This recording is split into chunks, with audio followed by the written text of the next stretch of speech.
Wait, hold up. Where's the music? Where's the music? There we go. There we go. Check 1, 2. Audio at least works. Music, I can hear something now. Anyway, hey everyone, welcome. We are... Okay, for anyone who's a little bit confused right now, the reason why I got this out is for the rolls. That's really it. I'm gonna be back to normal after the rolls are over, but hey everyone. Hey Tactician Chance, welcome. Hey Suba, welcome. How's it going? Did you guys roll for Mekti? I'm gonna keep calling her G11 for now. I'm gonna keep calling her G11 for now. It's just a little bit easier. Did anyone roll for a G11? I'm assuming most people did. However, I have something to say regarding the trial for the G11 one. Got her after 60 pulls, but now I'm broke. Not yet. Interesting. Interesting.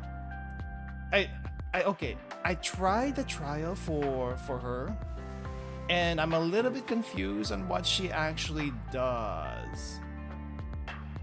Like, she seems to be like really high on support, or maybe she's a little bit of an auto attacker. I'm not exactly sure. But she really only has one attack, and the rest are like support skills. I think I need a little clarification on that. What the heck is happening here? Because I mean, granted, in the first game she was basically an auto attacker with a passive. I mean, with a passive that triggers every nth attack and stuff like that. One of her attacks is basic attack? Wait, what? Why basic attack? The basic attack actually does something interesting. Selects one target and deals physical damage, okay. When in turbo mode, change it to corrosion damage. And stability damage increases. Huh. So are you telling me this is how she gains confectance? By using her basic attack? What? Wait, she doesn't gain confectance in any other way except using her basic attack. That is weird. That is weird. Her ult, I kind of understand, I think, what that does. I think. It like gives a buff and debuff at the same time. S2? What does S2 actually do? Sleep aid kit. Okay, increases attacks. Increases damage stacks, I guess. AoE damage dealt by support attacks is increased by 30%, but she herself doesn't do support attacks, if I'm not mistaken. She needs someone else to do a support attack. Damage taken reduced. AoE damage dealt increased by 10%, and I guess she has one AoE. The AoE being her S1. Yeah, the AoE is over here. But otherwise she gets confectance by doing regular attacks. That is interesting. Cooldown, confectance, cooldown. Confectance does what here? Attack and defense increased by 30%. Oh, also gains confectance by being in turbo mode. Interesting. Dream Guardian. That's for AoE dealt. Okay, no. Wait, what? I'm still a little confused. I'm not gonna lie. Active skill during quick or basic attack can be used after using the skill. Gain 1 stack of sleep aid kit. I guess it's just attack. That's basically what she does. Attack, stack attack. Keep using basic attack. It's still a little confusing. I feel like I don't really need her past V0, right? V0 is fine. I can't see her being past V0 anyway, or at least maybe. You want her on energy drink mode all the time. I see. Energy drink mode is... Wait, but isn't energy drink mode basically a cooldown? Yeah, it is a cooldown. This one is a cooldown. Oh, it has a one turn downtime, but it's not terrible. One turn downtime is actually not terrible. B0 is fine. She needs to be run with Cat pretty much all the time. Interesting. Okay. Well, here's the plan for her. I want to get her weapon and her herself. I think the weapon itself doesn't really do anything too interesting, but I feel like I should get it for her anyway, regardless. After performing a basic attack, corrosion damage increased. All corrosion damage dealt by allied units increased. I guess in general that's pretty good. If you're running corrosion team, that's pretty good. So yes, I'm gonna go for both of these. Yeah, the weapon and herself. We do have a guarantee on G11 at least, because I think I lost the 50-50. I think I lost a 50-50 to... Who did I lose it to last time? Tololo. I lost a 50-50 last time to Tololo. And that kind of convinced me, okay, maybe we won't try to go for V3 Klukai today. Another time I could see myself doing that. And I also hear that Vector is probably, question mark, coming soon. Unknown. Rumors be Vector, probably. Not sure.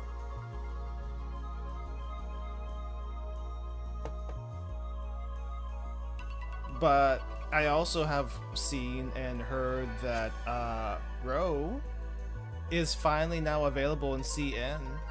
I haven't seen her PV though. I just know she's available and I've seen a few things here and there, but I haven't seen the PV. Somehow not seen the PV. Let me pull that up really quick.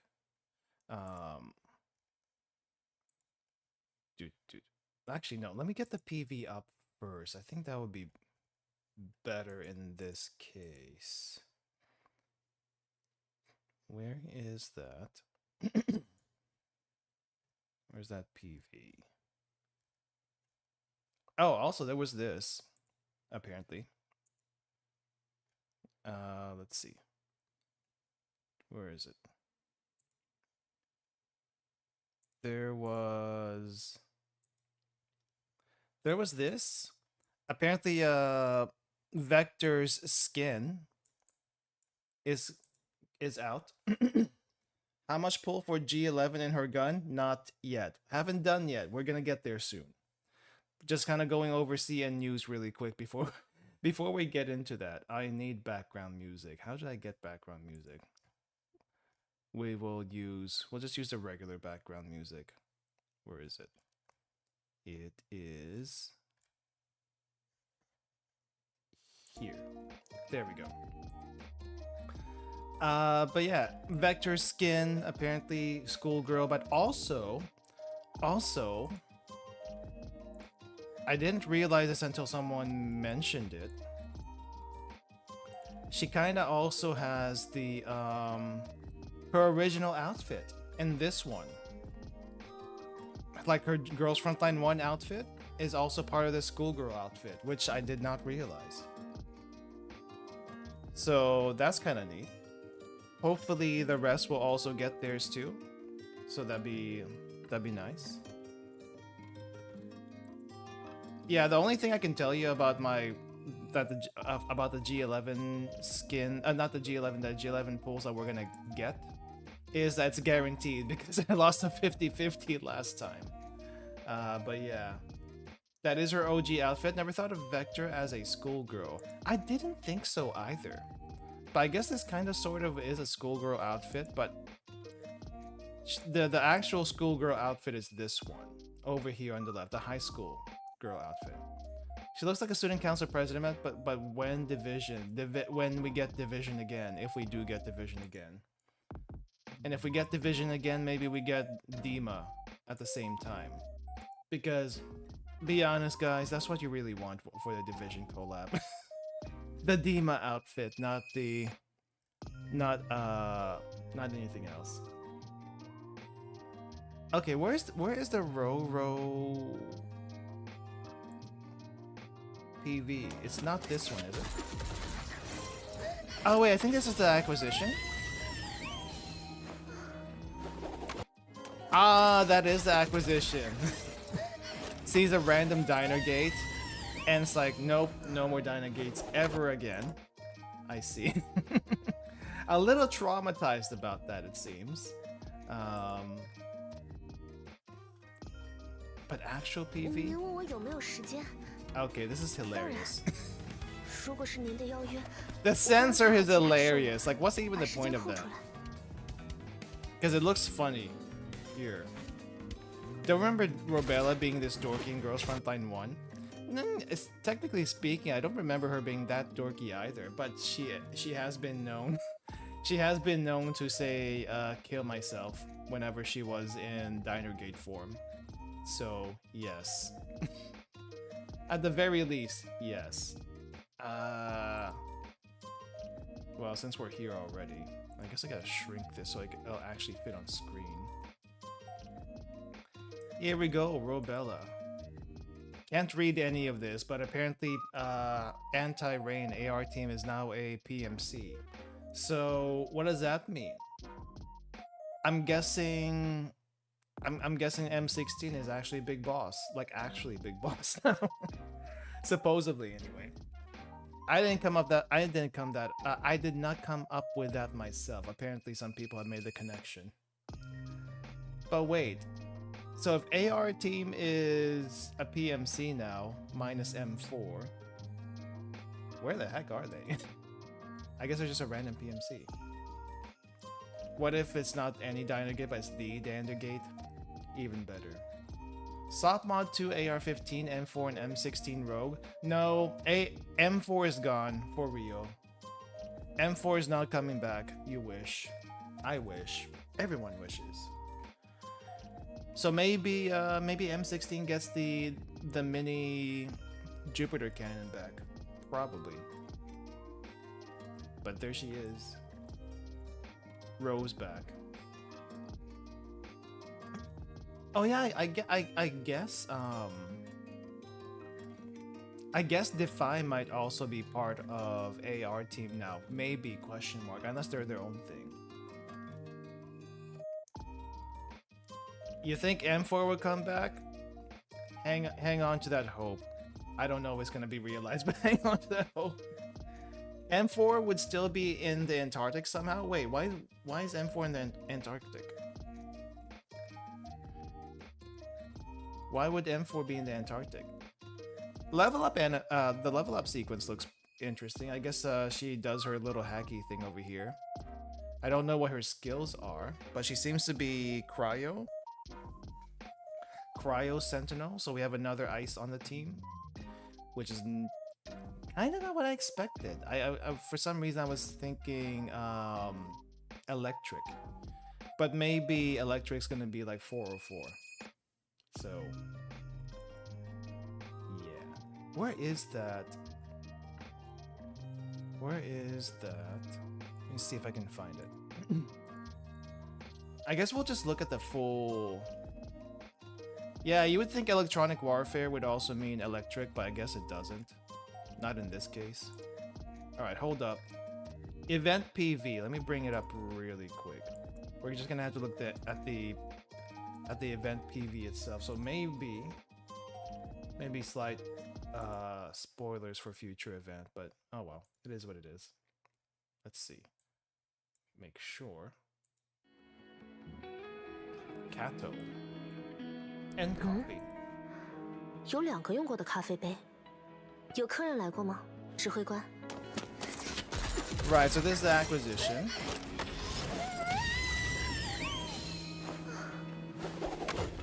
请您下令，指挥官。洛贝拉听候您的差遣，一如从前。Music sounds nice at least. 指挥官，今天是平静的一天，瓦良、戈邦和深海都没有出现。 Jacket's nice. I'm still a little bit with the top. What is this? Oh my gosh, it's like a time crisis. 指挥官，今天天气欠佳，外出任务请交给我。Gun geek talk. People are angry because Beepo isn't using the burst feature, 当然， even though it's equipped for full auto and semi-circle. Yeah, you would hope that when she ever uses 把时间空出来。 her basic attack, it would do that, but for some reason they didn't do that.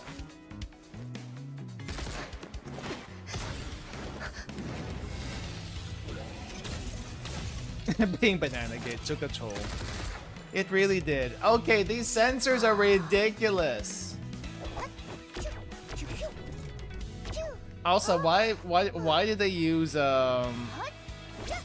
why did they use 45 for the sensors? it just looks 不用刻 terrible. 意装出一副在意我的样子，有麻烦就去解决。 Vector, very nice. Enjoy your schoolgirl Vector plus wow. We gotta block panty shots too. Interesting. We have OG Vector now. I will be getting this skin though. That is a good skin. Vector's next banner, I'm hoping.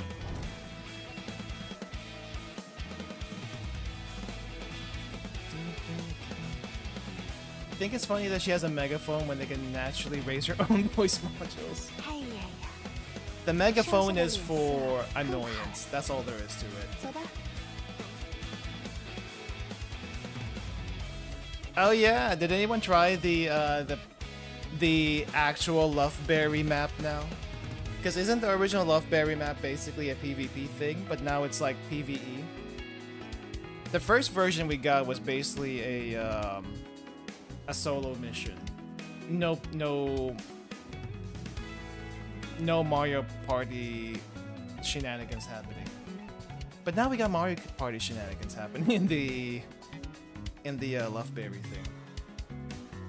Is this from Girls Frontline to official Twitter? Possibly, but it's on Yoshi Curtis's Twitter account right now. The one that I'm pulling up, this version. So I'm assuming it's official, yes. I mean, it looks pretty official to me. Still cryo though, that is weird.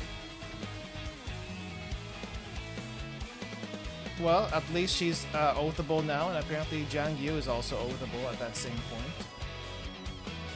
New keys for people. They already dropped the Chris Vector skin for Aphelion Part 2? Really? Really interesting. But yeah, that's the Roro and what do you call it? The Roro and Vector stuff. Jiangyu, where's Groza? Groza, I think, didn't she get her oath in CN not too long ago? So it should be available. Groza's Covenant is story locked. Ah, that would explain that. So I'm assuming Coffee's is also story locked, as well as everyone else's. You would hope so anyway. So for anyone who wants to oath Sharkry, you're gonna have to wait for a little bit longer, I guess. If it ever comes through. Fairly certain we'll get M4 and Girls Frontline 2. I don't know about that. I don't know about that. I feel like she's not gonna be there. But if she is gonna be there, we'll see. We'll see. Anyway, how long is this event part, guys? I think I've seen some people mention it was kind of long compared to the last one. I do want to see some Sangvis units back. That would be actually pretty nice. Hey Panzer, welcome, welcome. We're about to roll for G11 here. It's gonna be a guaranteed G11, so no surprises there. Just I'm wondering how much I have to hurt before I get there. But I will also be rolling for the gun. So there is that. Really long, longer than part 1. Okay, we'll probably go halfway through, see how we feel about it after that. Or how I feel about it after that, to be honest. And then maybe we'll do a part 2 of part 2 next week, depending. 2-part stream, but second half is short. Okay. Still don't know what Mekti's hidden interaction is. Tapped her literally every single nook and cranny. Maybe we can find it out here. No, we haven't done the event yet. That's what the stream is for. We barely started the stream. We barely started the stream, so we haven't started yet. Anyway, to give us more time with the event, let's go ahead and start rolling then. Oh yeah, I also have enough rolls, I think, for the 50-50 on QJ, but I think I'm gonna wait until Faye comes out to start rolling in standard banner again. I don't think I need to get QJ that quickly. The supply event I have completed. Yes. So I'm a little bit spoiled on that note. It was I did skip the cutscene, but the name didn't help either. Oh well, it is what it is. All right, let's go.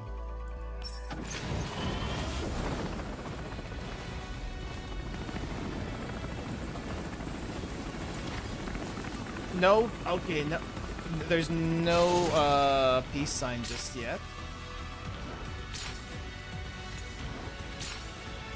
Oh! Oh wait, hold up. Oh, that's a retired G11, not the purple G11. I almost got a little too excited there. At least give me the purple G11. That's like actually really hard to get.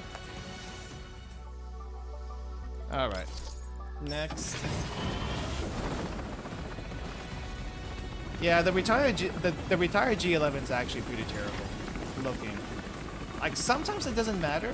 This one it does matter. Holy crap, that is a lot of blue. I didn't realize I was playing Blue Archive today. Also, hey Krolik, I think you're actually completed? I think Krolik's done.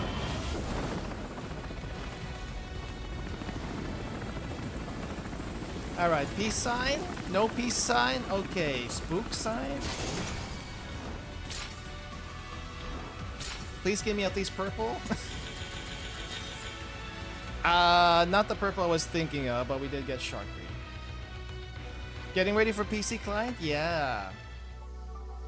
I'm hoping the PC client is smoother than the emulator version anyway.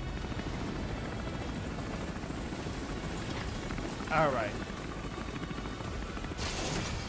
Give me... Okay, at least the G11 gun. The G11 purple gun. Nope. Nope. Okay, well, Rosa's here at least. Okay, how many rolls is that? Oh, wow.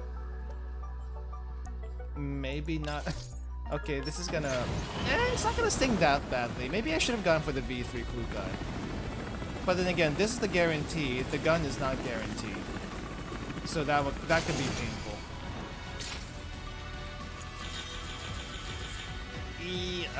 Oh wait. How far is my Nagant then? Nagant is not maxed out yet. I see. Is the purple G11 even the character banner? Let's see.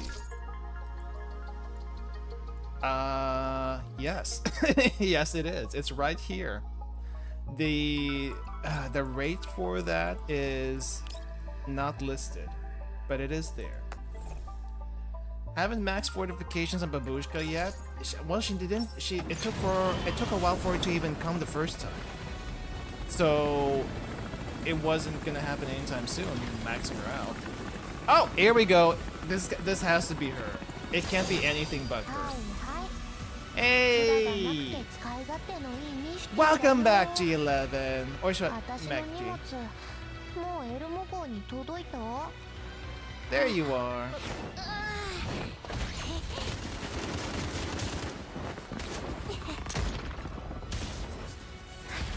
V6 her? Nah. I don't think we need to V6 her just yet. However, when what do you call this? When Klukai comes when 416 comes again the second time around and there's nothing else coming up after that, I may try to V6 her.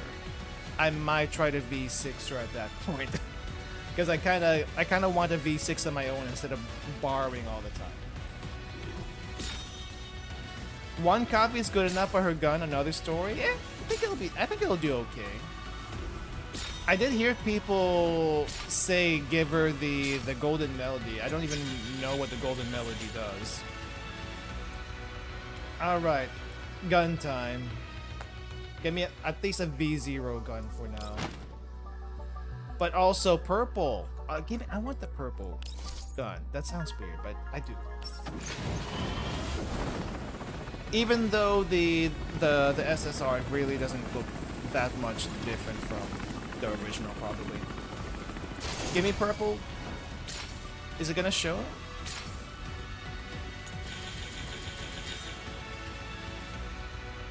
Nope. No purple G11 here. This is gonna hurt.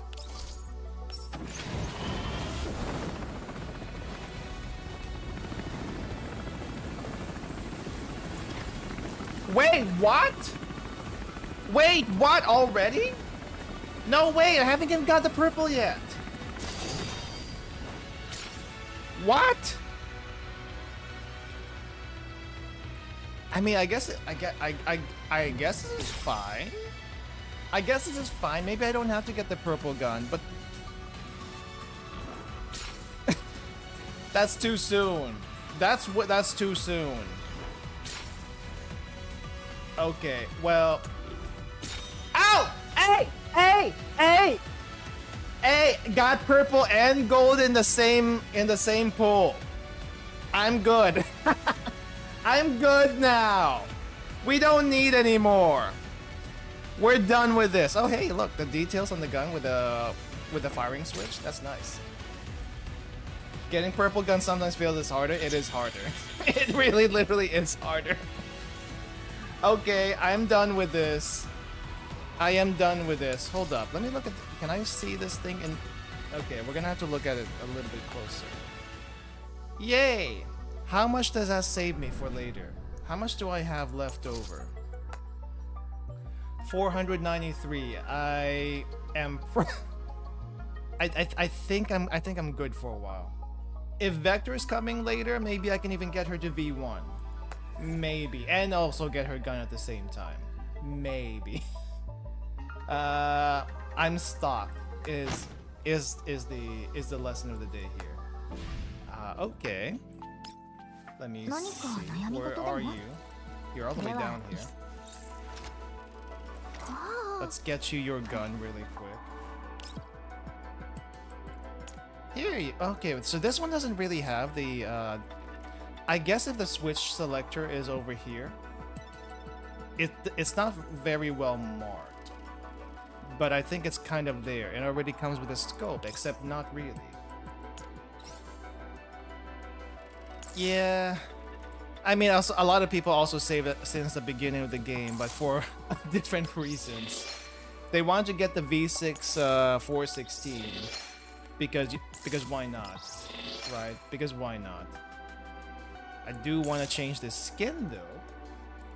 Because this, I mean, this probably works well with her, but we gotta get the classic. The classic even looks like it's a little bit beat up. Look at that. It's even got scratch marks on here. Like, really? I feel like the blue looks a little bit nicer, except it looks like a toy because look at this. It doesn't even have a proper firing selector. This one... No, wait, that's not the firing selector. Firing selector's down here. Right, so this is the... What is this? This is the thing that opens it up so you can get to the clockworks in here. I think that's what that is. Aren't the magazines at the top of the barrel? I think so. I'm not exactly sure. But I wasn't expecting the purple gun to be scratched up, but that's not terrible. It gives it character. It gives it character, but here we have the firing selector. This is the ejection port. Yeah, I saw one video of this thing a long time ago, so I don't really remember what that was about. Mag on the top barrel. You can see it on her idol. Where would you load this thing? Actually.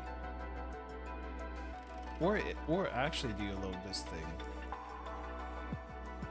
Because isn't this like supposed to be like a caseless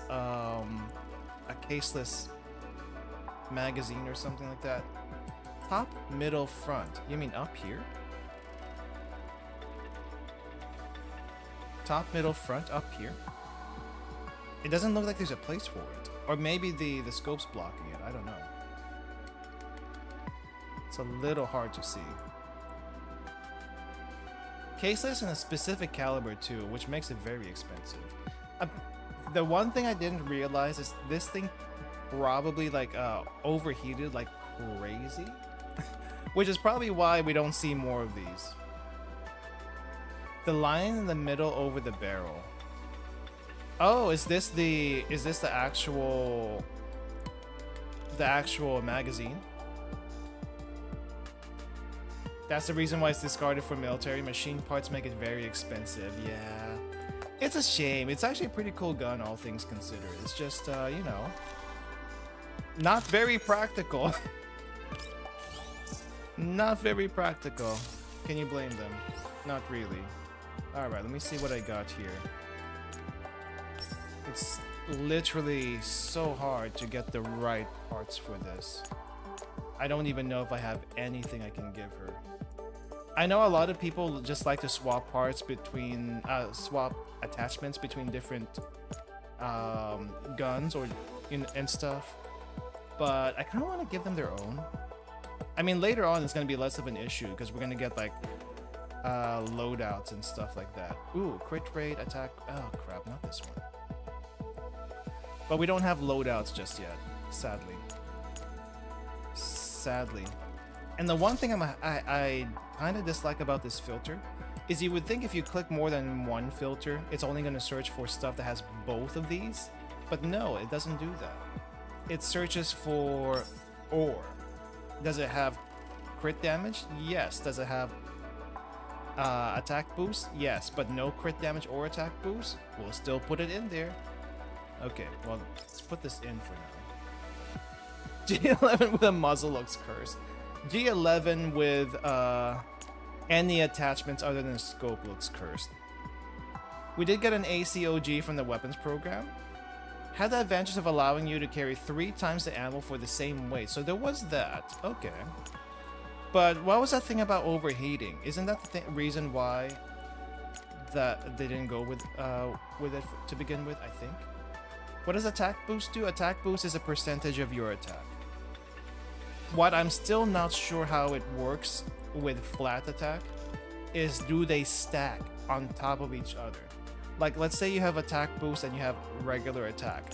Does attack boost also boost regular attack?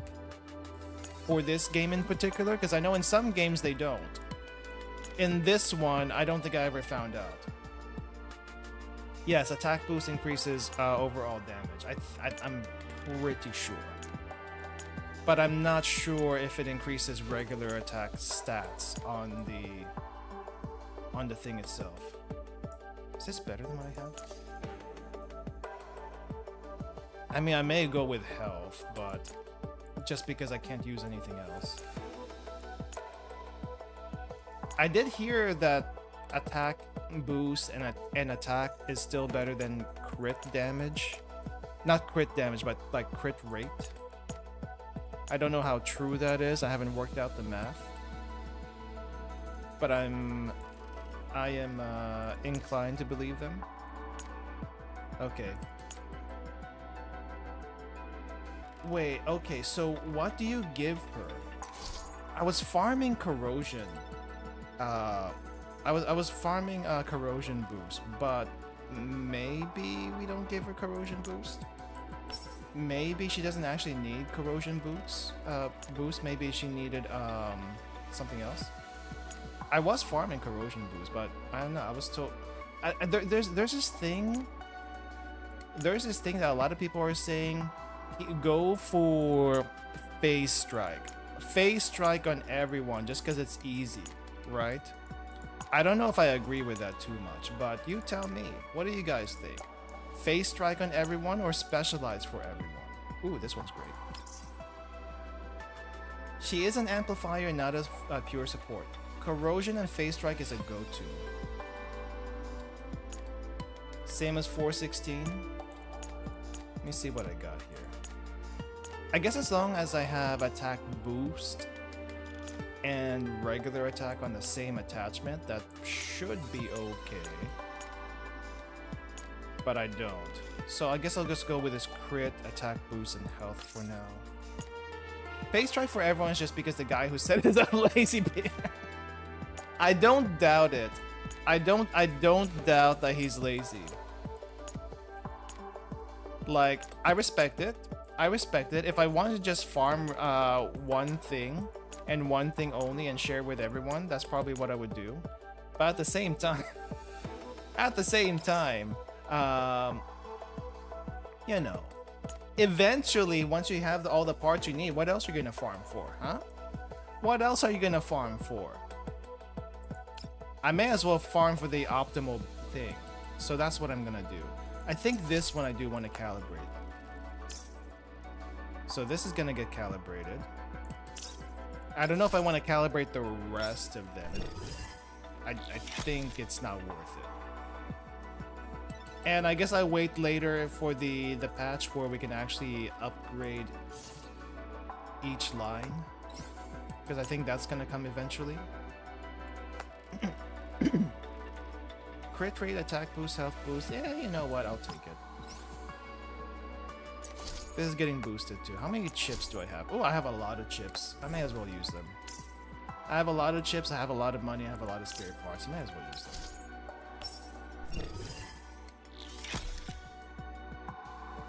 It does look nice to have big numbers, at least.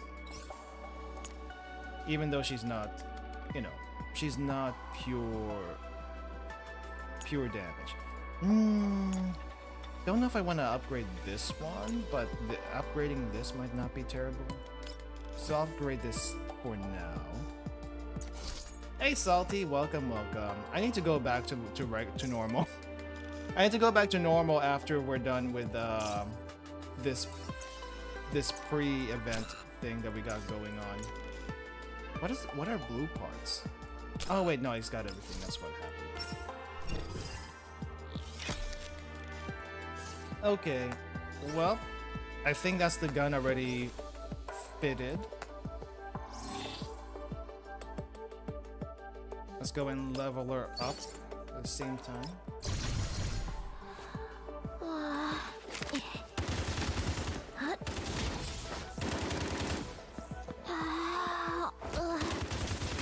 Wow, that is one sleepy level up.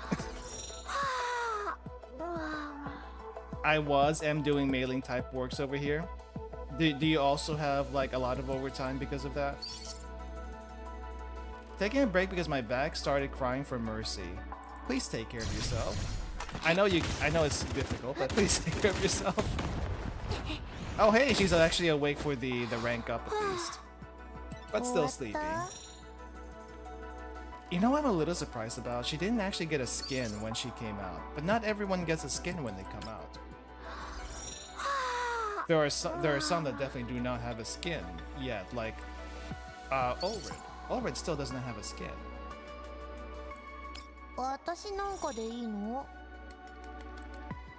Okay. I think I have all the nuts. Talking about back pain, my real life friend Spine can predict whether it can rain depending on his pain. That sounds like a cursed skill. Like literally a cursed skill. Because on one hand you can predict the rain, on the other hand, you're also in pain.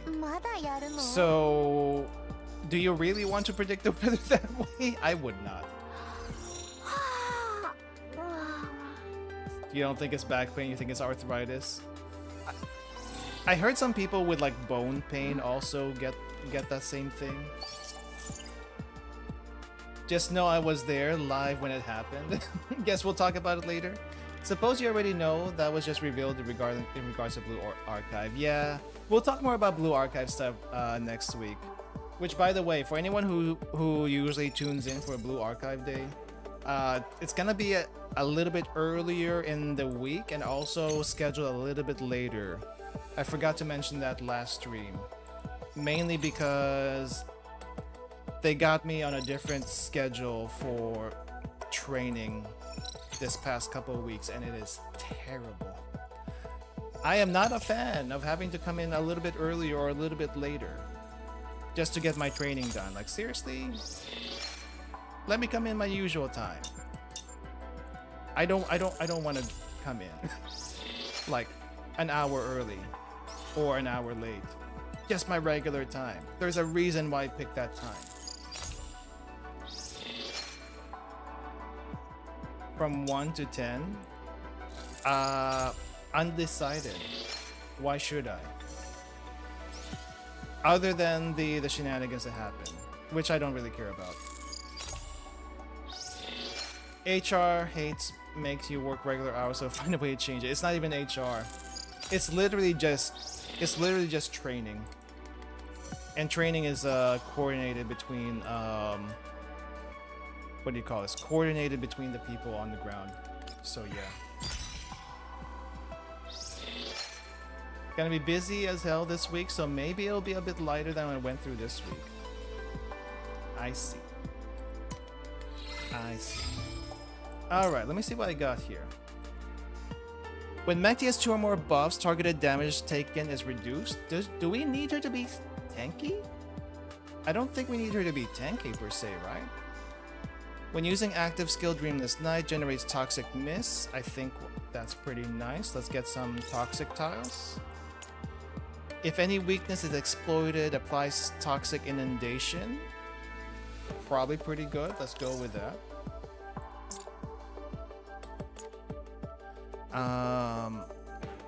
When using basic attack, cleanses 2 buffs from the target before attack results. Ooh, that actually sounds pretty good. When using active skill Dreamquake, applies acid corrosion. What does that do? Reduces defense by 30%. Ooh, she's got a lot of decent stuff here. Gain 1. Wait, after using basic attack, gain 1 random buff for 1 turn. It's just a little bit meh. But I think I kind of want this one, the one that has the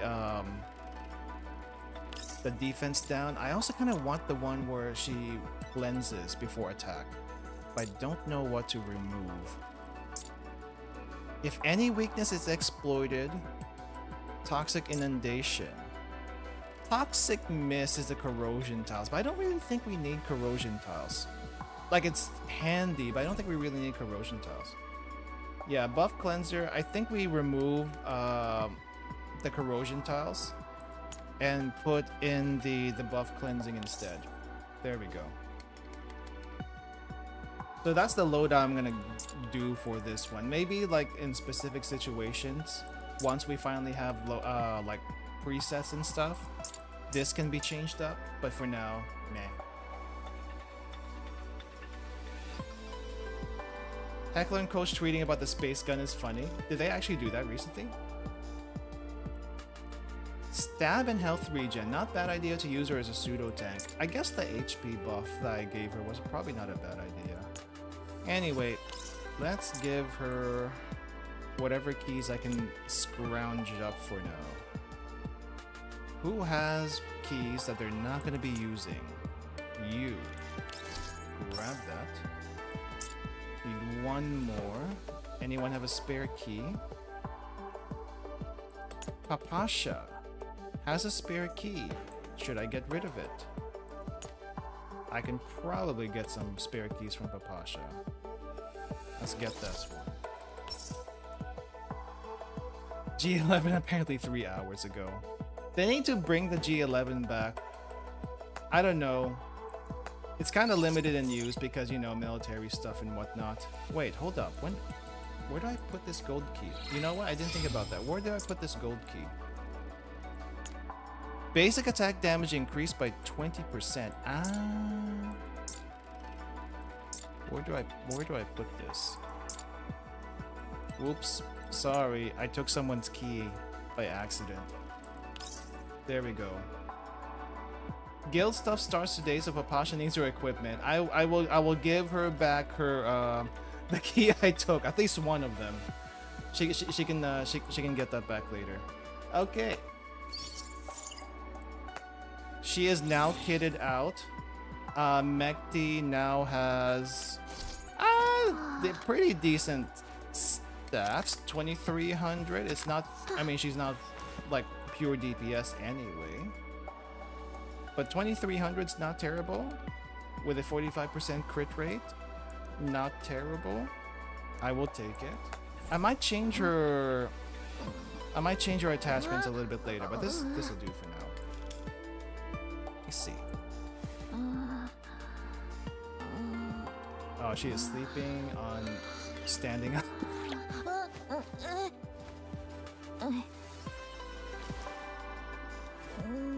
She just wants to sleep.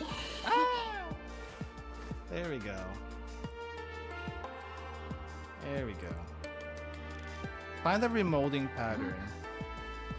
Oh, that's a good test. Where is the remolding pattern? I'm gonna guess this Red Bull can over here with the red square is the remolding pattern. So I can imagine her drinking this by accident, which is probably not a good thing. But it's probably this one, right? It's probably that one, because the other one looks normal. But this one doesn't look normal.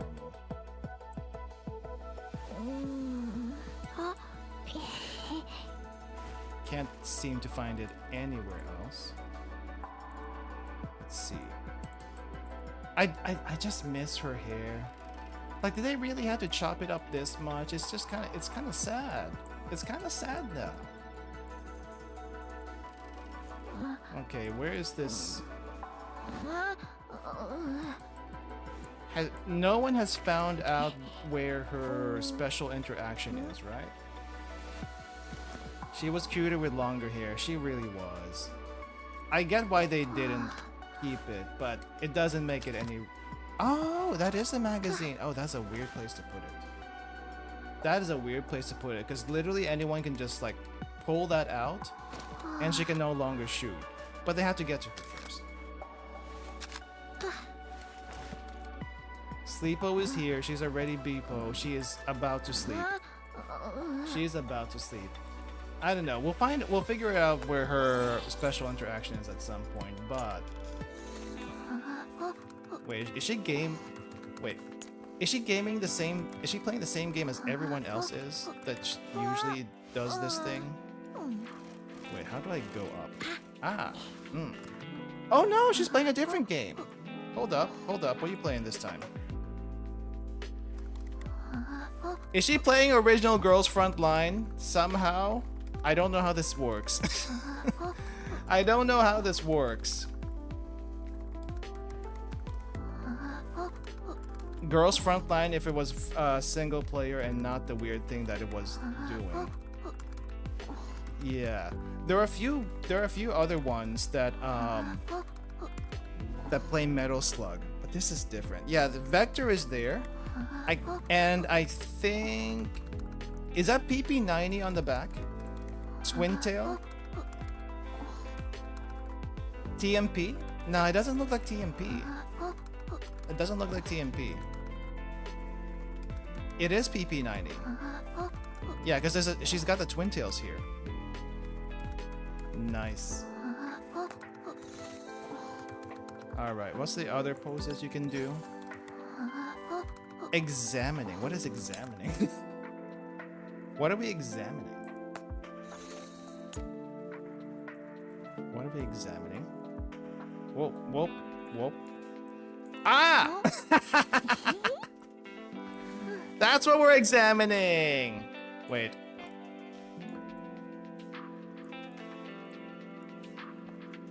Ah! Oh, really? She got Yamcha'd? She literally got Yamcha'd while sleeping. I guess it makes sense. Wait, hold up. 416 is Nappa. Who's this back here as Vegeta? Who's Vegeta supposed to be? QJ? I can't tell. Is that supposed to be QJ? Belka. Now Belka, I think, is over here on the side. Belka seems like she might be Krillin. I don't know. It's nice though that they actually do something a little bit different compared to other people's. That's nice. Let's see. Playing games, zoning out. Looks like to be a Naito. Oh, you're probably right. Zoning. Oh. Yep, done that before. But maybe not with the watch. What's so interesting about the watch? What is so interesting about this watch that you're staring at it? I have done that a couple of times with the phone though. Wait, how down? Down is this way? Down? Down? I cannot see. I want to see. Okay, we can't see what's on the watch. We just can't get the angle. Oh, maybe I can get the angle here.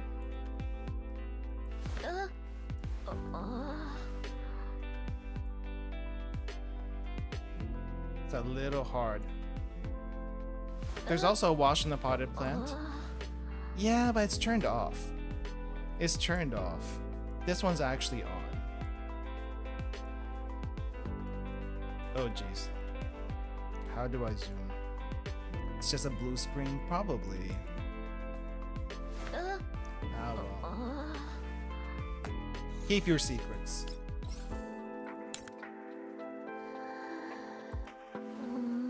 A heart pillow.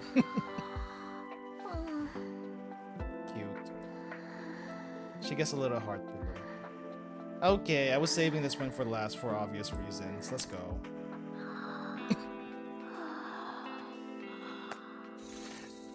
When I first saw this, I was like, what the heck did they do to her? Because I wasn't looking at her butt. I wasn't looking at this, but I was looking at her legs. Look at the freaking legs. Why are they so long? Why are the legs so long? She's not supposed to be this tall. That's too much leg on my Beepo. It should be like a little bit shorter. Longest legs on the Elmo. Probably even longer than Nemesis. So they can reach the floor.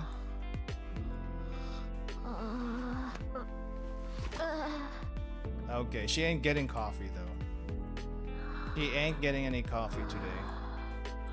Background is different? She's just in a different part of the room.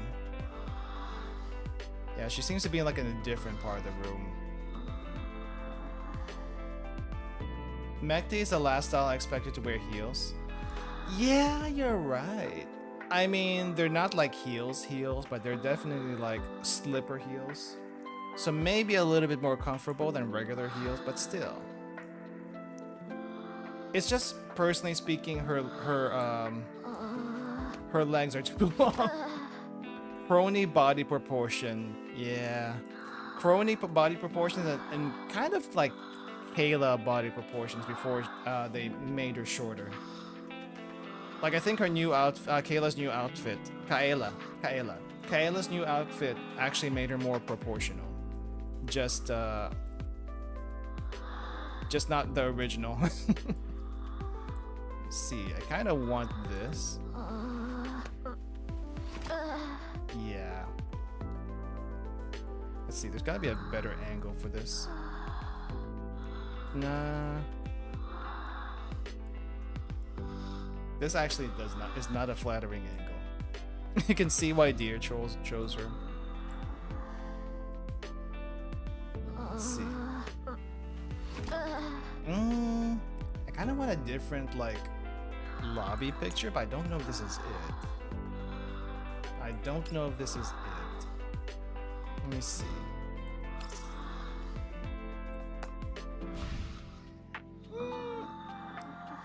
No, I'm not feeling this one. I'm not feeling that one. What does a regular thing look like? This is so much better. This one compared to the dorm stuff, this is so much better. Wait, oh, the red thing is actually the logo for the drink. Never mind. Never mind. This is pretty cute though. She eats on the bed? Apparently she does. I don't. I eat by the desk. A little bit different. Even though it's like right next to the bed. But I'm still gonna stick to my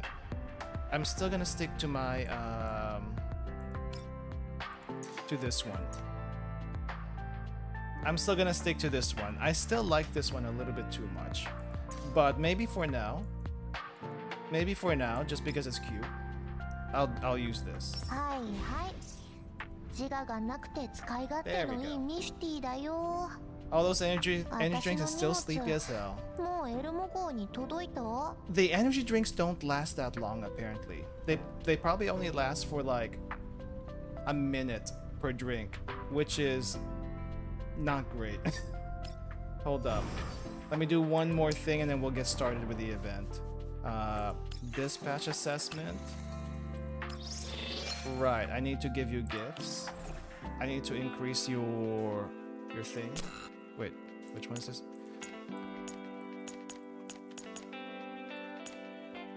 Max. Where's our external battery when they talk about it so much? It's the... Oh, they don't show it. They don't show it in the game most of the time. I'm gonna have to bring out the IOP wiki for that one. But the external battery is literally gigantic. I don't know how they lug it around everywhere. Do this really quick.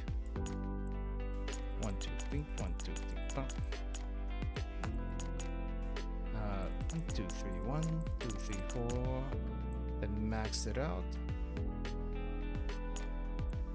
Ooh, am I gonna have enough to max her out? Probably.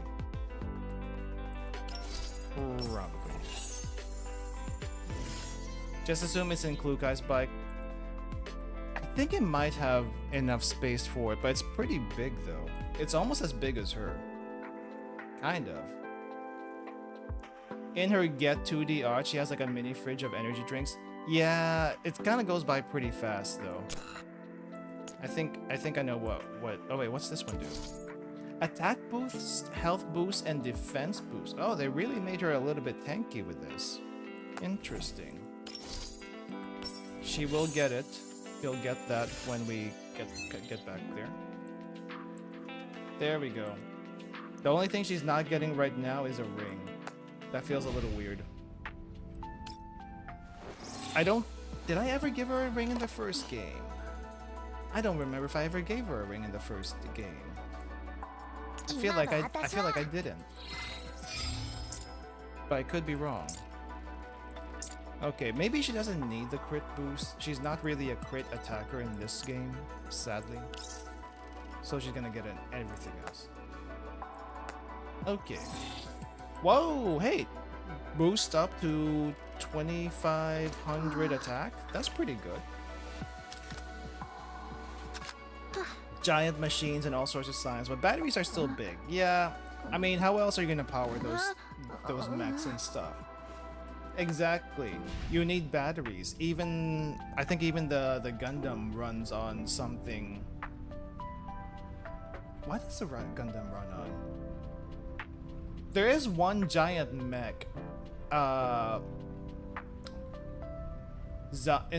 there's just one series called Zabungle, where it's like, it's not your typical, the power source for the mechs isn't your typical like unobtainium mineral or whatever. Instead, it's actually gasoline. Just plain old gasoline powers the mech, and it does so to ridiculous degrees that even the Gurren Lagann is probably like scratching. How the heck is it so strong with just gasoline? That kind of thing.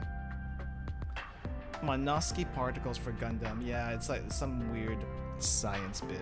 Anyway, that she's here. I don't think it took me that long. Maybe 60 for her. Yeah, I think it's about 60 for her and about 20 for the gun and the purple. So I guess 80 total, which isn't terrible. It's not terrible. That just means I can actually maybe V3 at least Klukai next time around. And with Vector coming around next time, she might actually be able to get a V1 or whatever the heck she needs. But let me disappear here. I'm gonna exit out from this mode because this was only supposed to be for the roll. And we are bringing back... We're bringing this back. You get this for the rest of the stream. Anyway, got her pretty quick, maybe 30 pulls and skipping her gun, just sticking with the SR version. Pretty nice.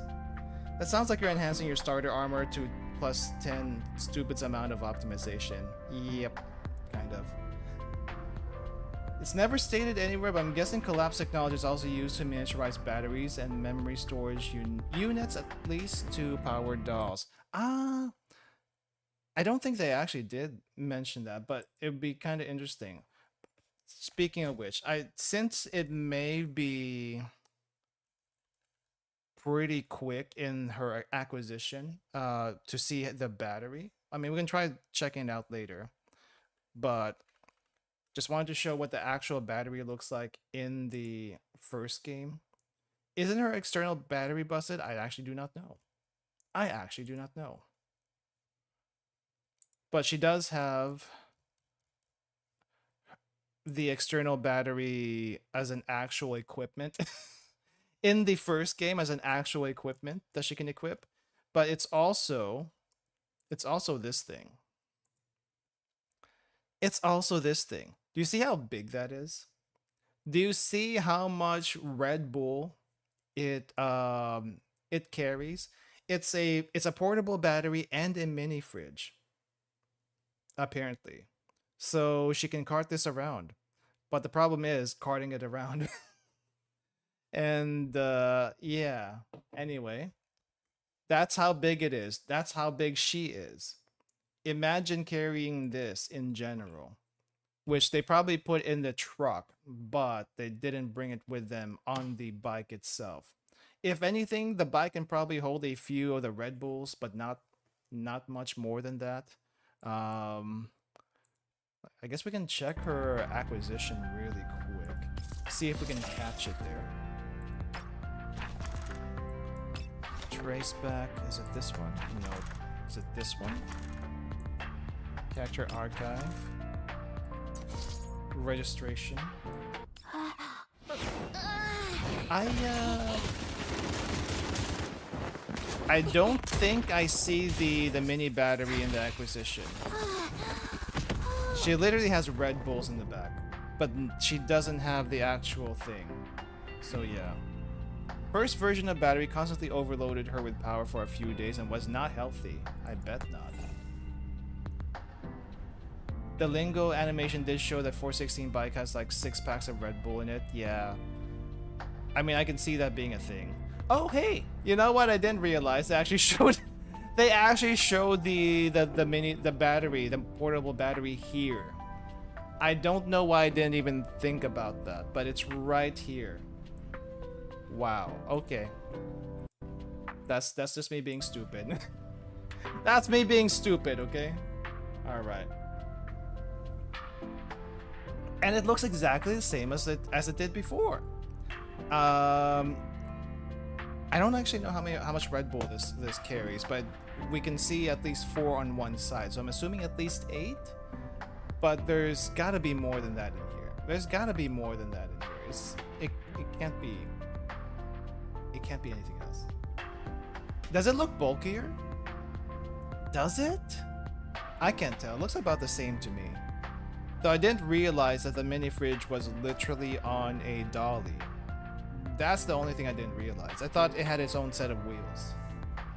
So there's that.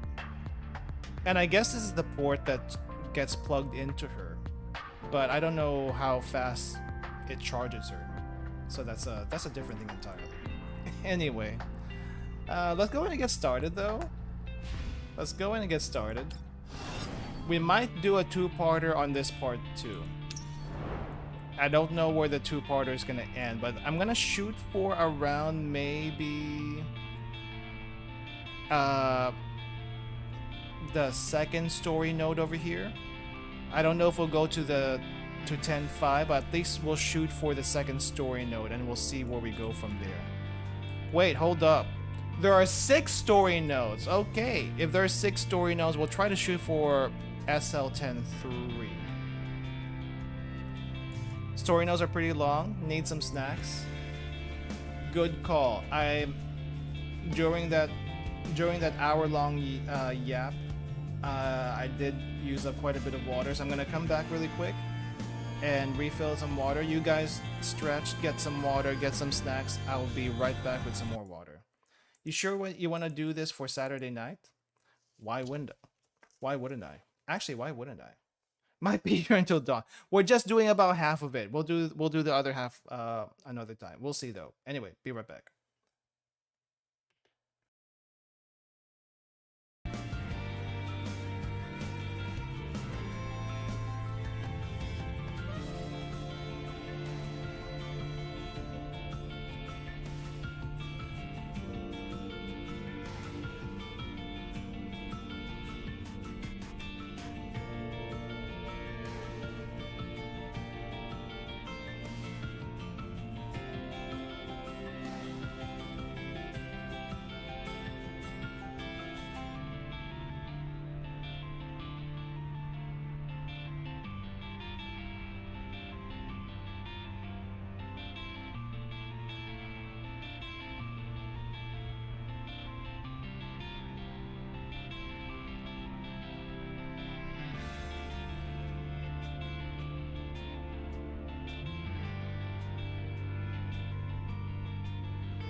Wait, is the menu theme different? Hold up.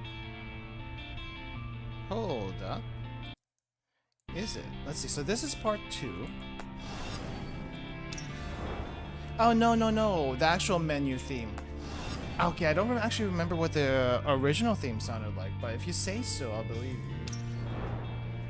Anyway, let's get started. Sorry for that wait, guys. It's time. Let's go.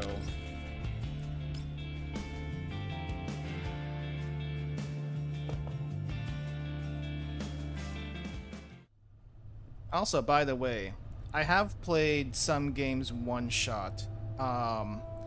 Like Fatal Frame 2 took me from like 10 at night to 6 in the morning. which was way too long. I did it anyway. What happened last time in part 1? Okay, part 1 recap. Let's see, what was the part 1 recap? Let me think. Part 1 recap.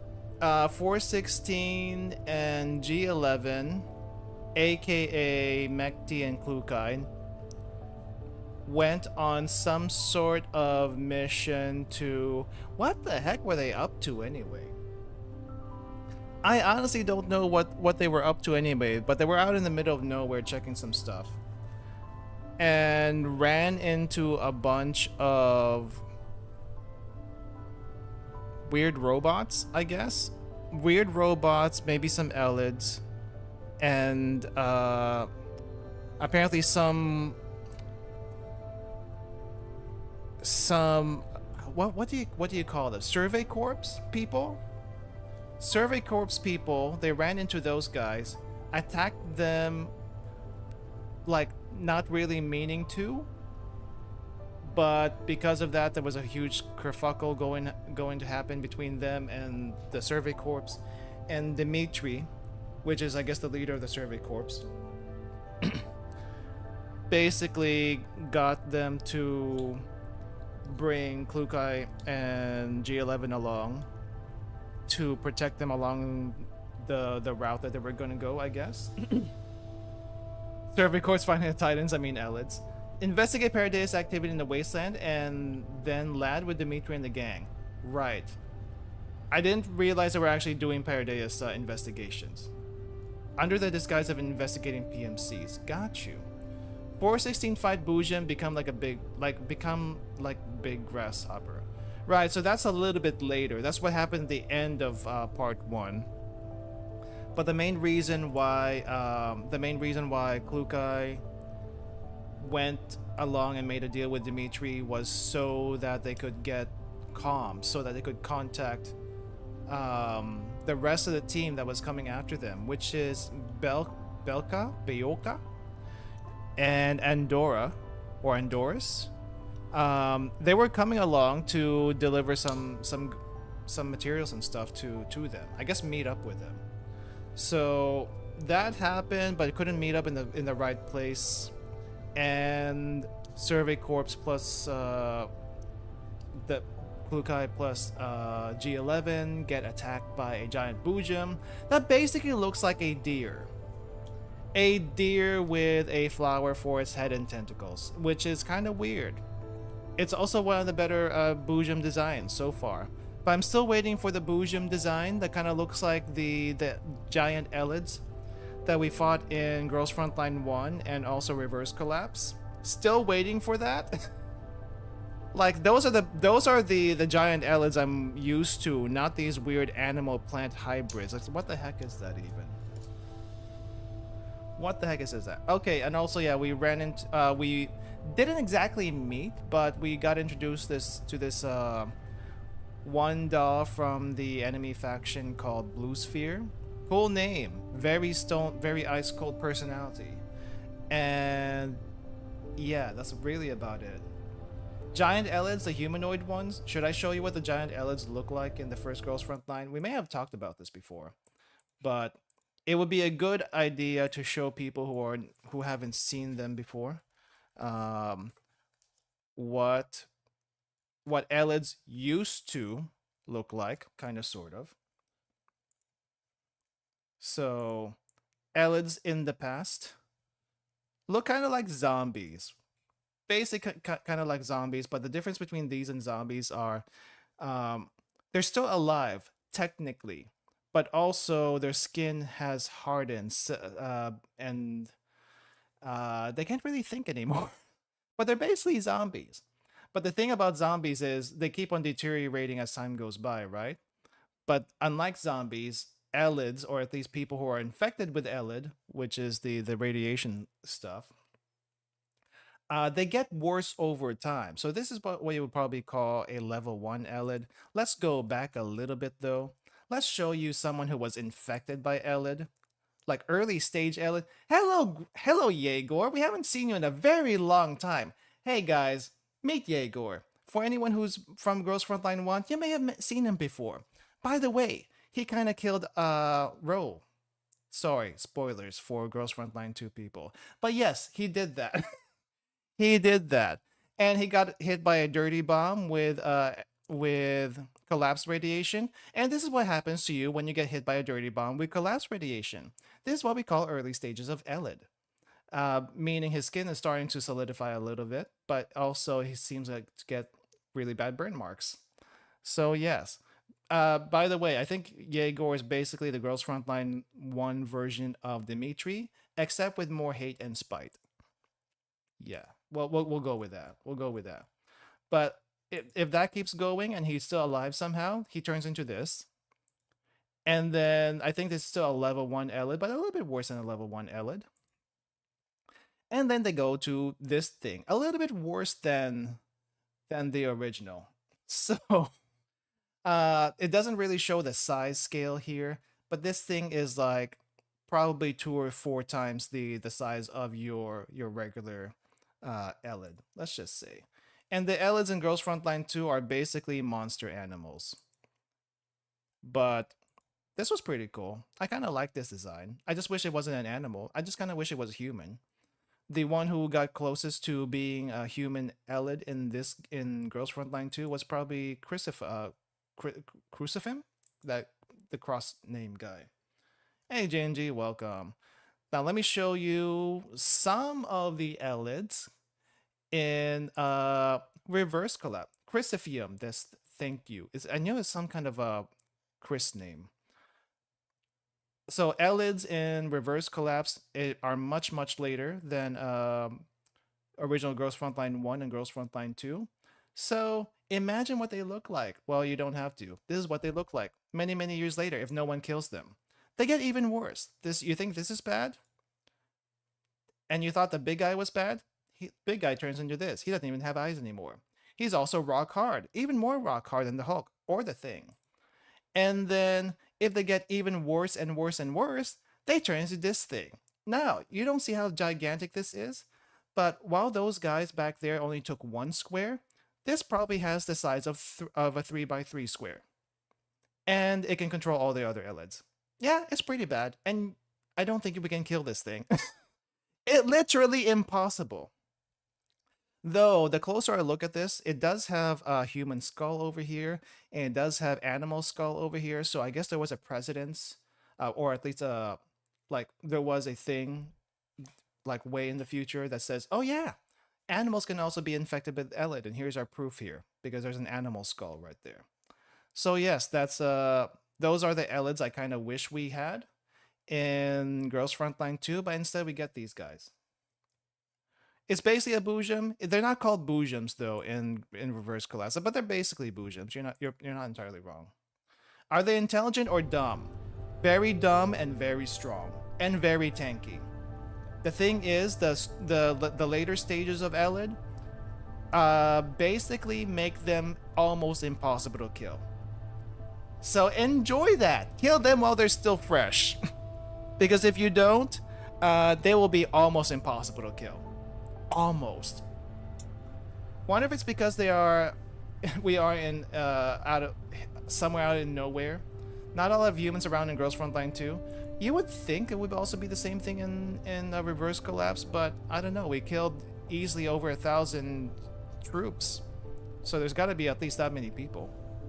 But also probably yes, we're probably in the middle of nowhere, so that's that. Anyway, let's actually get started with that. I think my recap is a lot more scuffed than it used to be, because I cannot honestly remember the sequence of events, but I do kind of know the big things. Anyway, after a night of rest and preparation, Hyde 404 and the Survey Corps set off from their camp and head deeper into the contamination zone. Oh yeah, one important thing at the end of the first part.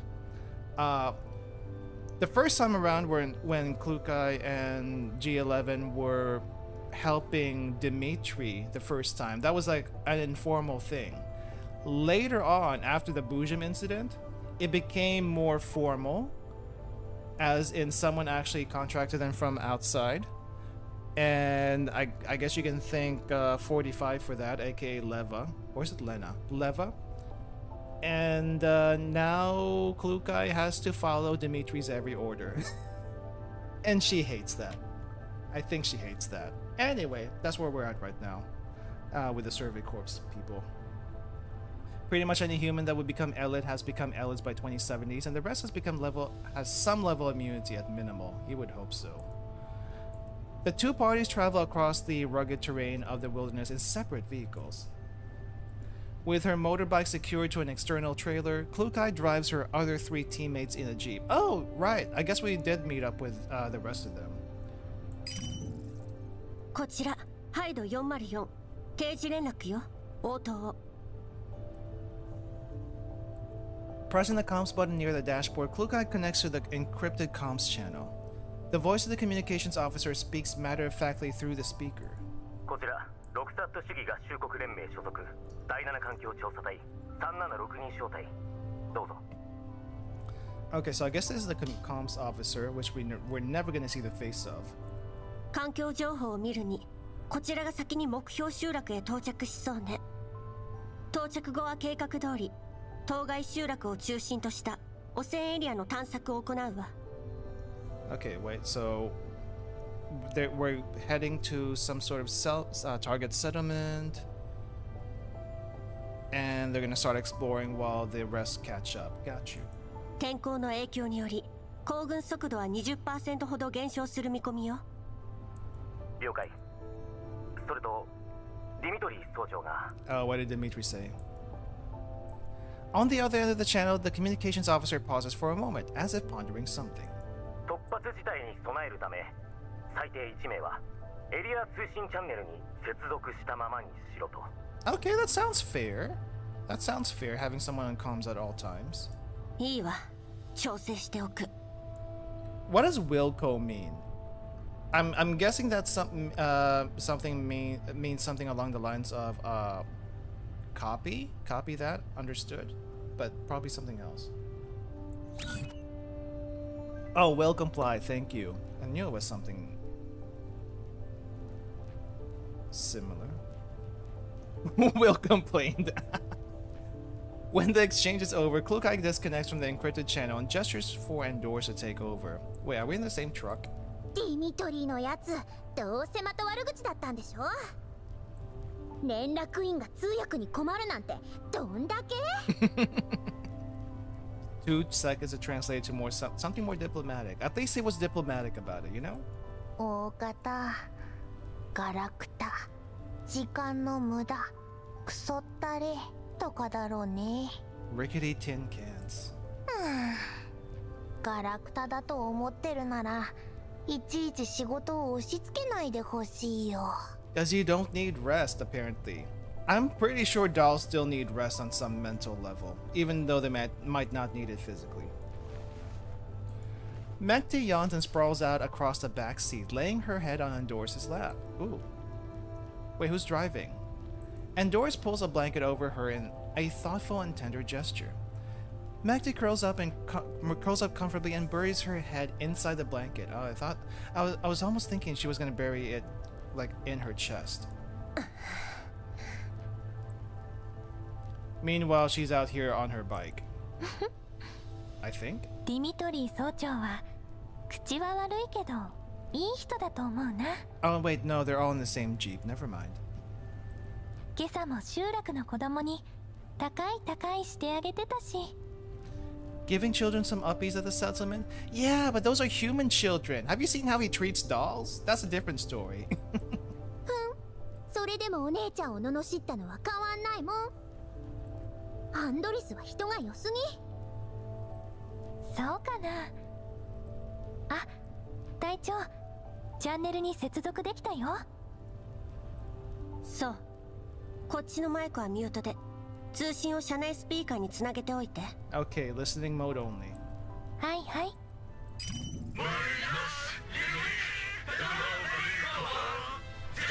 What the heck?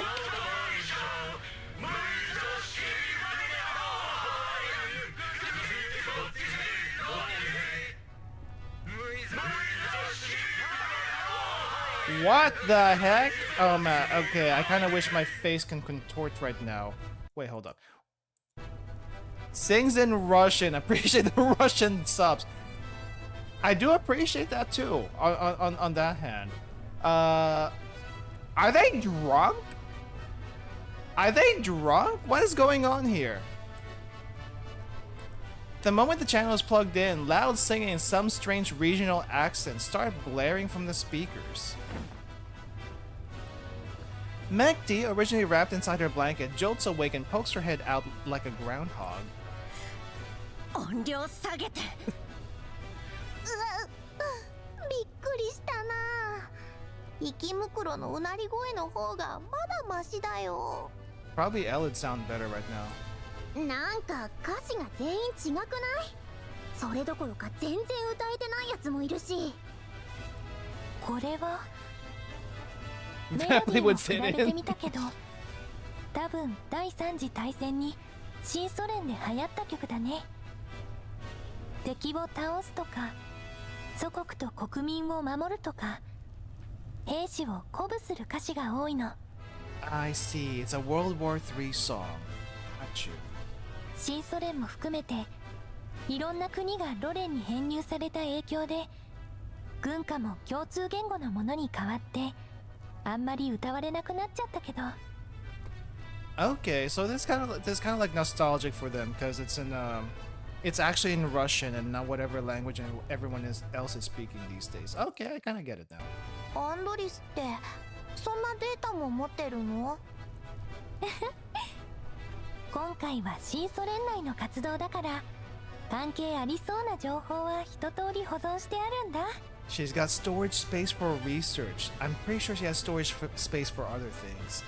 確かに勇ましい曲だけど、こいつらが歌うと台無し。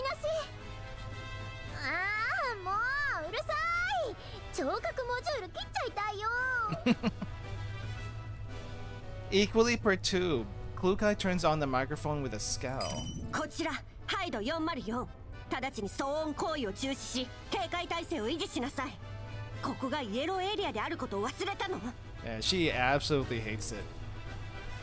The boisterous soldiers quiet down for a moment, but they soon return to their raucous ways. そーんとはなんだ、こりゃ軍歌だぞ。この歌を聴くと力が湧いて団結力が高まるんだ。お前たちは何も感じないのか？ Probably not. I mean, I don't think they were ever from the World War III era anyway. But I don't know if they would do German songs either. That's probably a little bit different. ええ、まったく。あんたたちの合唱、音程もリズムも歌詞も点でバラバラじゃない。これで団結力が高まるなんて到底思えないわね。Oh, it does promote unity by being bad all together. おいおい、俺たちは歌手じゃない。ガラクタどもは黙ってろ。I don't think that's what he said, but I do appreciate the localization.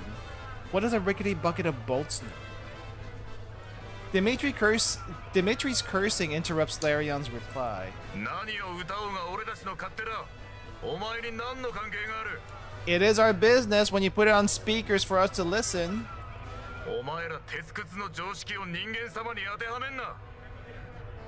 Okay, I thought Dimitri came around a little bit last time. I guess he's still on the dollar racism right now.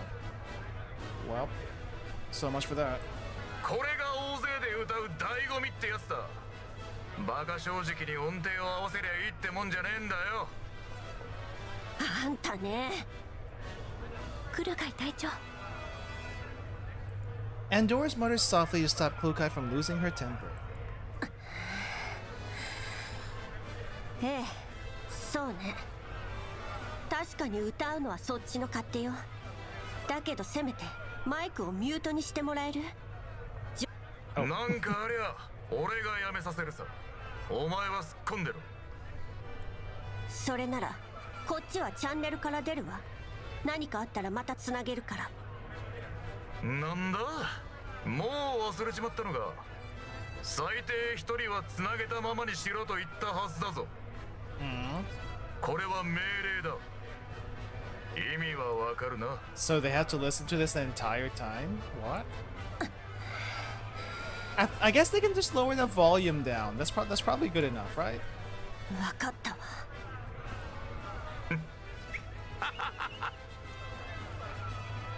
Well, Dimitri does not bother to hide his smugness as he laughs.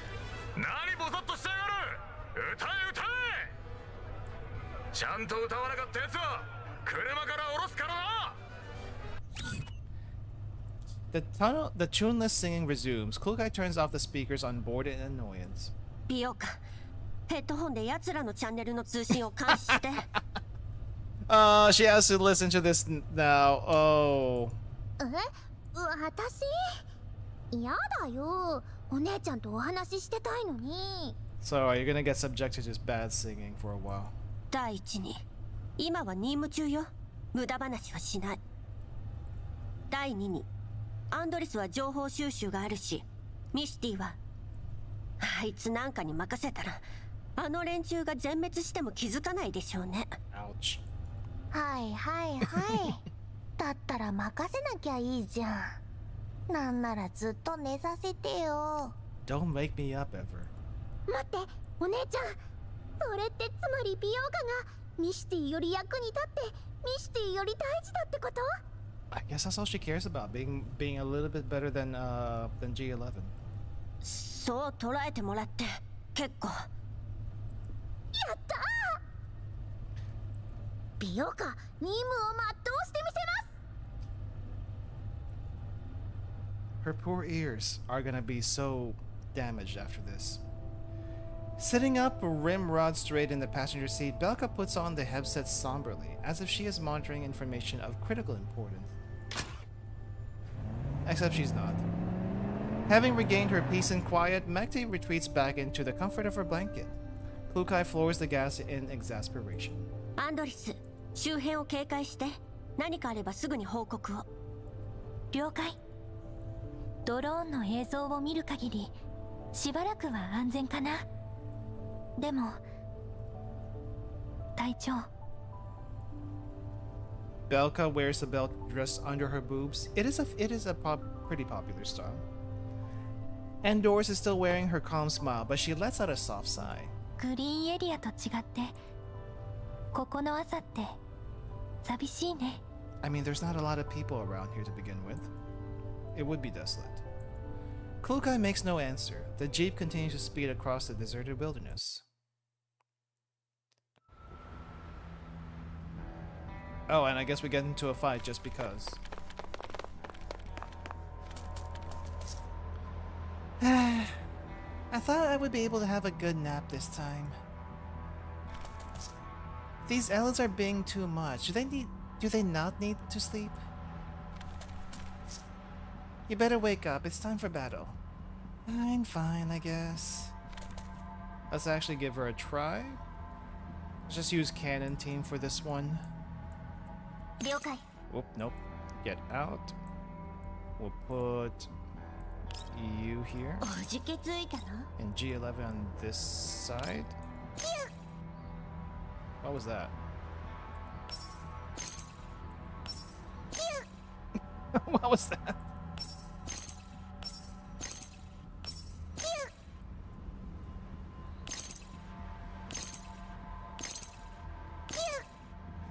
That is a weird sound. I wasn't expecting that. I don't know what that was. It was a little. It's not even a squeak. What is it? Okay. 引っ張らないでよ。 Wait, if I ult, can we reach? Oh, it reaches everyone. Oh, it's a map wide. Interesting. Hold up. Let's go this way. Actually, first things first, propel, because we can. A mechanic we hardly use. And then we do this. Don't let Ulrich get a hold of her. Very squeak. She'll be a very squeaky toy. Alright, is this actually gonna kill anyone? Oh yeah, they probably will, because it's over level.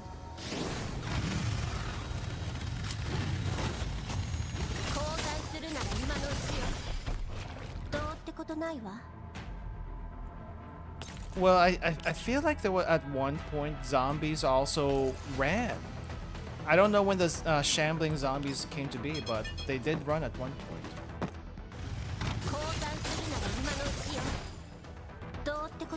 Well, that was a little bit too easy. Anyway, after fighting off the elids encountered on the way, 404 presses on with their journey. 隊長、予想だとあと2時間で目標の集落に到着するよ。 Oh, lovely 2 hours more driving. 情報によれば住人は約60名。まあこれも2年前のデータだけど。 60 is a really small number. ここの環境は。 And Doris peers outside the window and tries to ignore the conclusion her neural cloud has come to. こんなところでずっと生きてきたなんて本当にすごいな。 They're probably dead. Yeah, cyborgs are probably different too. Robot zombies? Would they be human first? Would Nigels be human first or robot first? That's a question I got right now. And Doris is a defense shielded type doll. I think she might be a she might actually be a tank. Yeah. It's very impressive they managed to keep alive. そうね、用心して。ここの環境情報は更新がひどく滞ってる。何が起きてもおかしくないわ。後ろでだらけてるアホを起こしなさい。Wake up that invalid back there. Ouch. 了解。 Despite what she just said, Andoris does not wake Mekti and simply lets her turn to her. Wait. Despite what she just said, Andoris does not wake Mekti and simply lets her turn to her other side and continue sleeping. ビオカ、調査隊の動きは Okay, so she's really,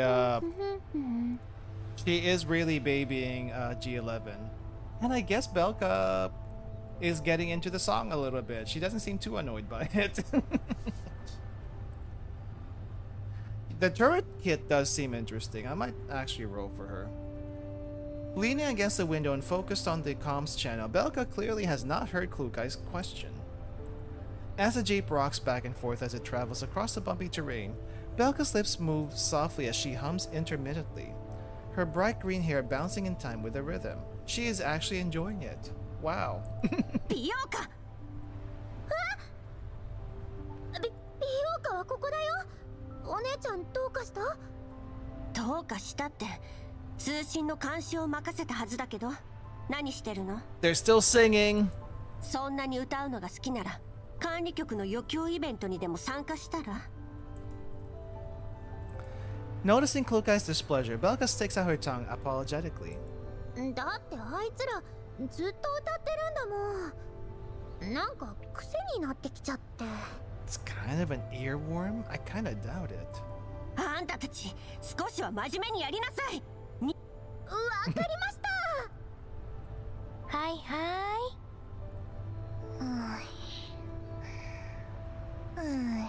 い。 And she's still sleeping. はい。 So peaceful. 404を敵に回したのが運の尽きよ。 She better get as much sleep as she needs, because she's not gonna get that much sleep for a while. Oh wait, we're fighting? Wait, where are we now? With a loud rumble, the makeshift fortress temporarily converted from an old building shakes violently. The exposed and bent steel structure lets out a screech. Wait, hold up, we were so peaceful. What happened now? Idle unit with Belka, Sharkri, Vepli, and Yohi. They probably would do pretty well. The smoke and dust caused the soldiers lying on the ground to cough uncontrollably. The young soldier firing wildly through the hole in the wall quickly falls back and wipes the suit off his face, revealing his features. Young Dimitri gasps frantically for breath. Oh, there's a flashback. Wait, what? This is what he used to look like? Okay, I feel like the facial structure is quite a bit different from before and now. What the heck? It's not even the same person anymore. Young Dimitri is a handsome lad. He's a hottie. I guess so, compared to whatever, however old he is now. Dimi?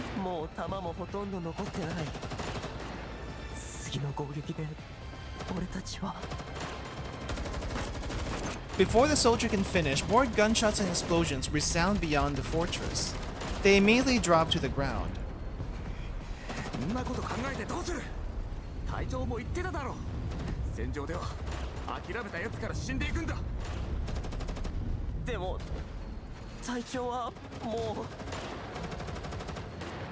World War III intensifies. He looks like Leon from RE2? The remake? I'm not really seeing it. Maybe the facial structure? But other than that, I'm not really seeing the features. The soldier glances at a corner obscured in shadow. A burly man is slumped there, with dark crimson fluid dripping from his pierced forehead. Oh, he's dead. The fluid has started to congeal, but half his body is already soaked. His eyes are half open, but utterly devoid of life. He died in the assault when dawn was near, probably trying to determine if there were reinforcements in the distance through his binoculars. And just as the sky was tinted white, the one who was searching for hope fell before the door, leading to a brand new day. Timmy! おいらおふくろに会いてえよ。ずっと入隊を反対されてたんだ。今日は初陣なんだ。これで帰れると思ってたのに。実家の牛が盗まれたって家を出る前に聞いてさ。ああ、最後の牛だってのに。Okay, I don't get why some people who enlist think it's all gonna be like fun and glory. Having not heard of all the stories of people that died, I definitely wouldn't have done that. Perhaps due to fear, the young soldier's speech becomes increasingly incoherent, and his gun hand is shaking violently. The weapon that is supposed to bring courage is now nothing more than a lifeless piece of scrap metal. Not the ass with the cute ladies. Dimitri looks at him restlessly, then he turns his attention to the other surviving soldiers, but most of them simply stare back at him with despair in their eyes. The incessant gunfire from beyond the fortress is generating thick, choking smoke. They have been defending this position for a week. Oh dang, that's a long time. But there is no sign of any reinforcements. The soldiers no longer harbor any hope of survival. Who the heck is this guy? Nikolai. I guess we just got our answer. Not faring much better than the others, this soldier named Nikolai seizes an opening in the enemy's fire and dives behind a heavy machine gun mounted by the wall. He promptly pulls out an ammo belt from a nearby box.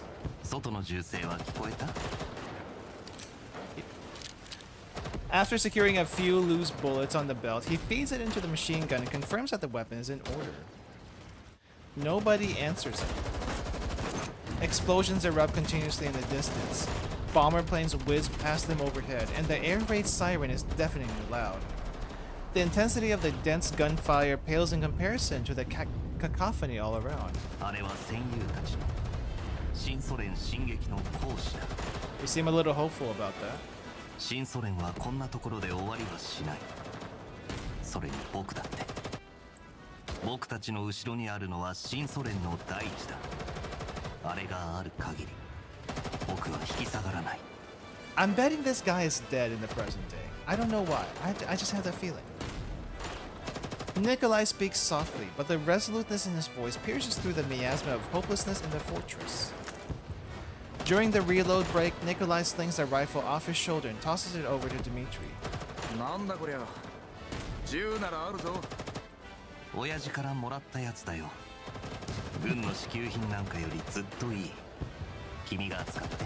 Wow, he brought his own personal gun. Dang. へえ。いいもん持ってんじゃねえか。やるな、お前の親父さん。ああ。無駄話は後だ。敵がまた仕掛けてくる。Here, have a Glock. Dmitri weighs the rifle in his hands. He then shakes the nerves off himself and turns to his other comrades. みんな聞け。隊長が言っていた。増援が来るまで持ちこたえれば俺たちの勝ちだ。 Oh, he's a squad leader. Okay, no wonder they listen to him. 銃を構えろ。敵をここに近づかせるな。 Oh. Oh well. Under Dmitri and Nikolai's leadership, the young soldiers once again muster the resolve and start preparing for another round of defense and counterattack. いいぞ。ドッグタグを墓標にすんじゃねえぞ。戻って勲章と一緒に身につけるんだ。 So, what brought on this flashback? The impassioned cries in his memory blend into the alarm sounding in the present. Dmitri hurriedly stuffs the dog tag back into his pocket. 総長、生き向けろの群れです。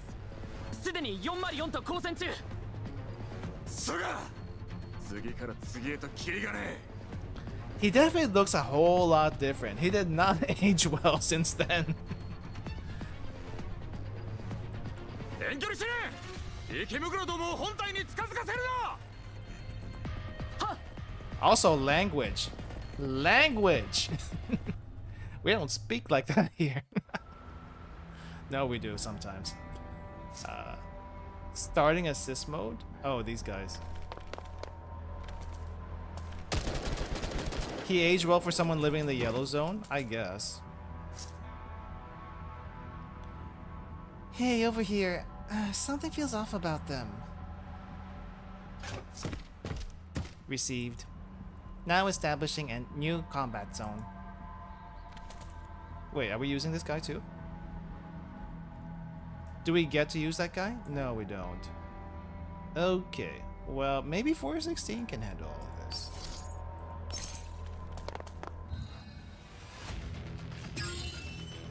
Alright. Wait, why does she have a little circle around her? What's this about? Oh, this is patch mode. Okay. Oh, he was in support? Well, I didn't realize, so he's not gonna get used this time.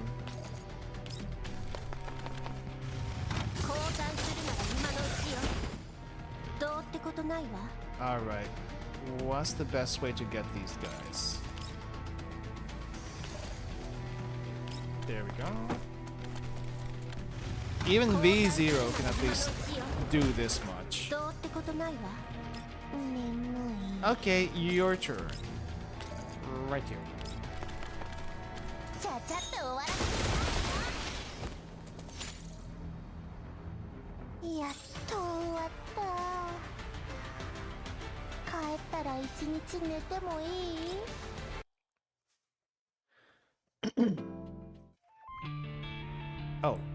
Oh, geez, story node time? Okay. You guys did warn me this was gonna be a long one, so let's see. Hyde 404 arrives at the target settlement. The old and dilapidated walls are eroded from years of exposure to wind and sand, and the smell of decay permeates this modestly sized settlement. Maybe they simply move away, or they're probably just dead. Small difference. 調査隊に確認した。集落は奴らの担当よ。私たちは周辺半径500メートルの調査に向かうわ。Expect a lore dump. That's probably the same as Gross Frontline 1. After a certain point, holy crap, the scenes in Gross Frontline 1 felt like they went on forever. 効率を上げるために二手に分かれるわよ。私と美容家が一緒なんだよね。No, you're not playable yet, so we're not going to be paired up together. Without waiting for Klukai to finish, Belka quickly slithers over to her side. Yes or no? 今回はいいけど、次からはちゃんと命令を聞きなさい。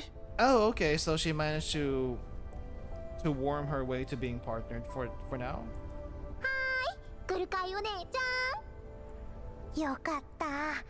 アンドリストなら。サボったら殺す。I think she said, I'll kill you if you slack off. Something like that. Along those lines. アンドリス、ちゃんと見張ってなさいよ。じゃなきゃ二人とも特訓追加だから。はーい。私と美容家は東、あんたたちは西。何かあればすぐに連絡して。出発するわ。Well, at least, well, I guess between the two of them, she's still, G11 still probably fights a little bit better than Endor's. I don't know how Endor's fights. Klukai and Belka begin the search near the settlement. お姉ちゃん、大発見しちゃった。こっちこっち、早く早く。 Klukai frowns as she peers over at Belka, who is bouncing up and down and waving at her, but she still circles around a boulder and heads towards her. 今は宝探しなんかしてる場合じゃないのよ。だって重要な手がかりかもしれないんだもん。お姉ちゃんに知らせたくて。そうだといいけど。Let's see, what could it be? もし池袋にかじられたバッグとか、バーチャルアイドルの抱き枕とか、賞金ハンターが埋めた地雷とかだったらどうなるか分かってるのよね。Wait, a body pillow of some virtual idol? Wait, why specifically that? Why is that specifically mentioned? 本当に違うから。ほら、見て。あそこにほら、怪しげな。なんていうか、アートオブジェ的な？ Installation art. You mean like the kind of stuff they paint on the sides of the World War II airplanes? Is that what she means? Miku body pillars are canon now? Probably. It'll be hilarious. Belka leads Klukai over to where several strange rock piles lie exposed on the ground. The dark rocks are scattered all over, their unnatural edges and jutting corners giving them an ominous air. 外部から破壊された痕跡がある。本来はこうじゃなかったんだわ。そうそう。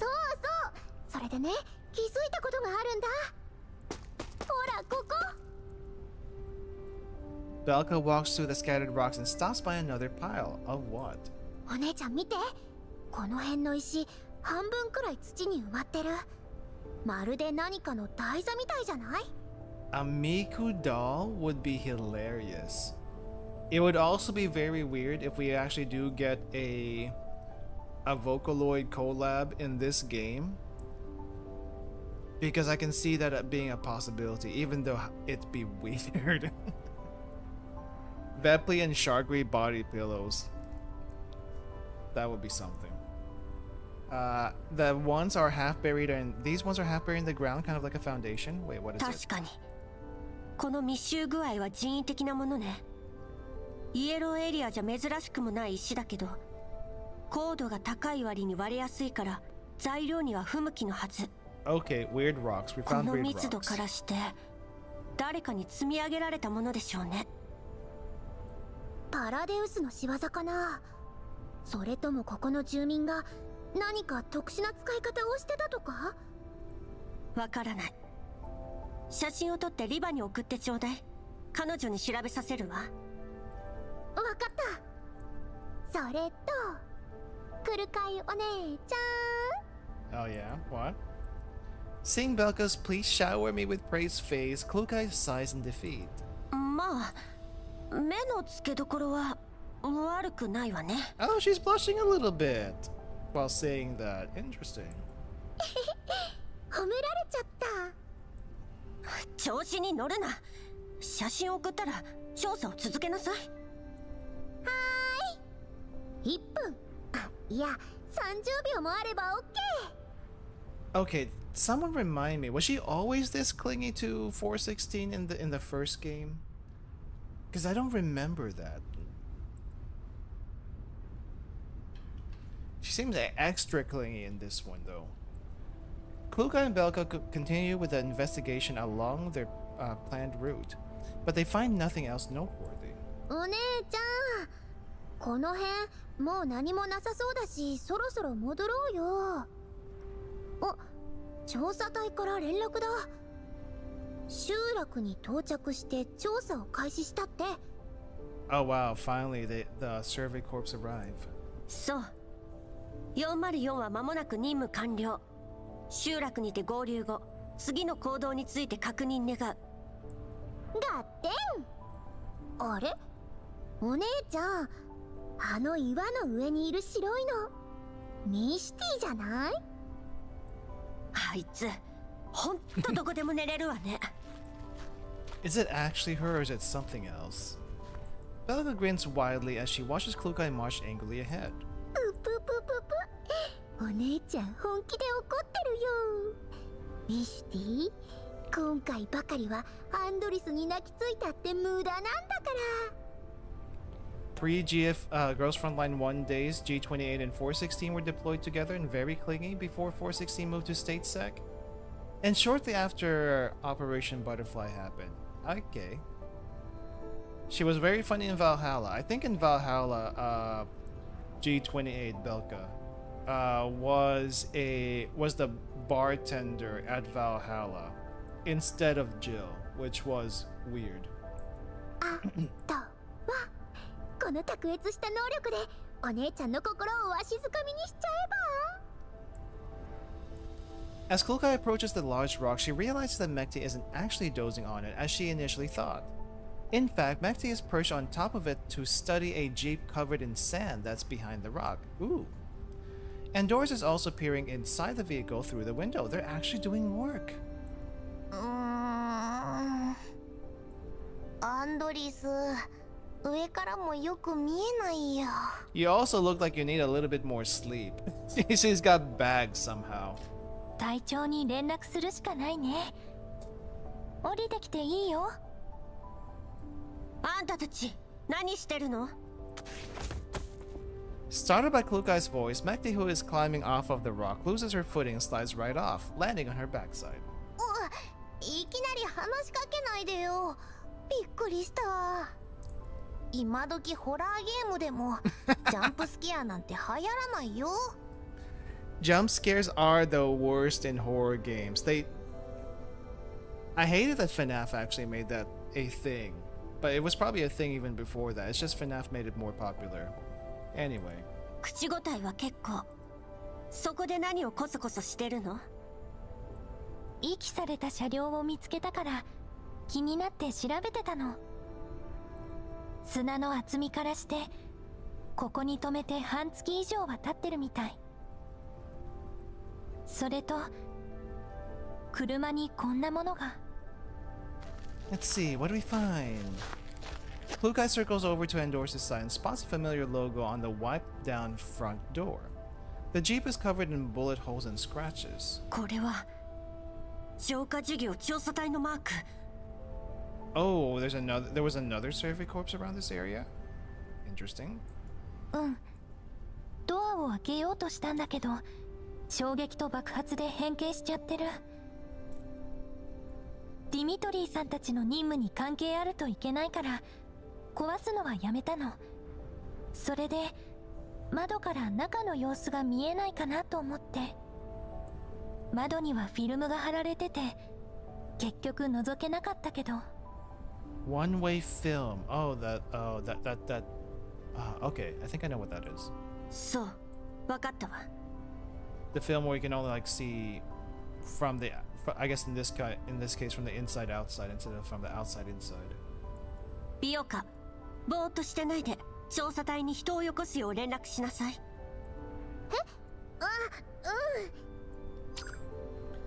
Disappointed by the way things have turned out, Belka contacts the survey corps and informs them of 404's discovery. 座標を送ったよ。すぐに来るって。了解。ミシティ、ドアをこじ開けて。アンドリスは動画で記録。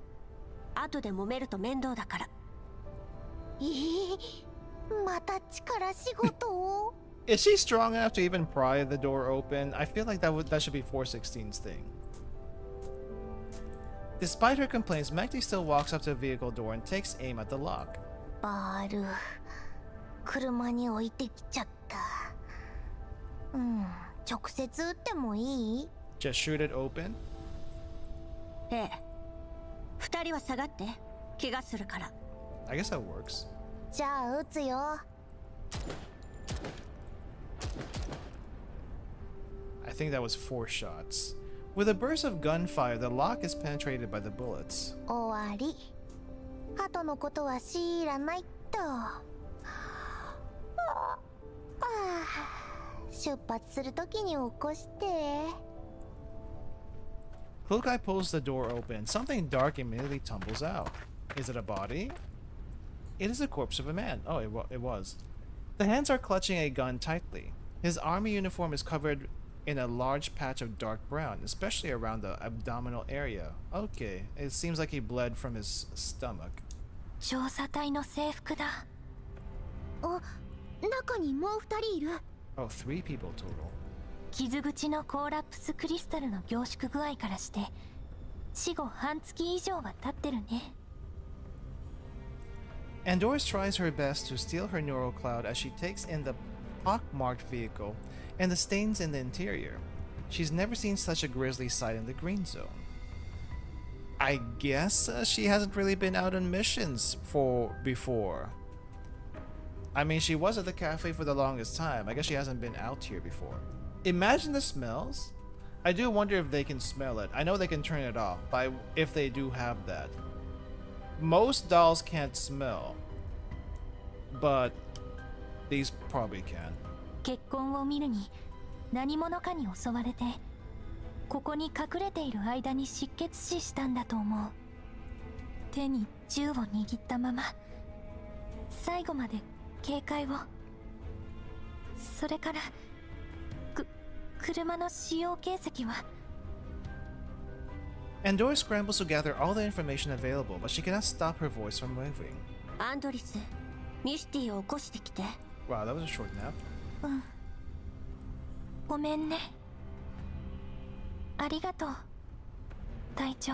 She's got no problem running over Elids. Well, Elids are one thing, right? Humans are another. I think she has more compassion for people in general.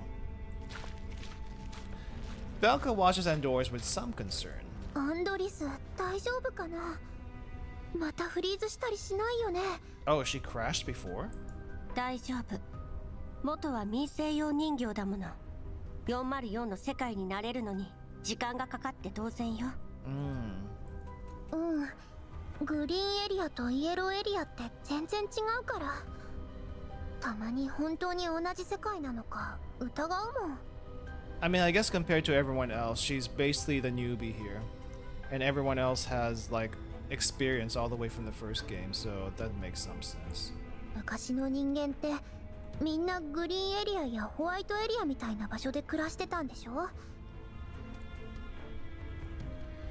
Taking Belka's unease, Klukai ponders for a moment, then simply gives out a piece of advice. アンドリスの感性に影響されちゃダメよ。過去のことも今の人間の境遇も私たちには関係ない。うん、わかった。残りの死体を引きずり出して何か見つかるかもしれない。 3D walkable Elmo would be great. I know that's taking them a while, but hopefully we get this. Hopefully we get it before the end of the year. 待て。 Oh, he's got his mask on. The soldiers of the Survey Corps have arrived at the scene. Dimitri walks up to the jeep and takes a look. Klukai backs up 2 paces to keep some distance between Dimitri and herself. あとは俺たちがやる。お前ら、車内の遺体を下ろせ。丁寧にだ。 After giving the order, Dimitri circles around the jeep and studies it closely with another subordinate in tow. 車体は弾痕まみれ。片面は派手にへこんでやがる。大方、環境との接触によるものだろう。ナンバーは MIA 部隊のものと一致。車内の遺体は腐敗が進み、ドッグタグも見つからない。身元は確認できず。 Dimitri calmly voices all his observations, while the soldier next to him jots them down one by one. At this moment, there is no sign of Dimitri's former temper and surliness. His features are marked by the composure and maturity of a veteran on the battlefield. Finally, he returns to the front of the vehicle and watches as his subordinates extract the corpse trapped in the back seat. 何か発見は？ある。死人だ。エリットに感染した上に生き袋に食い荒らされてやがる。 I see. Elids will just eat anything, even if it's Elid infected. あんたたちの仲間？いや、地元の住民だ。知らねえ服を着てる。 Ooh, I think we found some Paradeus people. Yep, they found some Paradeus people on the other side, it seems. Dressed in weird robes. 映像記録は？いい加減にしろ。お前に報告する義務はない。 Dimitri has not raised his voice, but his impatience is apparent. Paying no more attention to Klukai, he walks off and calls his superior on his communicator. こちらはロクサット主義合衆国連盟所属 Holy 第 crap, 7環 that's a 境 long 調 call 査隊 sign. 3762小隊のディミトリー総長です。これより定期報告を行います。ああ、状況はどうだ？獣医の指示に従い調査任務を遂行中です。 MIA とされていた第7環境調査隊1364小隊の車両及び兵士3名の遺体を発見しました。丁重に弔ってやれ。ロクサット主義の未来のために犠牲となった英雄たちだ。 This guy sounds like that same Nikolai guy from the flashback. I kind of wonder if that's him. ええ、分かっています。それとですが、順位改めて進言します。やはり今は部隊を撤退させ、増援の到着とともに任務を再開すべきです。理由は？九段の兵士たちはいずれも銃撃による致命傷が死因です。 Gunshot wounds. So someone got to them. 彼らの車両には調査隊のマークがついており、3名とも軍服でした。賞金ハンターやバレアグが彼らに対峙するとは思えません。記録にはない敵性勢力がこのエリアに存在し、意図的な襲撃を仕掛けたものだと推測します。 The sounds on the other end of the line makes Dimitri restless. 順位、私は命が惜しくてデタラメを言ってるんじゃありません。今回の任務は予想よりはるかに複雑。 Permission denied. ディミトリー総長、イエローエリアに銃規制はない。たかが3人襲われただけでは何の証拠にもならん。それにだ、君のいるエリアは物資に乏しい。孤立した調査隊にバリアグが略奪を働いても何ら不思議ではない。順位、自分が何を言ってるか分かってるんですか？ Yeah, I think he's saying can't help you, dude. Tough luck. You're gonna die there if you're gonna die there. ディミトリー総長、任務を続行しろ。これは命令だ。闇雲な命令は任務の足を引っ張るだけです。1364小隊は全員が MIA。 こちらも戦死率は3割を超えている。増援なしでは任務遂行など不可能です。 What even is the mission? ここで立ち止まるわけにはいかないのだ。死ぬ覚悟ならとっくにできてる。だが部下をクソみたいな計画のために犬死にさせるのはごめんだ。 I think all of them are gonna die. They're all probably gonna die. 今の発言は反逆罪とも取れるぞ。言葉を慎みたまえ。このエリアの調査は他と比べて随分と遅れをとっている。しかも我々の大半は元新ソ連軍の武闘派だ。調査隊、路線防衛軍。 Surveys the mission, gathering 我 environmental 々 data. に残された最後の居場所なのだ。 Right. I guess they're mainly here to scout the land for the railway project, which seems to be such a huge top priority for this story so far. 武闘派の失脚は何も戦争だけが原因ではない。そして戦争そのものが残した爪痕も深い。物資と人員配置の不自由さがその最たる例だ。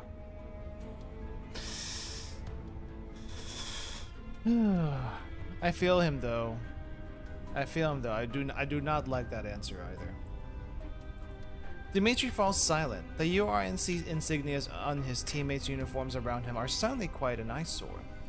And here he thought he had already gotten used to the change. 今回はこの辺にしておこう。任務を番近い増援を呼んである。予定よりも早く到着するはずだ。 After a brief pause, the warrant officer adds, 安全にはくれぐれも気をつけろ。無事帰還できることを祈る。 Oh, I don't know if they're coming back.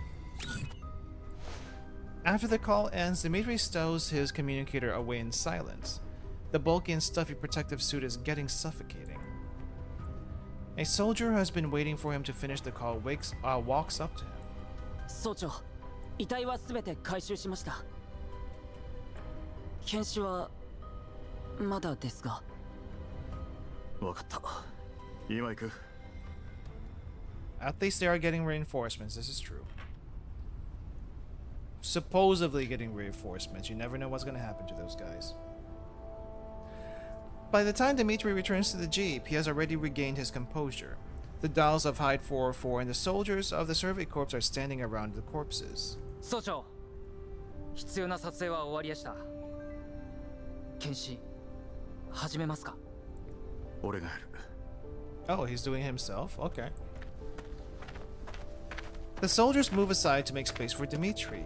He solemnly approaches and squats down by the bodies. He rummages through their clothing thoroughly, taking great care to also scrape away the collapsed crystals formed on the wounds. His hands move efficiently but with gentle respect. タグはどこだ? I guess for him, the main priority is identifying who they are. After a lengthy search, he finally fishes out 3 pieces of paper covered in stains from their pockets. 使えるものは回収して遺体を埋めろ。それから身につけてる小物も回収しておけ。持ち運べるようなやつだ。 Dimitri falls back several paces and moves over to the Jeep, then lays all the scrunched up pieces of paper that he just found on the hood of the vehicle. Klukai and Doris huddle in for a closer look. Dimitri shoots them a glare but does not stop them. Okay. 3枚とも同じ内容。なあ。ところどころマーキングがしてある。地図？地図に必要な要素はないね。それにこの数字の羅列とオリジンって単語、原点のことかな。 Origin, huh? So were there dog tags? I don't think they found any dog tags. The dog tags were missing. All they got were these map-like things, it seems. And Doris studies the numbers next to the markings on the pieces of paper. 座標でもなさそうだね。軍の暗号が一発で解けてたまるかよ。 Oh, they're coded papers. Never mind. あんたは何か分かったの？ Klukai's question has obviously touched a raw nerve, as Dimitri immediately flies into a flustered rage. 何見てやがる。隊ごとに暗号の規則が違えんだよ。情報漏洩を防ぐためだ。 Well, excuse me, no one told these guys that was the case. 俺たちは単なる臨時編成だからな。環境調査隊のルールなぞ知らなくて当然だ。 Unable to make heads or tails of the notes, Dimitri puts them away for now. Who around here is good at breaking code, I wonder? 3人が1枚ずつ持ってたってことはかなり重要な内容であるはずよ。んなことは分かってる。 Dimitri dismisses Klukai's observation. He checks the time and looks up at the sky, then turns to address his subordinates. もう日が暮れる。さっさと片付けて集落でキャンプを張るぞ。この辺は物騒だ。今夜から見張りを倍に増やせ。獣医の話じゃ増援はもう出発したそうだ。野郎ども、あと少しだ。援軍と合流できりゃこんな任務をとっとと終わらせてクソみてえな生活とおさらばできる。頂上列車に戻れば昇進間違いなしだ。 Promotions and pay raises await you when you get back. That's a lot to promise. That's a lot to promise. I don't know if that's actually happening.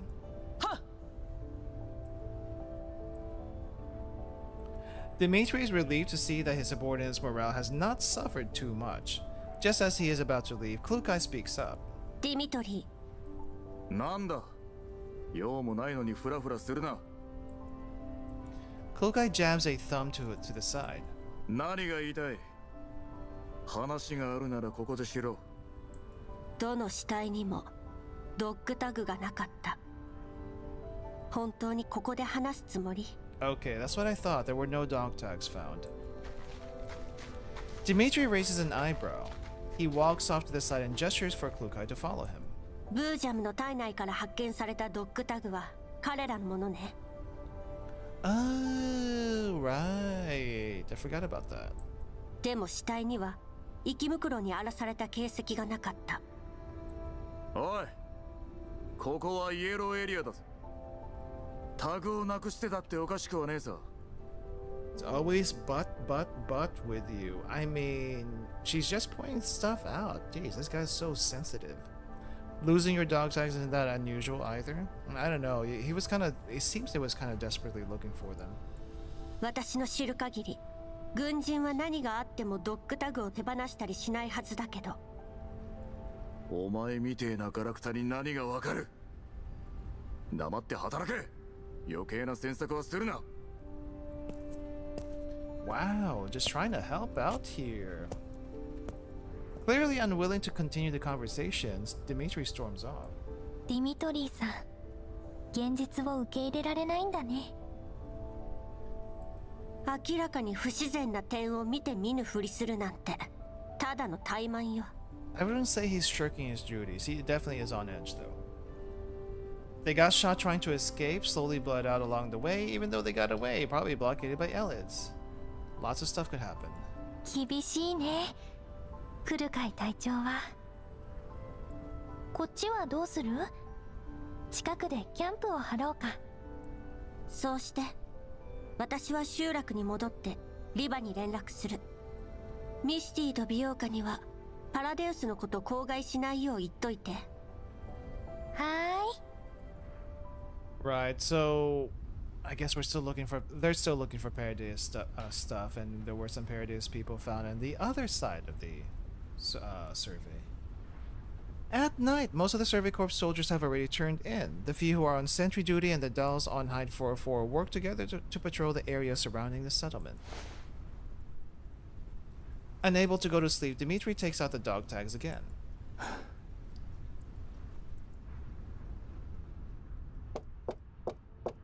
Oh, more flashbacks. 俺だ。開けろ。 Dimitri knocks on the door to a room in the dorms. His grin widens when he sees his friend. I'm trying to see what's on the posters. Not a whole lot, though. I guess there's one poster back here with two girls in, I guess, short skirts. But other than that, pretty bare. Pretty bare. Nikolai freezes for a second before letting him in. 静かに。規則を忘れたのか。別にいいだろう、そんなもん。 Dimitri plunks himself down on an empty bed, while Nikolai sits down by the desk in the center of the room and picks up the book he was in the middle of reading. 情報学原理。相変わらず頭でっかしたな、お前は。今時紙の本か。ま、頼りにならない機械よりはマシだけどな。 Machines can't be trusted. Okay, he's had this hate for a very long time, apparently. 前に一緒に戦った機械兵器がいてさ、ロレン軍に接収されて権限を書き換えられた途端、俺のことなんざ忘れちまいやがった。 And I guess this is why he doesn't really like dolls to begin with. Well, he said droids. They're a little bit different from dolls. こっちはペットみたいに可愛がってたんだぜ。あのちっこい偵察機を。ディミー、声が大きいよ。あったよ。大声出さなきゃいいんだろ。 Dimitri takes in the empty dorm room and slaps the wooden bed frame absent-mindedly. この量ももうお前だけが。うん。昨夜除隊して帰ったやつが最後だったよ。Retired from service and went home? That's a smart guy, right there. お前は？やるべきことをやるだけだ。Nikolai scribbles a mark on his book. のんきなもんだな。カーター将軍が失脚してお前の実家にも影響があったはずだろう。 Oh wow. Carter mentioned. Anyone who doesn't know, he was a big shot back in the first game. I don't exactly remember what happened to him. Did he die? Something else? I don't remember exactly, but he was I don't think we fought him. We definitely fought Yegor. But I don't remember if Carter was the guy we had to deal with personally. That is not a Russian name. It definitely isn't. まあね。でも年寄りが一線を引くのは当然のことだ。Oh, he defected? Oh, dang. 何しに来たんだ？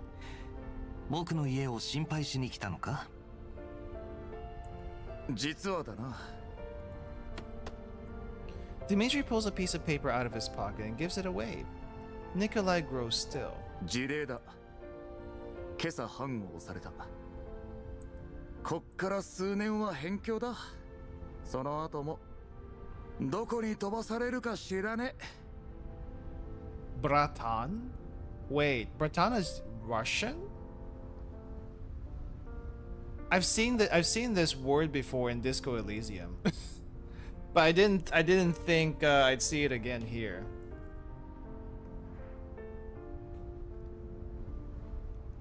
Yeah, I think the chat might be a little bit behind for some people. I usually put it on live chat. That usually gets most of them. Carter led the attack on Griffin Base and its destruction. It wasn't a complete success, but it's why we ended up on the Elmo. That makes sense. Yeah, I do remember that attack on the Griffin Base. I forgot why they did it to begin with, but I do remember that happening. It was a pretty big deal when it did. どうして？君の階級ならここに残れたはずだ。残るのがいいとは限らないだろう。昔からの腐れ縁どもと島流しされんのも悪くない。近い将来頂上列車ってのが建造されるらしい。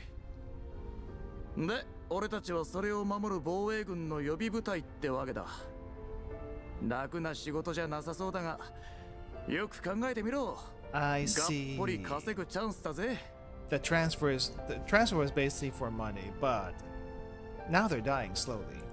人儲けしたら仲間と軍を抜けてビジネスでもやろうと思ってる。軍を辞めるのか？まあな。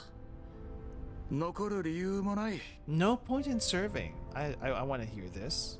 Why is he still serving right now? 今までは戦う目的があった。今はカーター将軍も将軍についてた KCCO の連中もいない。みんな辞めちまった。軍にいたって何をしていいかわからねえ。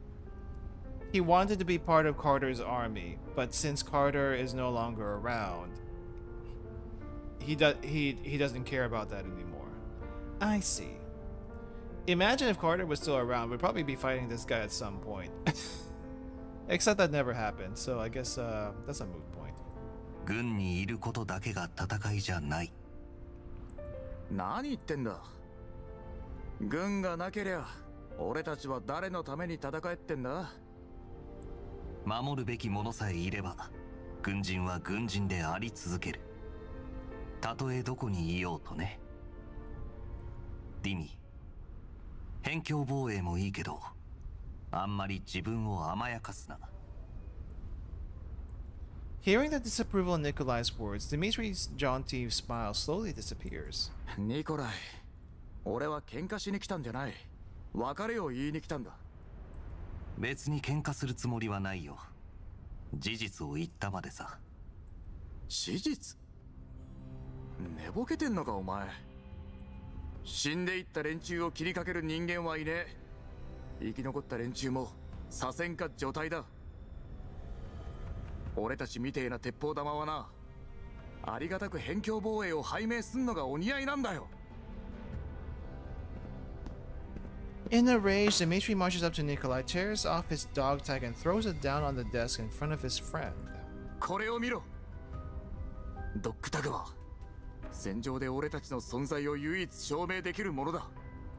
それがどうだ。エンブレム、部隊番号、コールサイン、何もかも変わっちまった。お前はこのタグに書かれているのが俺だと言えるのか？え？ I guess he feels a little bit betrayed by the restructuring in the military here. I kind of get it though. そんなの身分の証明でしかない。君は君だ、ディミトリー准尉。バカ言うな。俺は身も心も新ソ連人だ。だが新ソ連はもう新ソ連じゃなくなる。これからはロクサット主義合衆国連盟新ソ連大工だ。 Just because it's not the Neo-Soviet Union anymore?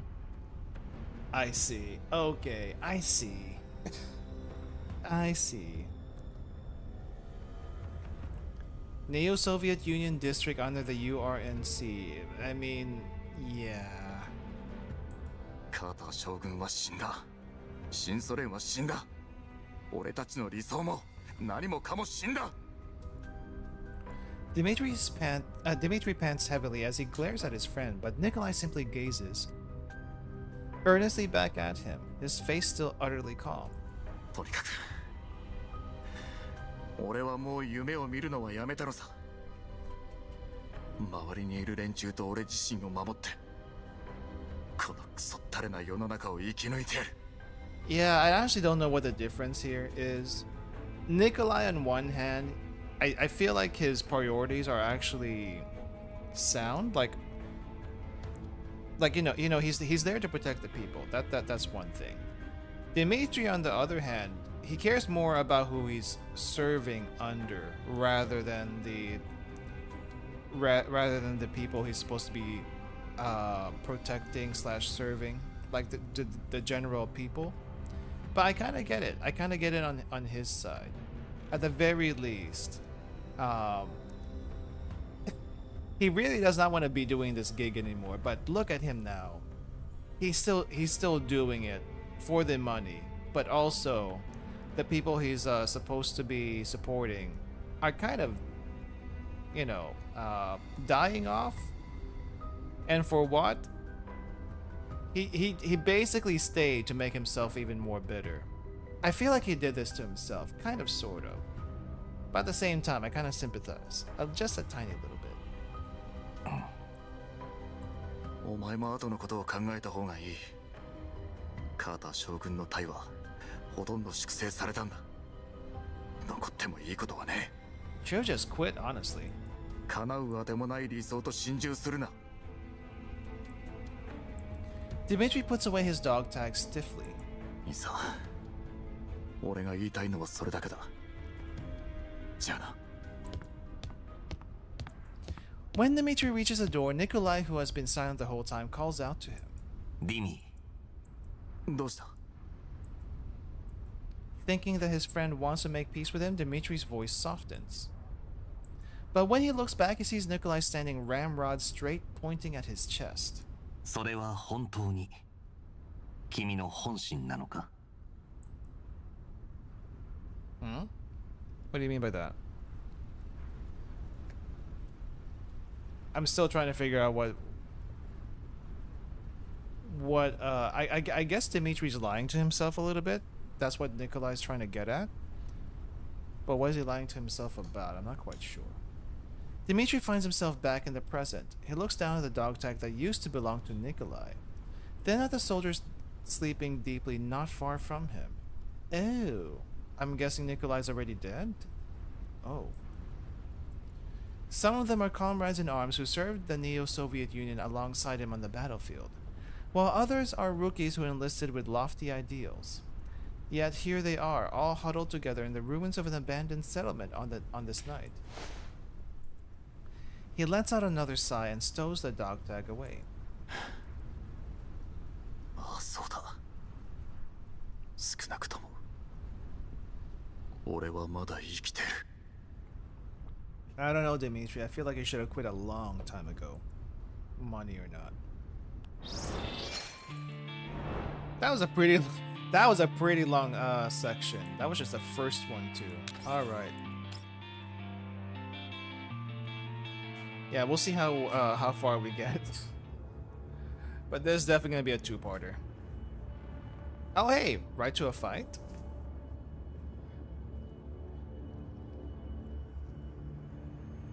No preamble, no nothing. We just go straight to a fight. Okay, let's just go.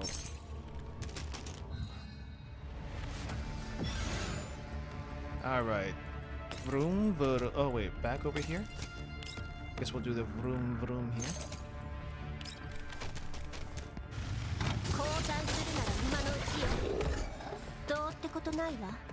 Not gonna lie, it is kind of fun to just drive over all the elids like this. Or anything in general.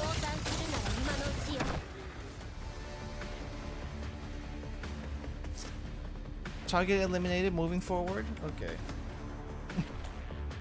You started playing and it is. Oh! Beep, beep, beep, beep, beep, beep, beep, beep, beep, beep, beep. That's it? Just beep, beep? Still not spending on it? Fair, fair. It's just nice to like, I mean, the main reason why I even play gacha games to begin with, other than just filling in the little bit of time I have with some gaming here and there, is that sometimes there's actually some pretty decent stories. This is one of them. This is one of them. And sometimes you just pick up a gacha game for the pure degeneracy. There are quite a few of them. Holy crap. After fending off the elids that attack them along the way, Klukai walks aside while the team is resting up and answers a call from Leva with obvious displeasure. 10 hours? Wow. So late. 管理局にいる割に時間の管理はできてないよね。まあまあ、そうしょっぱなから怒らないで。I mean, can you really get mad at her? You know she's gonna troll you back just because you're doing that. 私にだってれっきとした仕事があるの。連絡が遅れたって変じゃないわ。ハイド404メンバー規則。通信と会議について第24条。Don't spout off the article at me. Who do you think wrote that thing? 事情により会議の参加や通信が困難な場合、他の参加者や通信相手に理由を説明の上、会議もしくは通信の代替時間を明確に提示すること。Also, what the heck? When do they have time to actually draft up like rules for themselves like this? It feels more like a formality than an actual thing that they need to be following. もう一度繰り返そうか？クルカイはルールが多すぎるのよ。覚えられっこないわ。あんたたち一人一人がエリート人形としての自覚を持っていれば、おのずとそんなルールも必要なくなる。Wait, did 416 actually make all those rules herself? Wow. Such a stickler. So what does a T stand for? Tactical. Don't ask me what ADOL stands for in civilian. I'm actually not sure. Maybe someone else knows that. We coped well enough even back when our rules were essentially half a page. There were rules even back then? I thought it was just like, just do it. それは昔の話。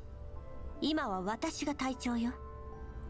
へえ、その隊長様が私程度に連絡がつかないからって不安になってたんだ。誰が不安よ。もういいわ。本題に入って。Leva chuckles at Klukai's huffiness. Having succeeded in riling her up, she decides to call it a day. Basically, that's the whole point. 映像記録は全部見させてもらったわ。レナが集めた情報によれば、その石はパラデウスが残したものに間違いないわね。集落の死者の服装も構成員のものと一致する。おめでとう。ようやく進展があったわね。I mean, I guess you found remains, but what does it actually say? I don't think it says much of anything, to be honest. これのどこがめでたいのよ。進展がなくてもしかめっ面、あってもしかめっ面。まったく世話が焼けるわね、クルカイ隊長様は。口の聞き方がなってないわよ、リバ隊員。それでパラデウスは一体何を？ネートが建築学でも始めたとか？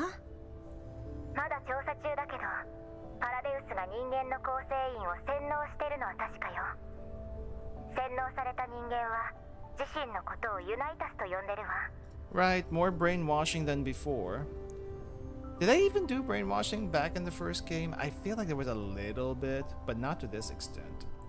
あの石の山だけど、壊される前はおそらくこんな感じね。Lava sent an image to Klukai. これは石の塔？ Is it the same tower that we saw in a couple of chapters back? 彼らの何らかのシンボルよ。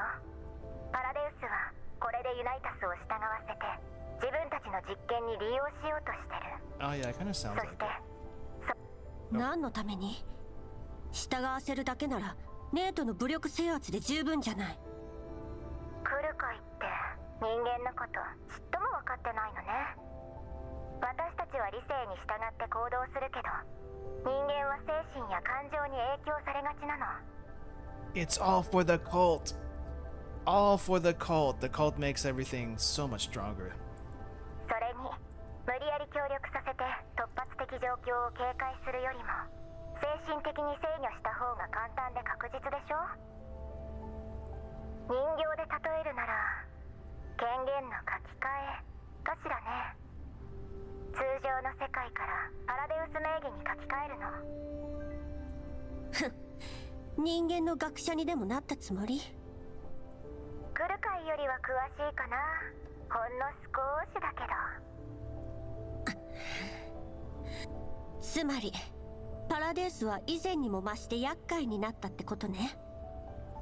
そうね。組織としては極めてたちが悪くなってきてる。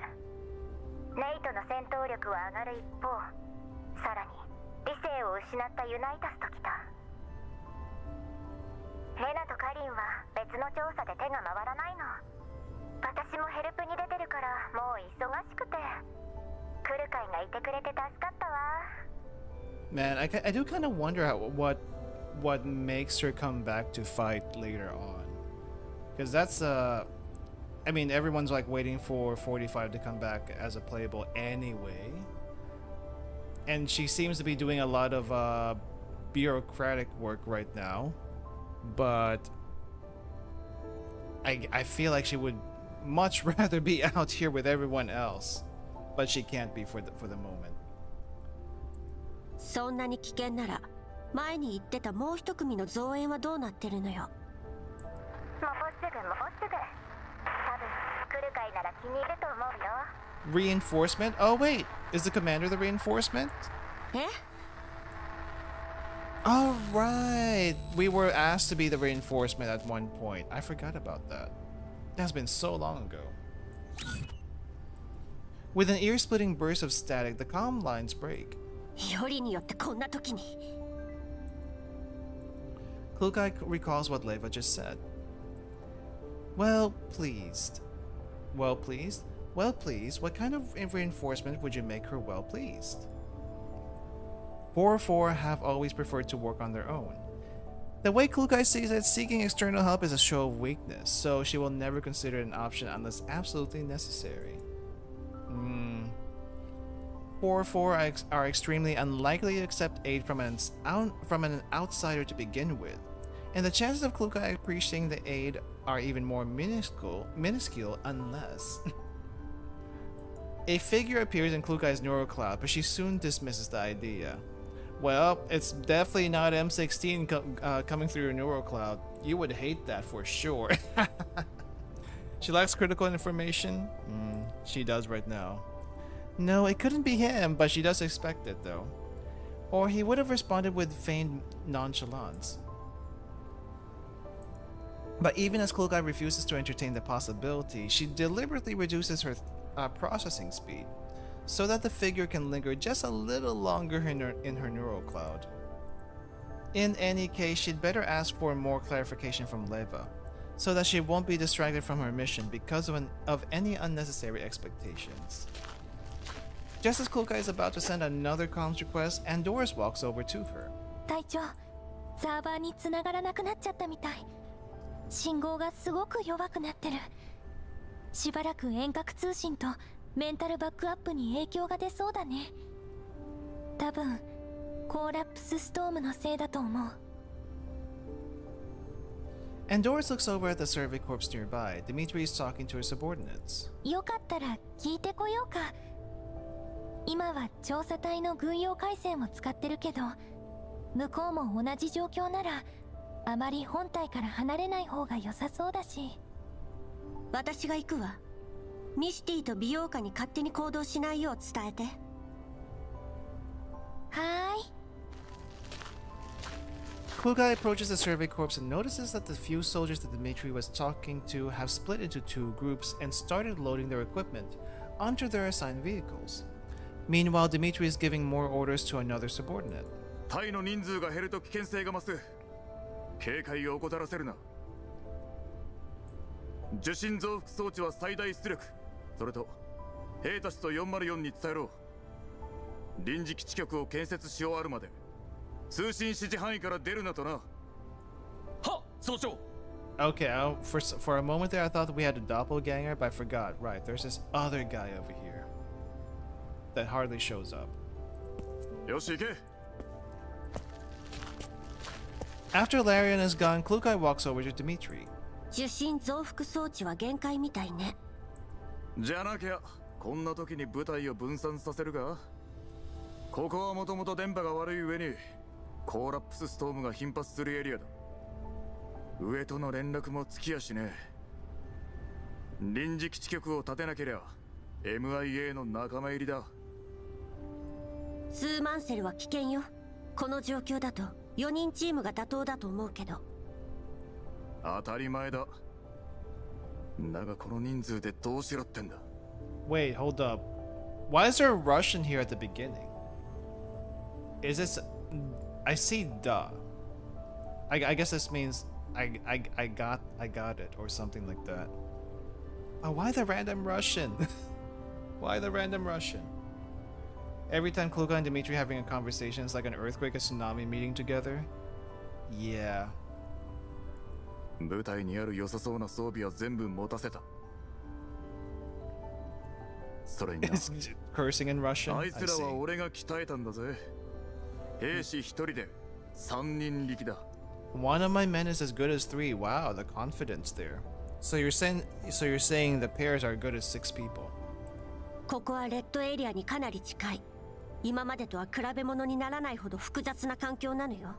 慎重になるべきだわ。ガラクタに何がわかる。戦場に出るってろに指揮がなけりゃどんないい装備を持ってようがいい的だ。 Dude, do you have any idea how long she's been around? I guess she does. I guess he doesn't.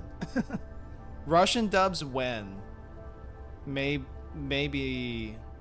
it would have been interesting if they actually did a Russian dub. I feel like that's just localization purely for the flavor, which is appreciated. 無駄口叩いてる暇があったら生き袋でもぶちのめしてきたらどうだ。機械がいちいちうるせえんだよ。 Once the preparations are complete, the soldiers tasked with constructing the temporary base station split off from the main force and set out to carry out their mission. Meanwhile, a small surveillance drone is hidden behind a piece of cover not far away. Its indicator light blinks as it records everything that's transpiring. Oh yeah, there was a scout drone? I guess there was a scout drone. I kind of forgot about that. The clear visual feed is displayed on Blue Sphere's monitor. Oh, here's a spy. 分散した部隊の追跡よ。 I almost forgot about you. You were introduced in the last part, but haven't really done much since then.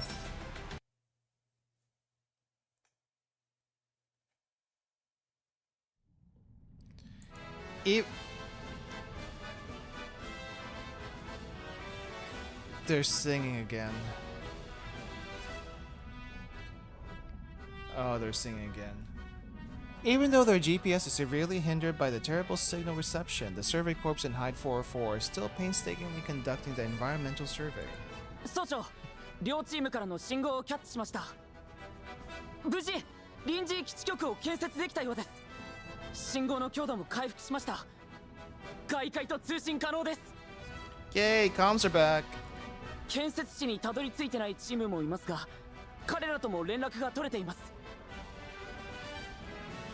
よし、上出来だ。完了したチームにはその場で待機させろ。ありゃあくまで臨時だ。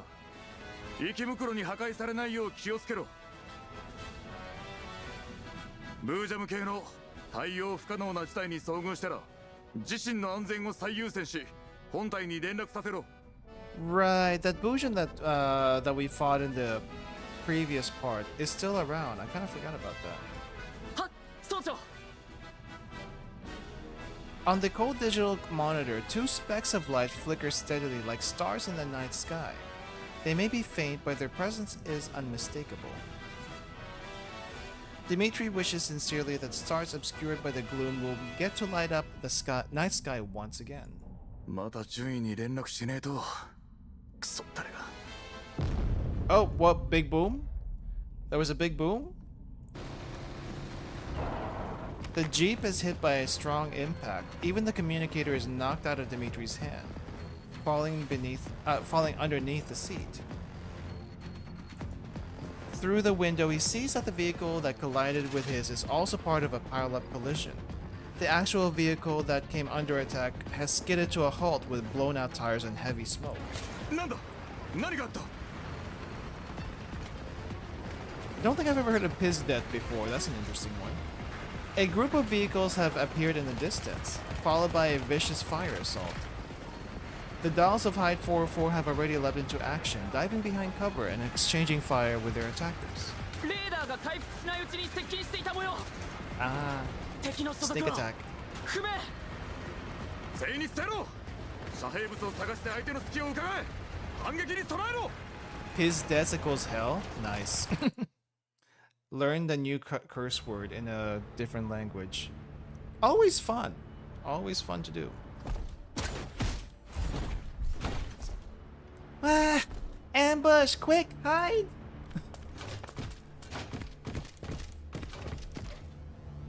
Okay, let me see this support unit. Is it actually a support unit? Oh, no. We still got turrets and bombs. We don't get the guy, though. Sad. Anyway. I feel like at this point in CN, they probably had Belka and Doris already, right? Or did they come afterwards?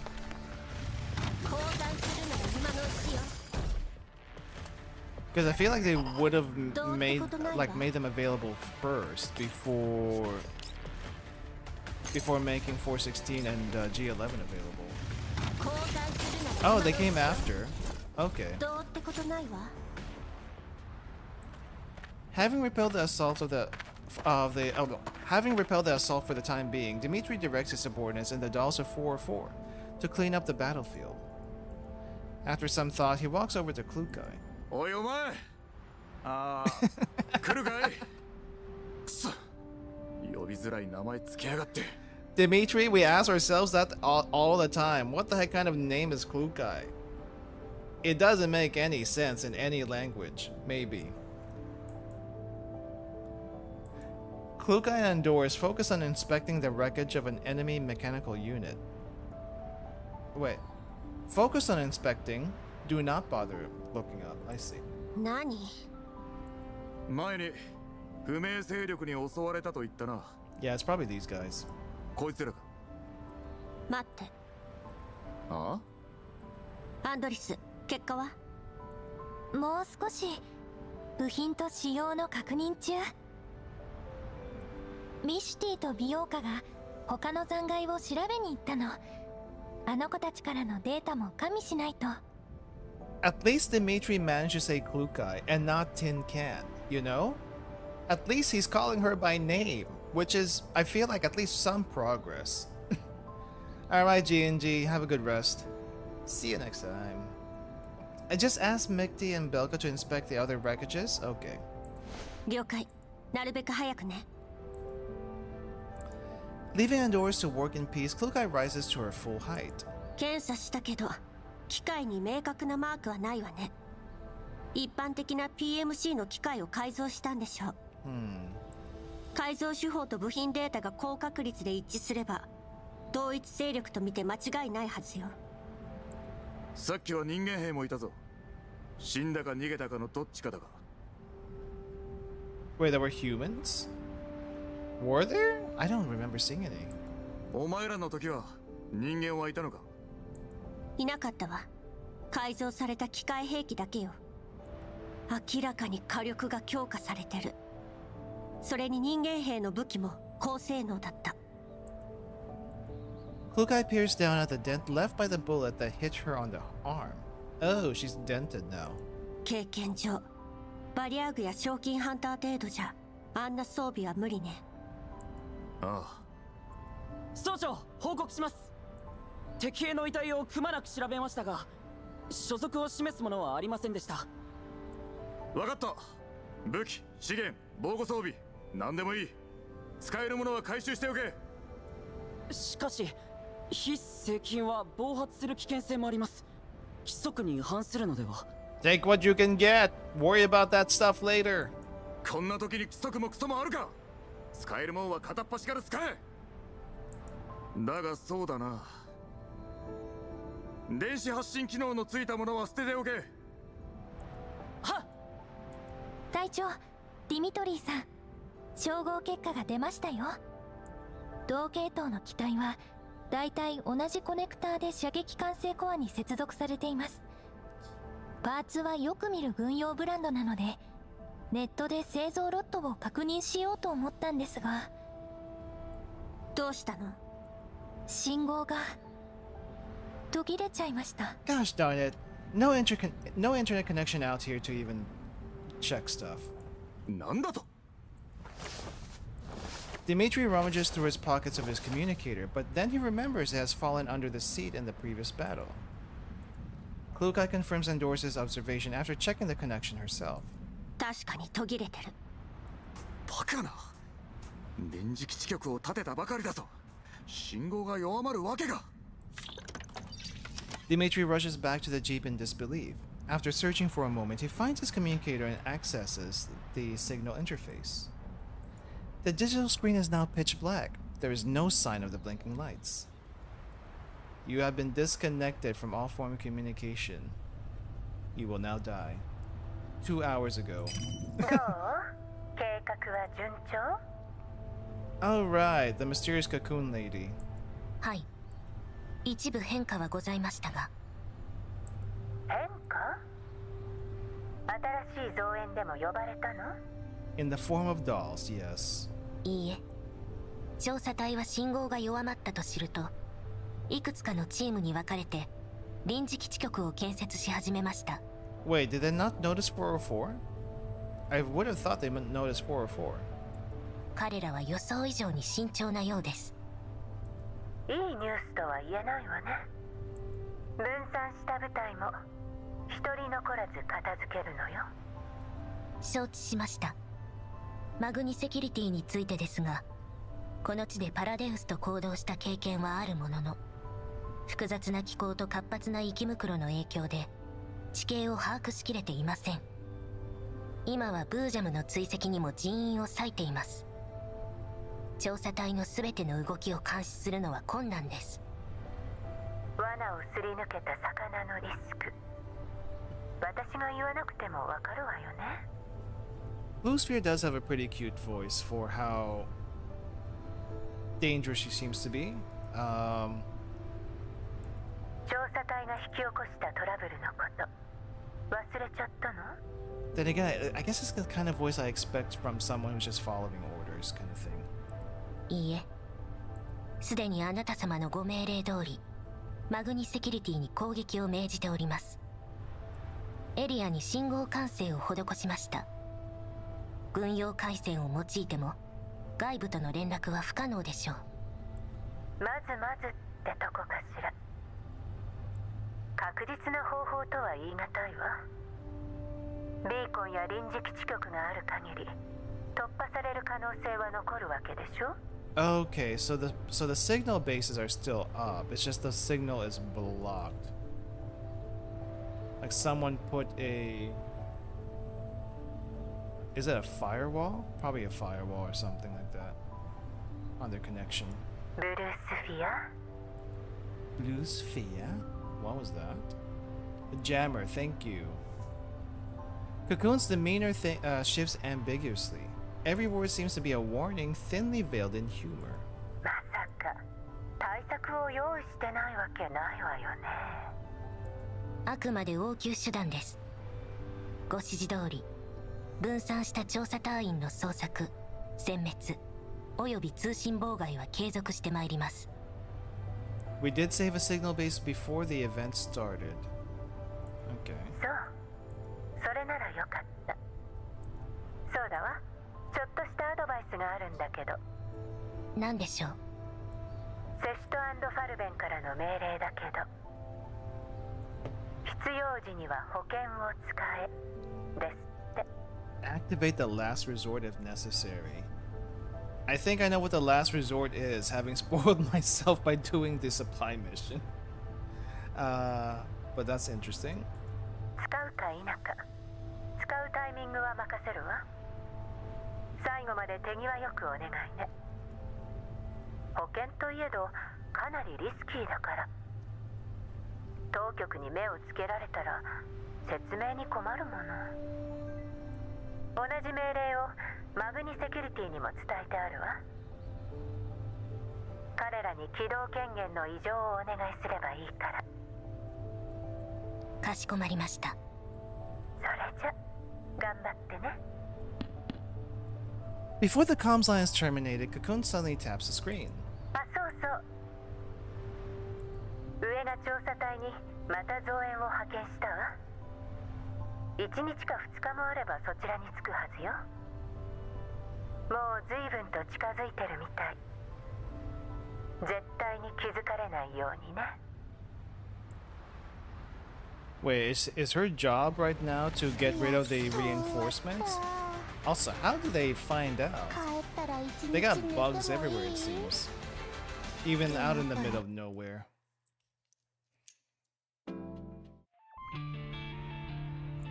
Oh, that wasn't so story 2?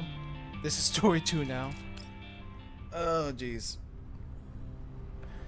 Having evaded the incessant pursuit of an unknown force, the Survey Corps and Hyde 404 are now taking temporary refuge in an abandoned settlement that they have chanced upon. The settlement is shielded by hills to the southeast, so the dolls of Hyde 404 are currently monitoring the surrounding areas from their respective hiding spots on the other 3 sides. Considering the extent of damage that Magti has suffered, Klukai has paired herself up with her. うわ、ますますおっかないよ。一体どこの誰なんだろう。来るかい。またどこかで恨みでも買ったの？ For once, it's not us. at least it's not their fault. ポートの問題で集落でも充電できなかったし、高出力モードあと3回も使えないんじゃない？使えるよ。え？本当に？一度の戦闘を1分以内に抑えればね。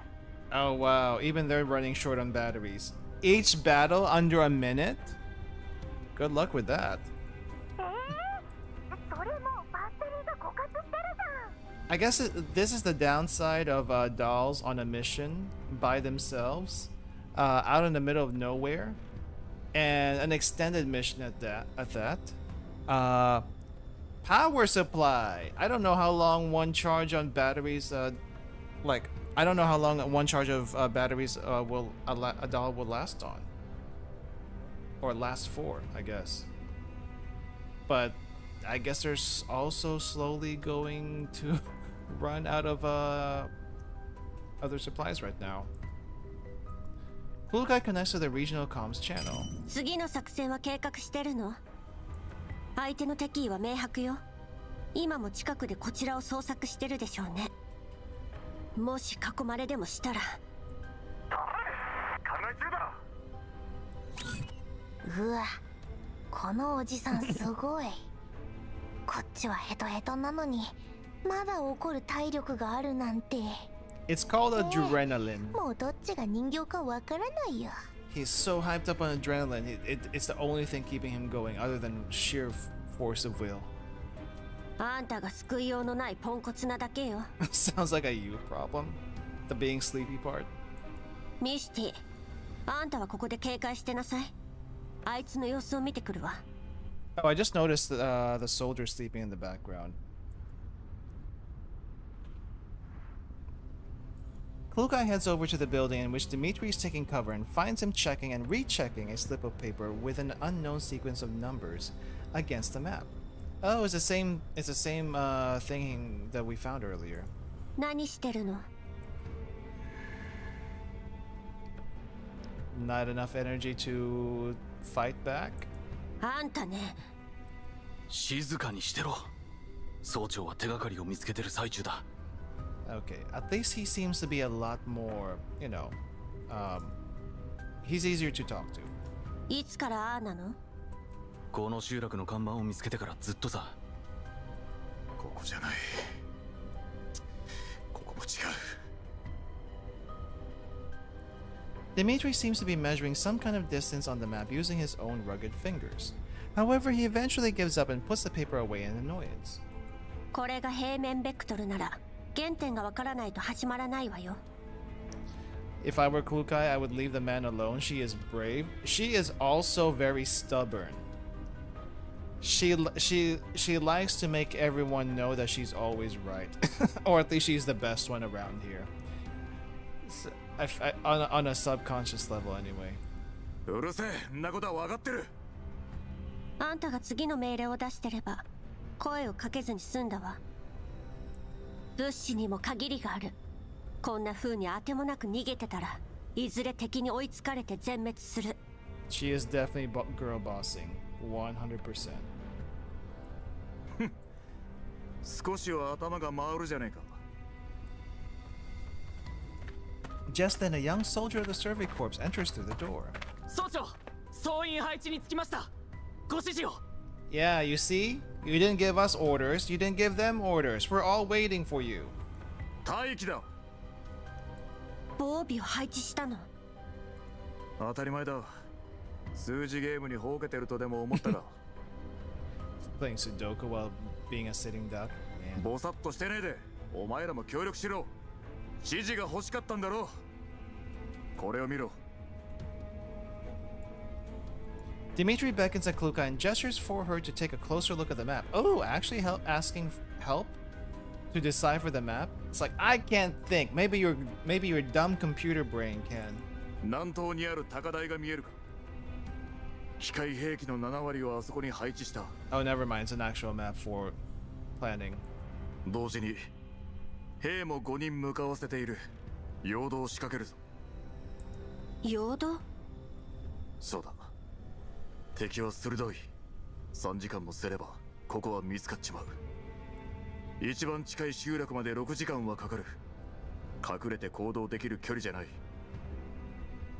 Why are these places so far apart? I mean, I guess we're technically in the yellow zone, so that makes some sense. But still, it's like 3 hours away, 6 hours away, 18 hours away. Even on the Elmo, it's like 24 hours away, 48 hours away. What the heck? 一気に距離を離せないんなら追っ手の大半を叩くしかない。でなけりゃ次の集落にたどり着く前に全員おだぶつだ。ここで追っ手を弱らせるつもりね。そうだ。奴らからしたら俺たちは無勢な上に装備も貧弱だ。反撃するとしても待ち伏せやゲリラ戦を仕掛けてくると考えてるはずだ。次の集落に向かうのにこの道は避けて通れない。しかも片側は高台に隣接してる。ここが絶好の待ち伏せポイントだってのは猿でもわかる。俺たちが次の集落へ移動したとしていれば敵はまずあの高台に目をつけるだろう。そんなところに人を配置したら敵の思うツボじゃない。まだわからねえか、このガラクタが。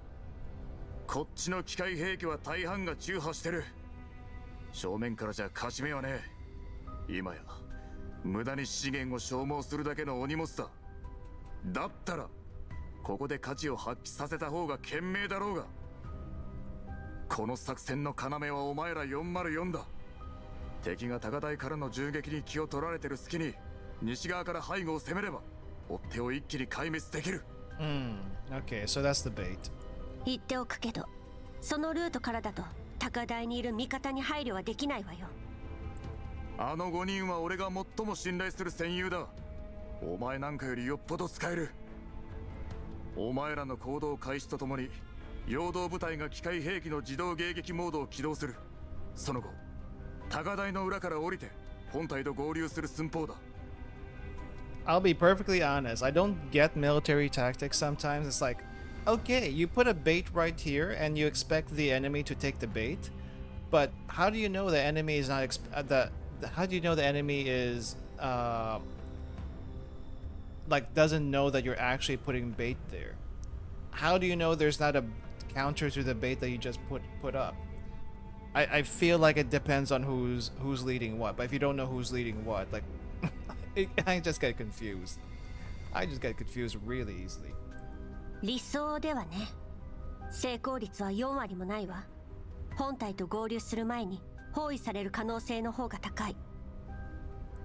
それに敵兵力の概算は前回の戦いに基づいたものよ。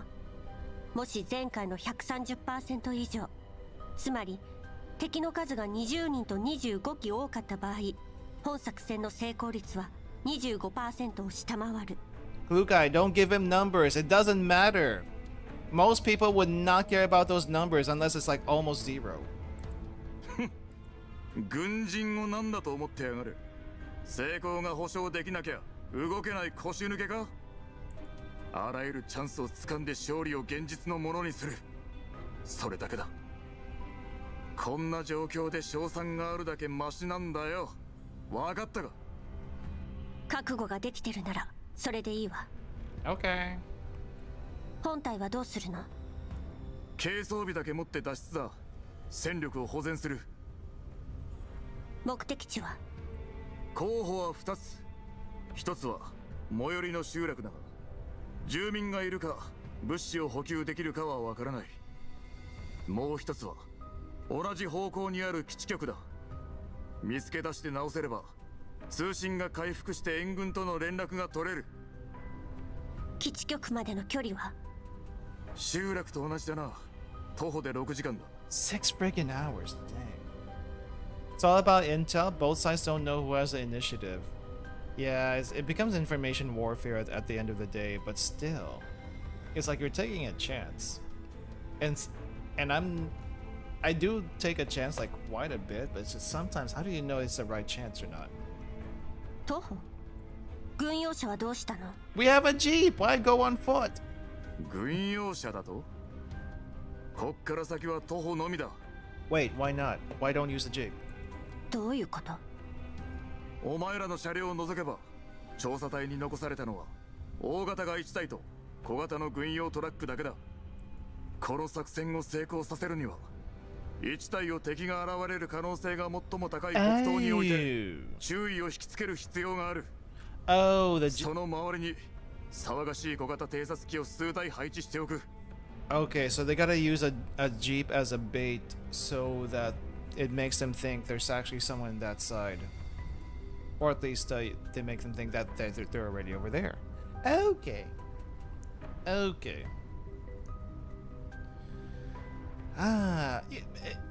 You mean, at the end of the day though, Dimitri has a lot of experience about doing this kind of stuff, so I get it. He definitely knows better here. On the other hand, 416, she thinks she's a good leader and all of that, but there is one thing someone told her a very long time ago that they got right. I mean, like, she was told a long time ago by a certain big boss lookalike that she lacks experience, and even 10 years later it feels like she's still lacking some experience. I feel like if we put M16 in this situation, She probably would be on the same level as Dimitri, if not a little bit better. Looks like your awesome bikes and it gets sacrificed for the greater good. It got sacrificed in that fan animation. Did you guys see that one? That was pretty cool. I think that was actually commissioned by Girls Frontline 2 EN though. But still, it was pretty nice. Loki think Dimitri just wants to show Klukai that humans are not dumb. Probably also. But I guess she's just here to give him a reality check, and he's like, you know what? We're desperate enough to actually try this. And we're kind of in a bad situation anyway, so if we lose, well, we lose. 大した戦闘力はねえが、音だけはでかいからな。敵を引きつけるにも、味方に注意を促すにももってこいだ。ま、そうなると車と偵察機の回収は無理だろうがな。Yeah, Klukai will also hates that gap compared to everyone else that supposed to be actually in a leadership role. もう一台はどうするの？陽動部隊の脱出用だ。あれで本体に追いつかせる。賢明な判断だとは思えないわね。本体と合流するのが困難なことはあんたも承知のはずよ。ガラクタに何がわかる？困難と知りながら前へ進むのが英雄だ。英雄の退路を断とうとする奴は人間のクズだ。あいつらは陽動部隊だ。特攻部隊じゃない。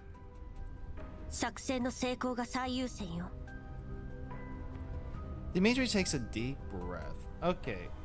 I mean, she is giving him a reality check just to make sure. Are you sure you want to do this? 俺が指揮を取る。お前らは黙って指示に従え。いいな。機械ごときに世話を焼かれてたまるか。Man, I would not even be trying to argue with this guy. Reality check or not, he seems set on whatever he's trying to do.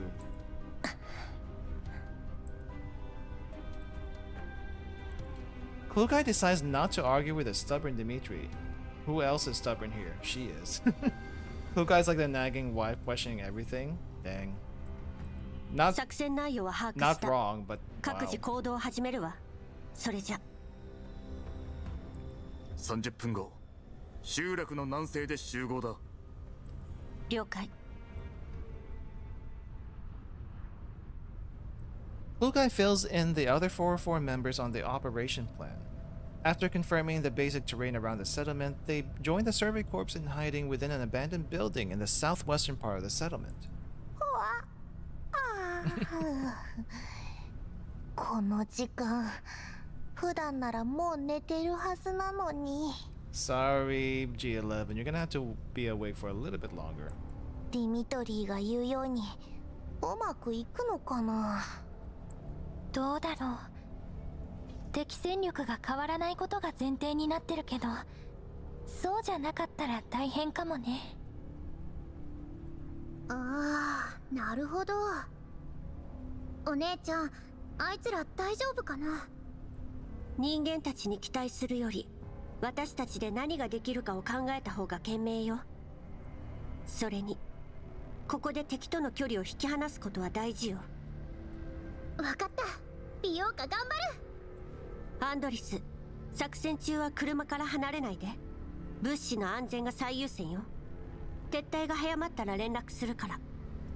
And doors for the escape vehicle. Nice. はい、クルカイ隊長。The four dolls lapse into silence as they remain at their station. Oh, jeez. That almost sounds like a boojum. What the heck?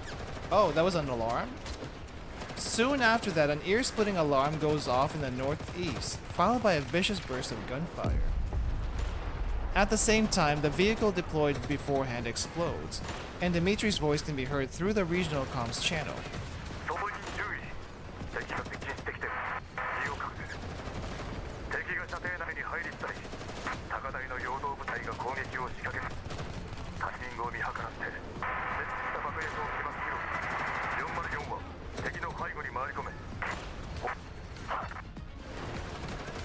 Copy that, sir.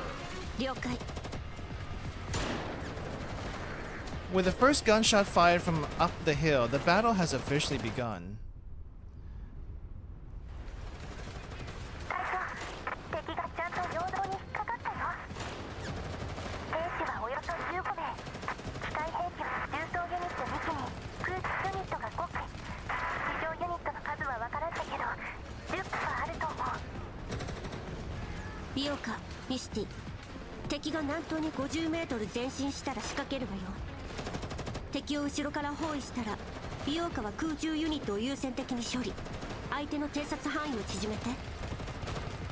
ミスティは私と重装および地上ユニットを南西にいる本体に気づかれないよう注意しなさい。アンドリスはここで待機。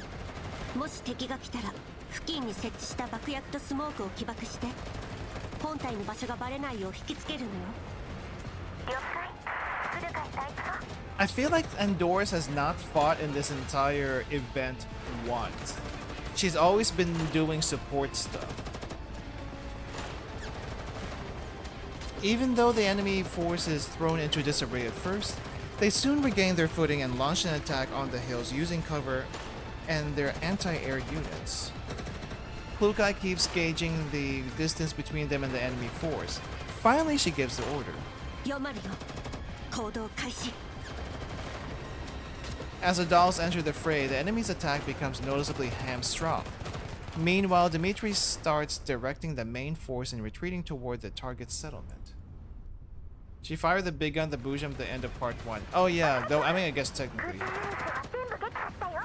But other than that, other than the big gun, she hasn't really fought from what I could tell. All enemy anti-air units have been eliminated. Good job. 上出来ね。やっぱか。だったらこっちだってよ。デカブツめちゃくちゃいっぱいなんだけど。 This big guy? What big guy? ビオカ、ミスティのサポート。重装ユニットを近づけさせないで。他は私がやるわ。わかった。お姉さんも気をつけてね。 Timing her move carefully, Klukai detonates another set of explosives, successfully impeding the enemy's attempt to regroup. 本体、こちらハイド404。追撃部隊の制圧態勢に入ったわ。よし、わかった。イヴァン、そっちはあと何人残ってる？残り3人だ。だが1人は重傷で動け。敵がこっちに気づいた様子は？まだだ。今はこっちを集中的に狙ってるが、404のおかげでなんとか持ちこたえてる。それどころか奴ら10分前に404の方へ兵士を割いてる。ドローンを優先的に撃墜した。地形に正面、砂塵の影響で奴らの視界は最悪のはずだ。本体の存在には気づいてないだろう。さすがだな、リミー。こんな作戦を思いつくとは。 Well, it looks like they took the bait. For now. 褒め言葉は後でじっくり聞くさ。任務終了だ。高台の裏を回ってそこから撤退しろ。了解。404はあと15分持ちこたえろ。イヴァンたちが撤退した後、全機械兵器を爆破して敵の追撃ルートを塞げ。その後はできるだけ敵を撃破しながら撤退しろ。本体と合流できるよう急げ。通信を怠るな。了解。やっと終わる。すごい。こんなにうまくいくなんて。 You guys are celebrating a little too early. Everyone in the regional comms channel breathes a sigh of relief and starts to relax a little. Never relax until the battle is finished. Lesson number 1. Still staying close to the jeep, Andorus suddenly looks to the side in alarm. みんな、西から熱源反応。敵の増援かもしれない。敵が救援信号を受け取ったんだ。こちらへと高速接近中。本体と接触する可能性大。 Then there's the reinforcements. なんだと？近くに遮蔽物はない。間に合われ！ The wave of dust kicked up by the enemy reinforcements marches already within Dimitri's view. 熱源反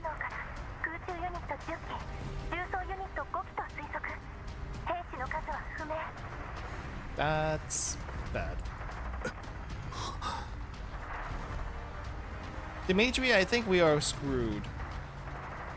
Even though everyone was prepared for the worst, the moment the enemy reinforcements actually show up, their despair is still palpable through the comms channel. 総員全ての照明装備を落としその場に伏せろ指示するまでは絶対に動くな音も立てるな来たぞ敵は目視距離まで接近規模404が予想した倍以上だ It's double the size estimated by 404. Wow, even worse. Even worse than expected.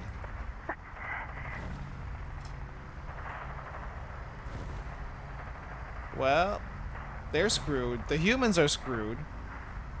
Eventually the dolls too.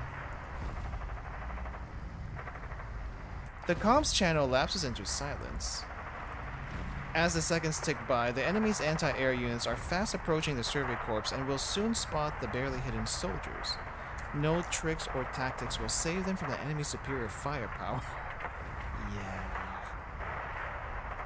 All the soldiers press themselves to the ground with bated breath, doing everything they can to reduce their bio signs.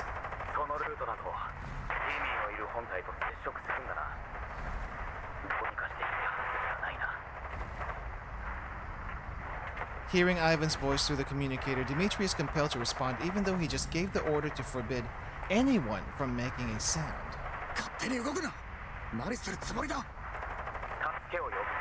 Rescue, I see. And so they're gonna die sacrificing themselves for the rescue.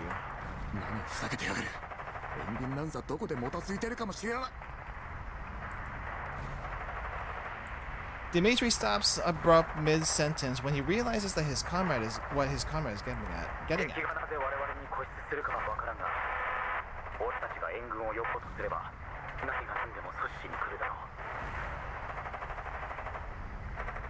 Okay, it seems like he said so little, but then we got a translation for a lot. If we show any sign of doing that, they will definitely try to stop us with all their might. 本体と合流することだリミ落ち着いて聞くんだ俺たちは援軍との連絡に成功し合流するようにかけるリミお前はその隙にみんなを連れて逃げろだがナックは持たない奴らがフェイクに気づけばすぐに折り返すだろう俺の命令が聞けねえってのか俺たちの任務は陽動を仕掛け本体の撤退を援護することだ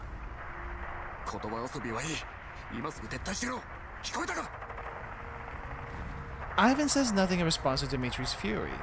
The winds and gunfire in the yellow zone resound in the comms channel.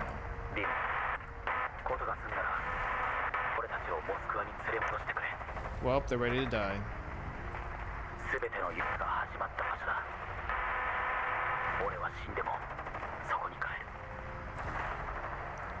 Amid the silence, Ivan's voice sounds ghostly, almost unreal.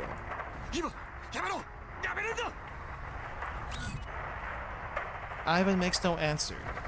The mechanical units on the hills to the southeast of the settlement suddenly stop firing and start following a jeep that is speeding in the completely opposite direction.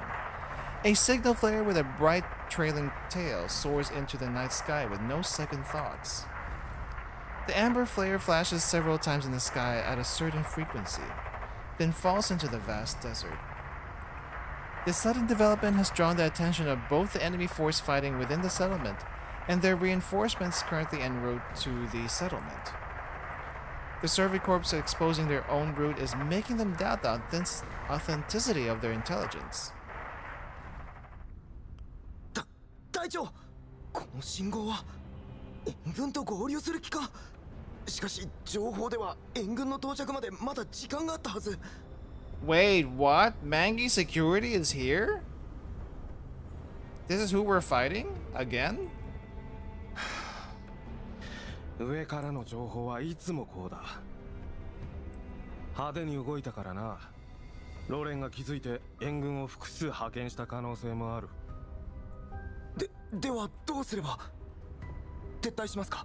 上には気づかれるなと言われてますし。Man, ever since they showed up in the story, they've seemed to be showing up everywhere. What the heck? No, this is not Kenny. This is definitely not Kenny. バカ。増援が来た時点でこっちの存在はバレてる。目標も回収できていない。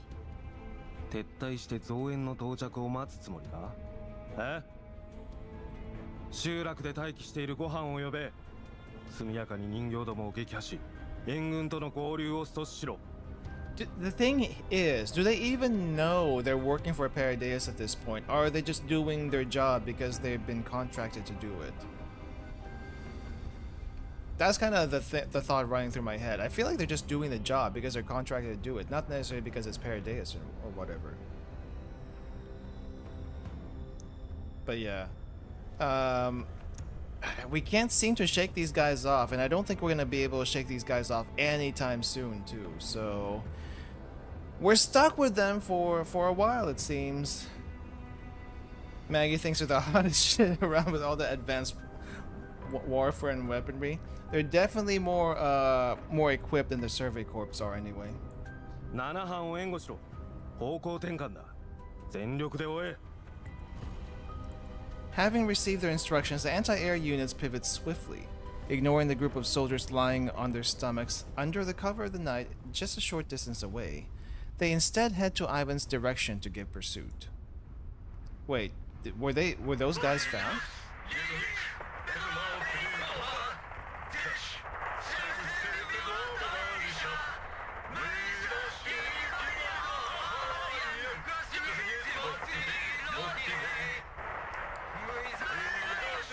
Well, they're gonna die singing.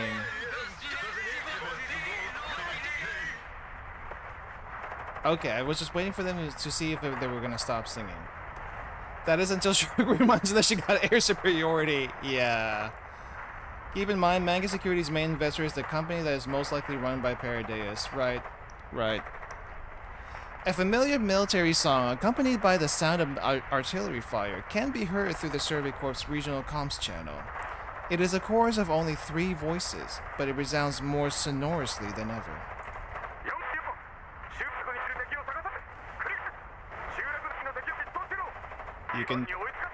You can try, but they're gonna die. Dimitri clenches his fist. His voice grows hoarse and hollow.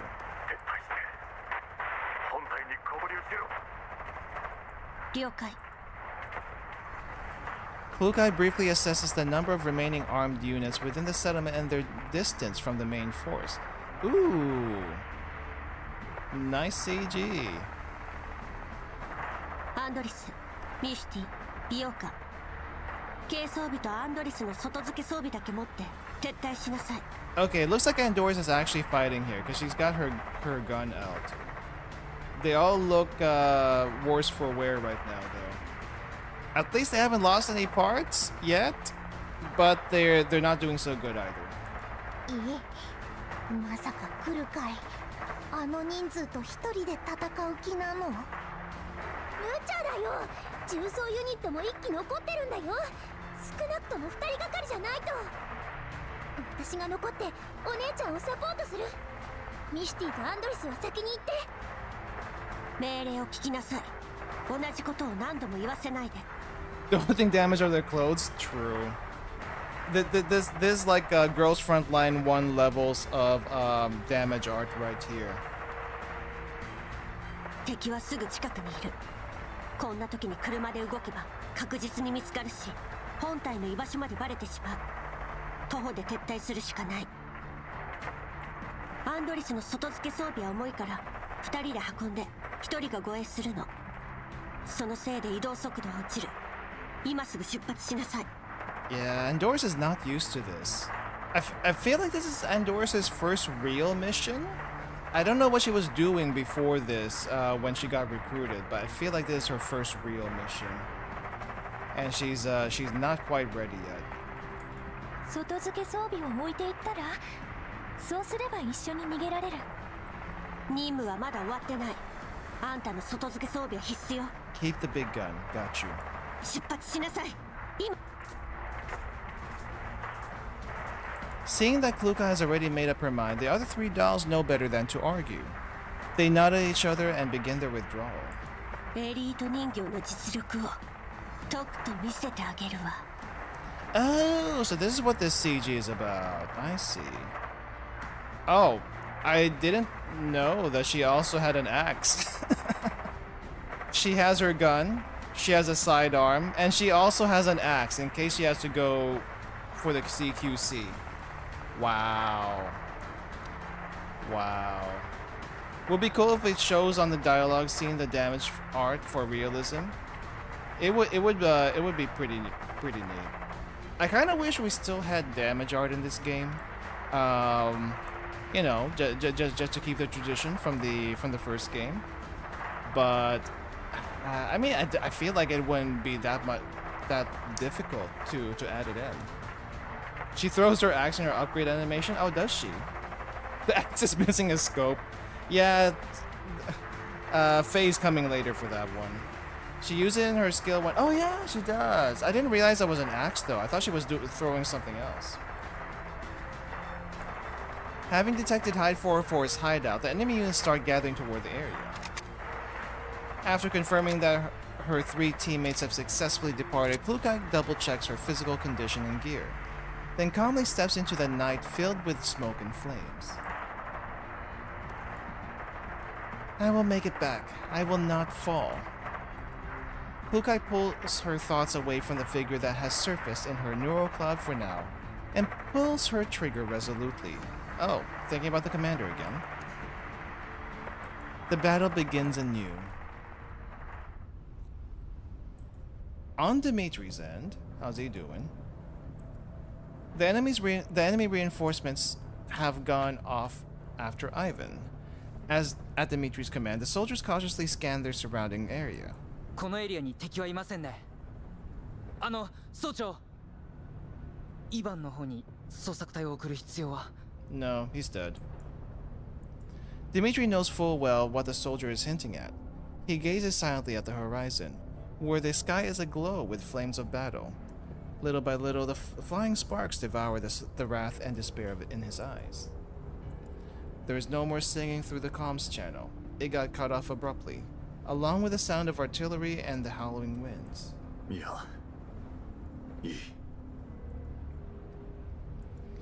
Dimitri closes his eyes. His gaunt features betray the...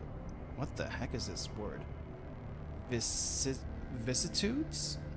Vicissitudes of life? That is a big word I've never seen before. もし通信が届かないだけだったら。二度も言わせるな。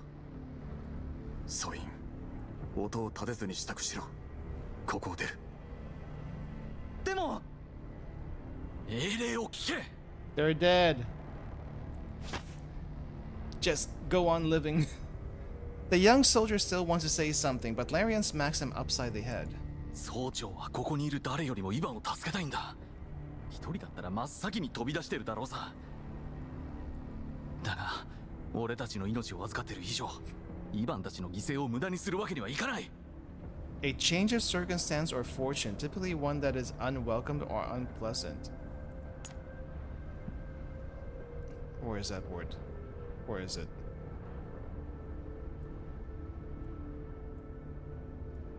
I don't think it was this far back.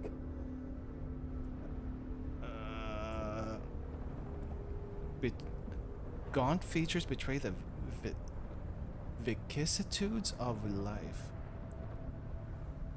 I guess it makes sense. It's just holy crap. That is one high-level word. Anyway.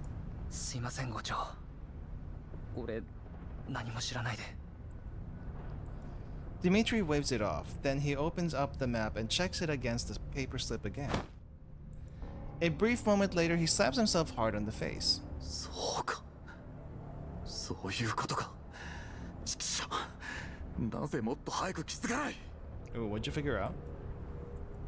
He picks up his communicator and tunes into the regional comms channel. ソイン、目的地を北西 1.5 キロのヤホドラ山に変更。直ちに出発するぞ。404、状況報告しろ。こちら3名の素体損傷率は約 25%。大在装備を携行しながら本体方面へ移動中。合流まであと20分くらい。 25% damage to our frames, and 25% is just basically their clothes getting torn up a little bit. ただクルカイお姉ちゃんがたった一人で集落の敵の足止めを。どいつもこいつも英雄気取りか。クソが。 Yeah, he's had enough heroics for the day, but don't worry, she can come back. Maybe. Dimitri understands the reason behind 404's course of action, but he still can't help but let out a curse. He also can't accept it. Just as Belka is about to talk back, Klukai's impassive voice speaks through the comms channel.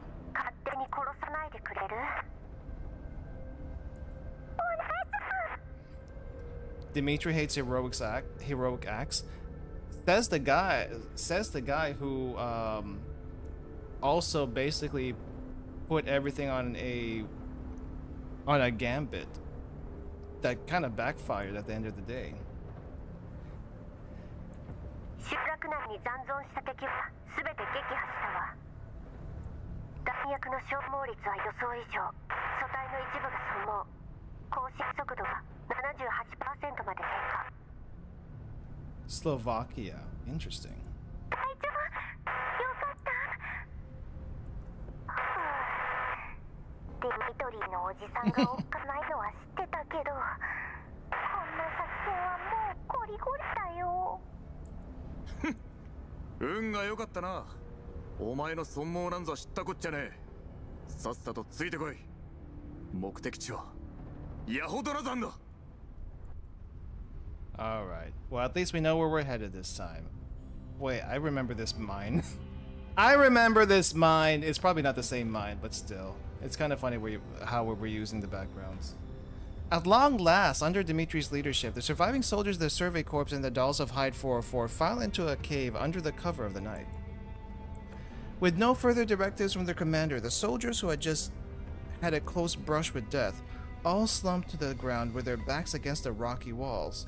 The fierce battle they have just experienced is still fresh in their minds, and it's going to give them PTSD if they survive this later. Nobody turns on any light source and nobody says a word. The Dolls of Hyde 404 are also sitting quietly in the cave. Keeping some distance from the Survey Corps, they each inspect their own physical condition. 隊長、私たちの平均素体損傷率 35% になってる。 Average damage rate doesn't matter. How about each one? How is each one doing? さっきの戦いで車両と中の修理用部品はすべて紛失。 Oh crap, that's actually bad. That's actually bad losing your repair stuff, especially for dolls. たかが 35% でしょ。アンドリスが言ったのは平均値。お姉ちゃんの損傷率が一番高いんだよ。私は平気よ。本当に左目とか結構ヤバそうだけど。 Left eye looks horrific. She actually took damage to her left eye. 銃弾がかすっただけ。見た目ほど影響はないわ。でも I kind of wish we could see the damage on them through the sprites. But I get it. You don't want to like make resources that you're not gonna use too often. Sometimes. Klukai shakes her head softly at Andoris, telling her to drop the subject. But she receives no visual feedback of Andoris' concerned expression through her left visual module. Her left eye is utterly ruined. アンドリス、現在地の詳しい情報はつかめる？なんとか静的マップとさっきの集落の位置情報を照らし合わせた結果だけど、今ヤホドナ山の岩塩港にいるみたいね。Oh, Salt and Dolls do not really get along very well, do they? Especially with exposed parts. この岩塩港放棄されて結構経つよ。中は無人になってる。なるほど。ビオカ、ミスティ、あんたたちは体力の温存を優先。低電力モードで待機。Okay. just a thought experiment, really quick. Just a thought experiment, really quick. Let's say, okay, let's say all 4 of them wipe right here. How is anyone gonna know they wiped? And I mean, I guess they can technically get restored back at the base, but still, how is anyone gonna know they wiped? That is what's going through my head right now. I mean, I'm assuming they all backed themselves up before they left base, so they have that, but they're gonna forget about all of this stuff for sure. Someone's gonna have to bring them up to speed. パンドリスは暗視機能で周囲を警戒。レーダーもドローンも使えない。今はあんたが私たちの目になるの。The same way there seems to be never more than one copy of them. 任せて、クルカイ隊長。了解、お姉ちゃん。 Can you imagine how expensive it would be for them to deploy right here if they all had dummies? Like each of them had 4 dummies each. That would be way too big of a group for to move around, especially in this situation. And too expensive. Despite her injuries and exhaustion, Mekti does not zonk out immediately like she usually would. Instead, she hugs her weapon close and gazes uneasily at the pitch-dark sky outside the cave. Oh, she's actually trying to stay awake now. After giving the 404 members their orders, Klukai stands up and walks over to Dimitri quietly.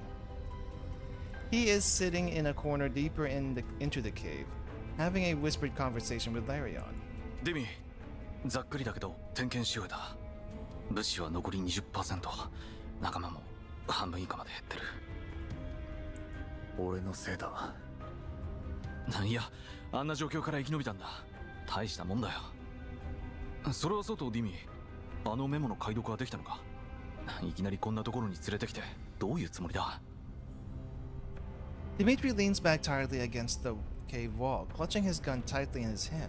ニコライを覚えてるか？ Oh, Nikolai? Larion racks his brain for a moment. ニコライってあの軍人家庭出身のボンボンか？よくは知らないな。タイも違うし。お前と仲が良かったのは覚えてるよ。 Assume it's like Rosa got destroyed, the Elmo got pinged, mailing the Elmo pinged mailing that Rosa needs to be reconstructed. Okay, that kind of makes sense. And I guess the one person who's back at base would be Deer. So right. Hey Blue Philly, welcome. Don't worry about it. Don't worry about it.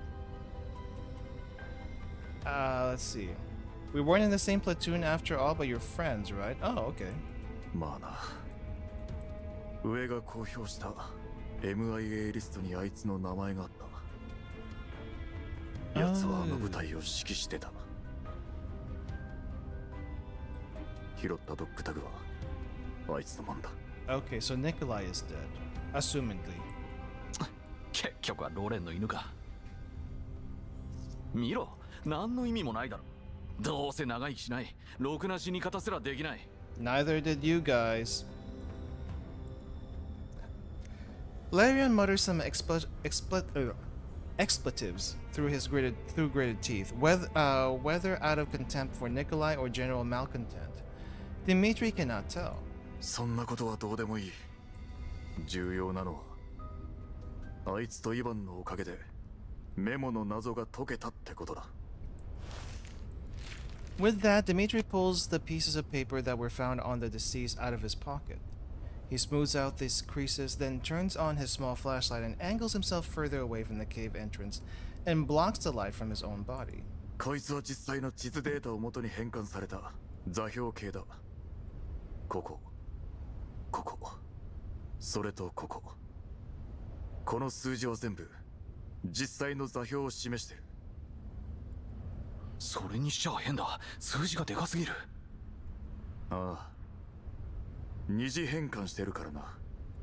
その二次変換の方法がどうしてもわからなかった。ここを見てみろ。オリジン。初めは原点を探せという意味だと思ってた。だが違った。Dimitri pulls up the map on his communicator. 新ソ連の国土面積とモスクワの座標を覚えてるか？ Coordinates of Moscow? I guess Moscow no longer exists, huh? メモの数字からその2つの値を引いてみろ。Larian does some mental calculations and references the longitude and latitude on the map. 合ってる。やるなディビー、頭の悪いやつだ。昔ニコライと戦場で似たようなのを見てるからな。あいつは軍の暗号が気に入らないのか、毎回自分で作りたがるんだ。例えば、いや、誰も使いやしねえ。どうだっていいことだ。Dimitri looks a little forlorn. しかし、どうやってこれに気づいたんだ？オリジンは原点じゃねえ。新ソ連、つまり俺たちの原点、モスクワのことだ。新ソ連の大地がある限り僕は引き下がらない。それでこの2つの値が二次変換の鍵になったわけだ。他の人間には確かに意味不明だろう。未だにこの数字を使ってたとはな。ニコライは新ソ連を忘れも裏切りもしてなかった。 I guess that's what matters at the end of the day, the Neo-Soviet Union. あ、いや、そういう意味で言ったんじゃ。Sparing his old comrade any further awkwardness, Dimitri swipes across the map and points out a location. 前回の作戦の位置と照らし合わせてマークした場所の一つがこの辺だと分かった。場所をマークした理由は分からねえ。だがあいつの部下は死ぬまで手放さなかった。無意味なはずがない。あいつが伝えたかったことを俺たちの目で確かめて世界に広めてやるんだ。さっき周囲を見てみたけど、特に変わった点はなかったぞ。この洞窟は広い。何かあるとしたら奥だろう。お前は兵たちと入り口に残って身を隠しつつ外を警戒してろ。俺は護衛2人と404を連れて奥を見てくる。了解。I see we're gonna find something nasty down in the cave. After hesitating for a moment, Larian opens his supply pack, counts his remaining ammunition, and hands over more than half of it to Dimitri. 気をつけろよディミ。一緒に来た仲間はもう残り少ない。Dimitri does not accept the ammunition. He gives Larian a pat on the shoulder and helps him turn out his collar, which is rumpled under the strap of his weapon. 心配すんな。俺がそう簡単にくたばる玉かよ。それと総長だ。何度も言わせるな。新兵どもに悪影響を与えたらどうする？ Larian chuckles. は？そうだ。お前に任務をやろう。さっき若いのが2人泣いてるのを見た。俺の代わりに慰めてこい。Oh, that's nice.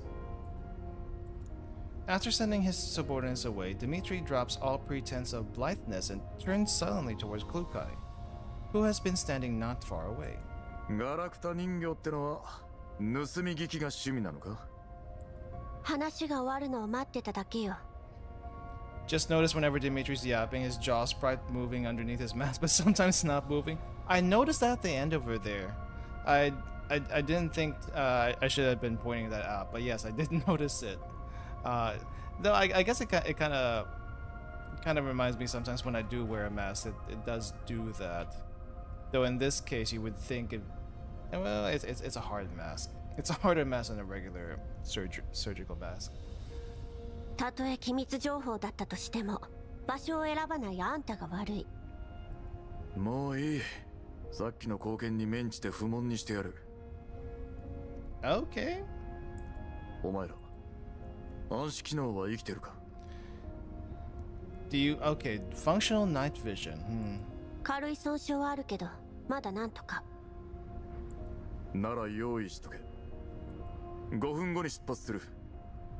この奥に隠された秘密が何なのか確かめに行くぞ。了解。Okay. Oh wow, that was a long one.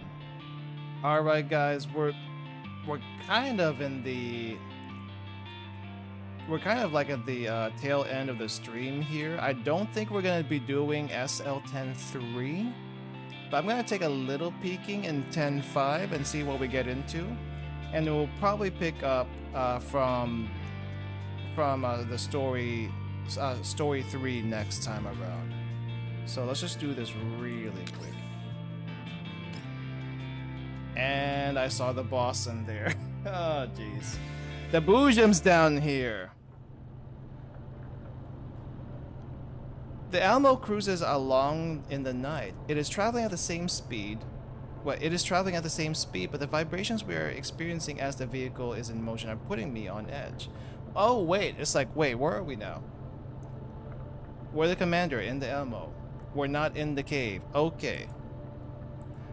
While we are en route to offer Hyde 404 reinforcement, Lena gets in touch once again. But this time she brings bad news. She has lost contact with Klukai and the others. Losing contact in the contamination zones is a common but nonetheless distressing phenomenon. Bounty hunters whom I have met briefly, convoys of underground brokers with whom I occasionally do business, adventurers who happen to have hitched a ride on the Elmo. Wait, adventurers? Really? I have crossed paths with so many people in the wind and the sand that only to never hear from them ever again. But I never thought the same would happen with them this time. Fortunately, with Lena's help, Deer and I managed to make contact, and we agreed on a meeting place. Right now, the Elmo is heading towards the location at full speed. However, the signal reception seems to be deteriorating, and my instinct tells me that this isn't a coincidence. I can't help but regret the sincerity I wanted to demonstrate. The prospect of having Hyde 404 join my ranks had been such a relief to me that I forgot the rules within the contamination zones. If I had contacted them sooner, we wouldn't be in this predicament now. I can only pray that my naive desire to give them a surprise has not put them in terrible danger.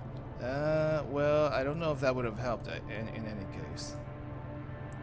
I'm assuming we have Sharkry right now and the helicopter. So if we do, air superiority would definitely be a factor here. I do kind of wish we got. I've mentioned this again and again. I wish we had the drone attack like in the beginning of the game, but this time, since we do have Sharkry and the helicopter, can we at least use the helicopter to like toss missiles down on the field sometimes? That would be nice, but I don't think we're gonna get that anytime soon. The Elmo's already traveling at full velocity. I just hope it won't be too late. No, I have faith in her and her Hyde 404. They do have anti-air mechs. Crap, I forgot about that. Does the heli still have ammo though? Ooh, also good point. I don't know. Heli Hawk, please. Imagine the helicopter's rental. It's not a rental. It was a gift. Though actually making it usable for anything other than transport is probably out of the question right now. This time I'll be the one who comes to you, Klukai. And Doris and Klukai are exploring the salt mine cave with the survey corps, while Mekti and Belka are investigating another tunnel. Okay, so we quickly took a peek at what the commander is doing, and then we go back into the cave. Okay, I kind of see how this is going. 隊長、ミシティと美容家を別の行動に行かせてよかったの？この内部の構造図、もう古くて頼りにならないよ。ここ、思った以上に広いし、地形もかなり入り組んでる。普段はああでも404のメンバーには変わりないわ。陽動作戦で敵が用心深くなってるとはいえ、ここが見つかるのは時間の問題よ。できるだけ早く済ませないと。3 minutes inner monologue, Shikikan screen time.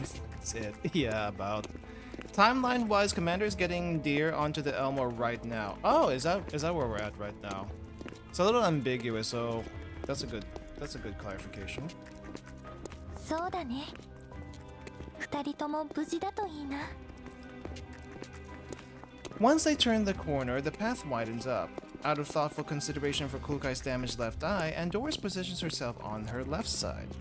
She brushes her fingertips lightly on the small white crystalline substance on the surface of the wall. 岩塩港なんて初めて。なんて不思議な場所。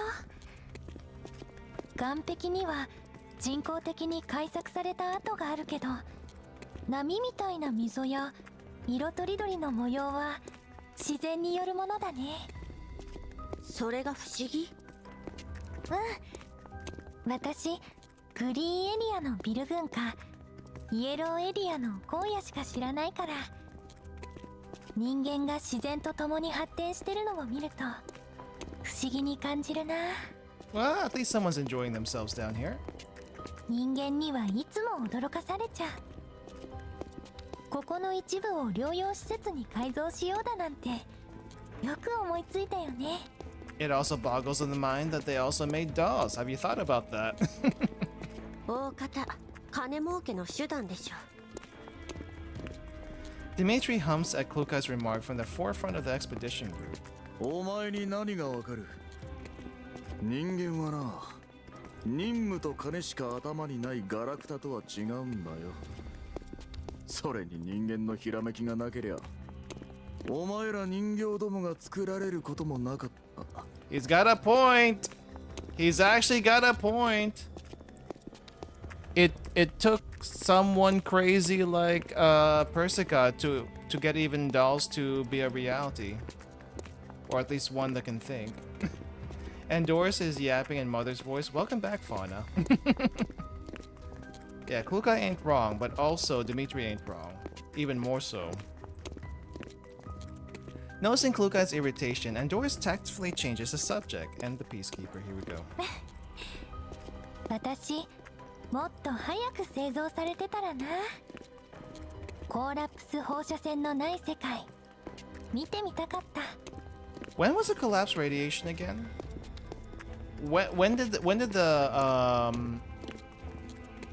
When did the whole collapse radiation ruins thing happen?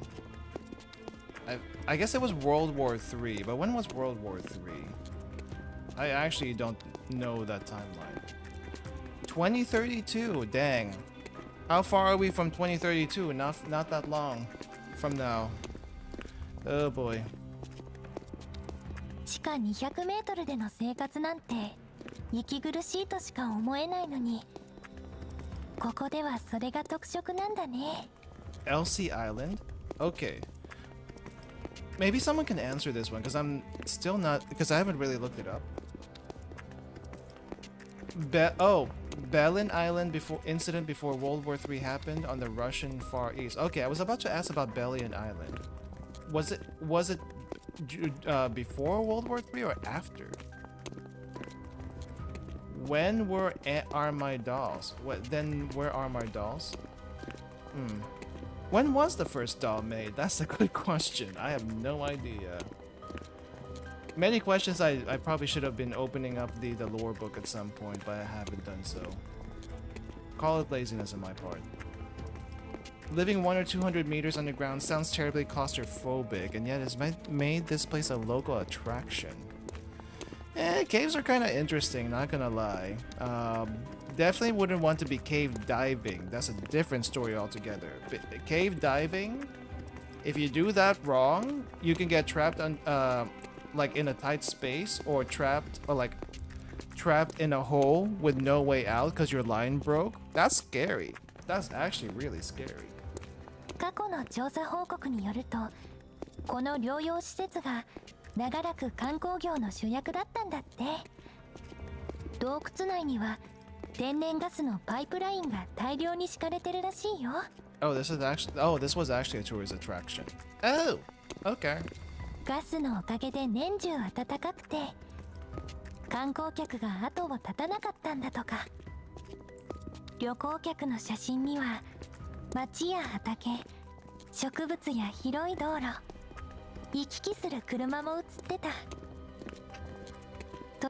アンドリス、無駄な資料読んでないで任務に集中しなさい。 She was just trying to lighten the mood. World War III was 2045 to 2050 or 2051 following the first Billion Island incident. Nutty Putty incident scared me from caves and holes. I don't. Which one was a Nutty Putty incident?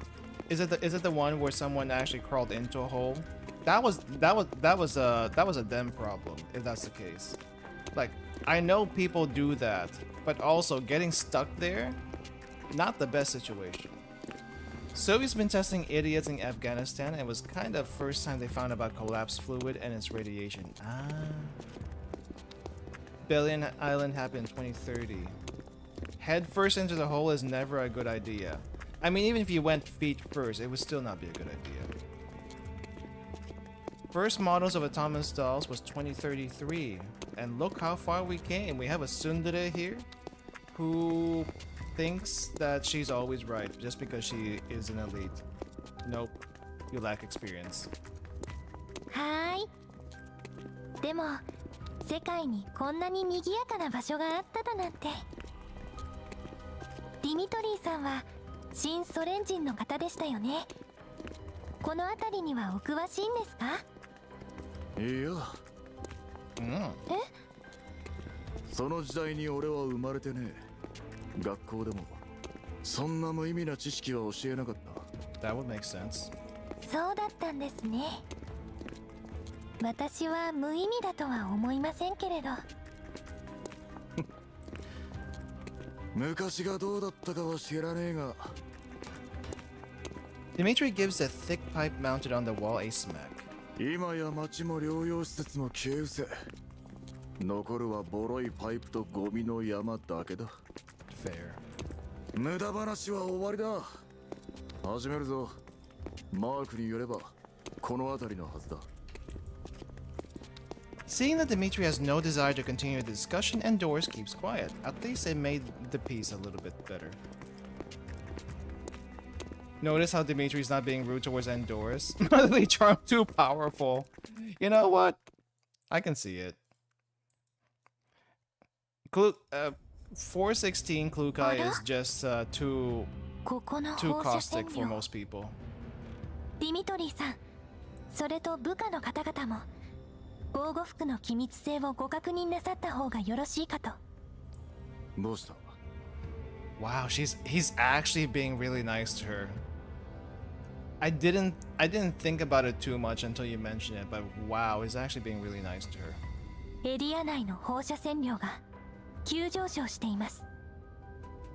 坑道内は空気が流動しないので、数値に変動があってもおかしくありませんが、さすがにこれは異常です。何かの影響を受けてるってこと？多分。ディミトリー、私たちの探してるものと何か関係があるのかも。ああ、原因を探るぞ。ここは一本道だ。答えは目の前だ。お前たち二人はここで待機。通信範囲から出そうなら奥へ来るよう伝える。 Ruka emotional markets will never recover from this. Endorse is kind, yep. Endorse is very kind. Dimitri glances at the number shown on the detector screen and asks 2 soldiers on the shoulder. Say this like 10 times fast. 2 soldiers on the shoulder. 2 soldiers on the shoulder. Man, I get myself tongue twisted so easily anyway, but that's even bad. 気をつけろよ。 Battle time? Oh, not yet. The party proceeds further into the cave. Fortunately, this tunnel does not lead very deep, and they see the end in less than 10 minutes. これはコーラプスクリスタル。 Wait, collapse crystals? How much can we mine here? How many rolls is this worth? Dimitri peers at a cluster of green crystals in the corner about a dozen meters away. いくらレッドエリアに近いからって。 なんだこのデカさは。本当にイエローエリアで自然発生するコーラプスクリスタルの体積は通常7立方センチメートルを超えないはずです。でもこの結晶少なくとも倍以上はありますね。 I don't know how big that is. How big is it? 15 cubic centimeters? Versus 7 cubic centimeters? Andorus checks the radiation levels and wind speed again. ここにかなりの間存在していたようです。坑道内の線量異常はこれが原因でしょう。 Wasn't Andorus originally a civilian doll? I know she's a civilian doll, but I don't know what kind of civilian doll she was. I'm assuming she was like in the restaurant business because she was with Springfield for a little bit, from what I understand. But I don't know what she did before that, if she did something before that. 空気の流動が少ないためにコーラプス粒子が拡散せず異常な線量差につながったんですね。 She would make a lot of money being an ASMR doll, yes. アンドリス、もう少し近づいてみましょう。 Klukai shoots a glance at Dimitri, who also wants to inspect the crystal from up close. その古い防護服じゃこれ以上近づかない方が身のためよ。 Oh. ならお前がしっかり調べとけ。 Oh, he really gave a second thought to that response and wondered if he should be like berating her from that. 言われなくても。 Klukai and Andorus walk on. Meanwhile, Andorus's voice comes through their level 2 connection. ディミトリーさんも私たちのこと信頼するようになったね。他に選択肢がないからよ。アンドリス、クリスタルをくまなく検査して。結晶光子は安定してるからそう簡単に爆発しないと思うけど用心するに越したことはないわ。 Wiki described as Andorus as a gentle doll whose sweet smiling gaze could melt ice and snow. If she's been looking and smiling at you for too long, she's probably crashed. Wow. I think she needs a firmware upgrade to fix those crashes. I don't know what's going on with that.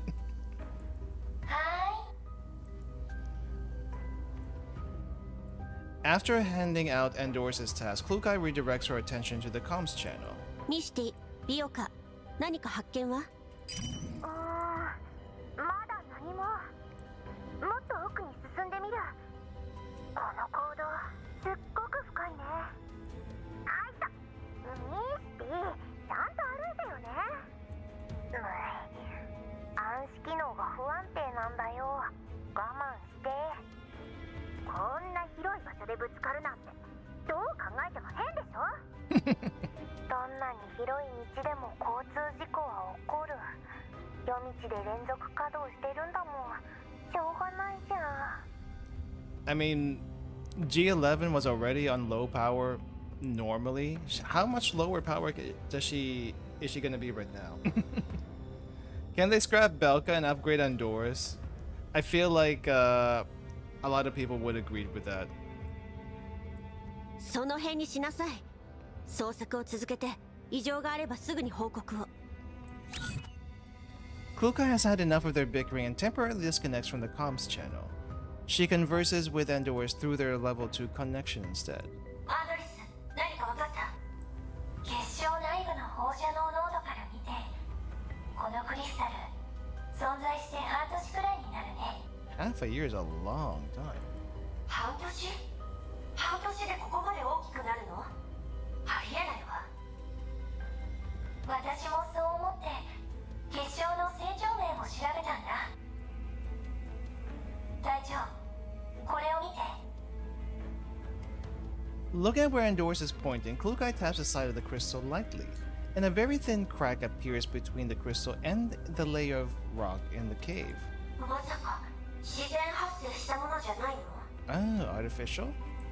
おそらくは。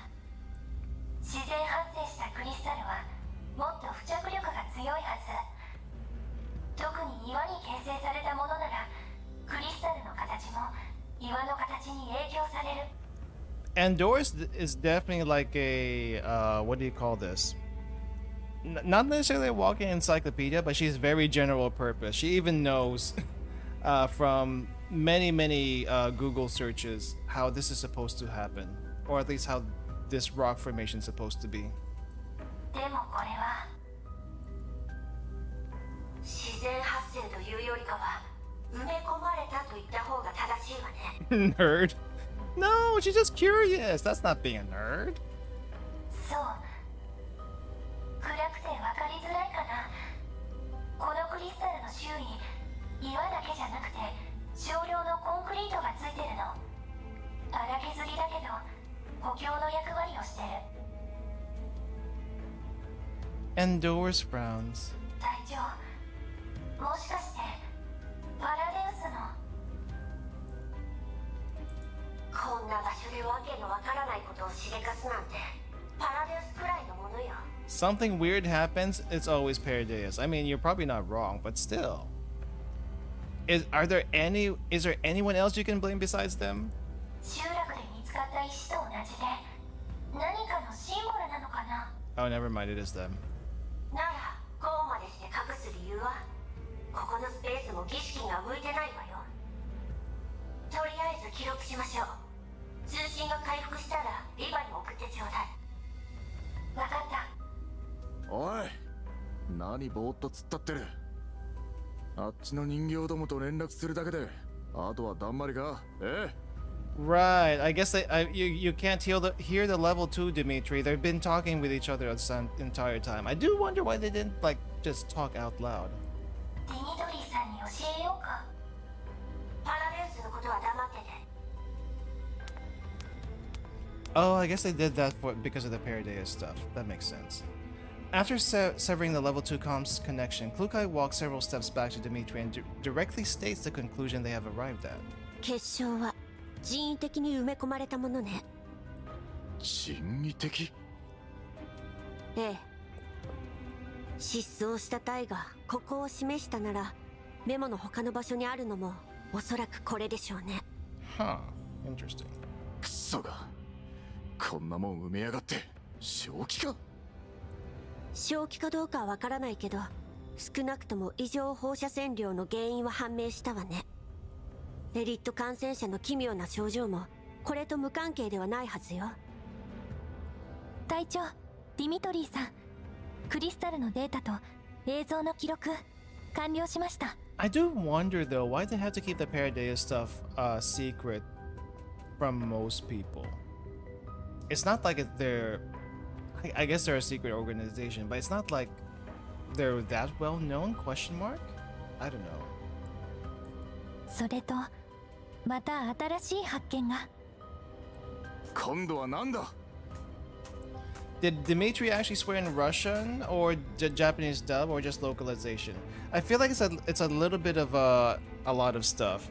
So, I mean, if you know enough Japanese or have watched enough anime, listened to enough Japanese media, Japanese does not have a whole lot of variety where they're cursing.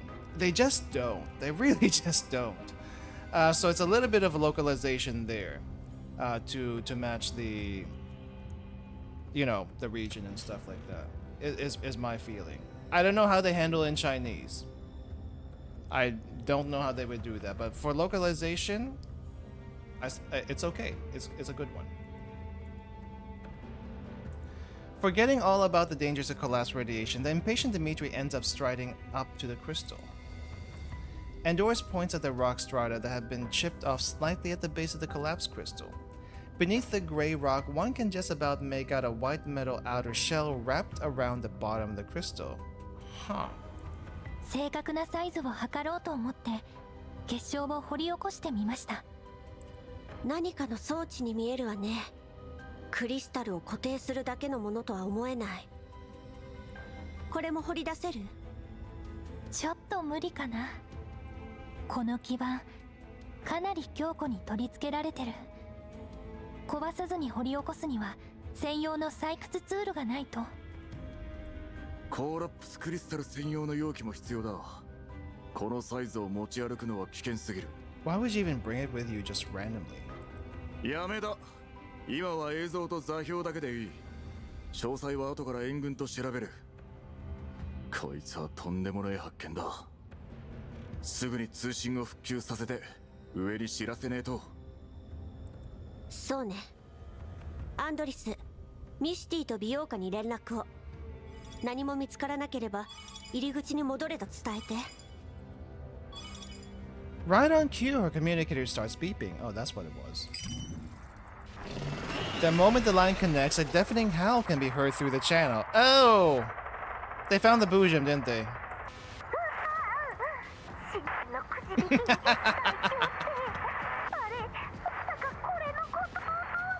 On one hand, dire. On the other hand, it's just cute. It's just cute seeing her cry like this.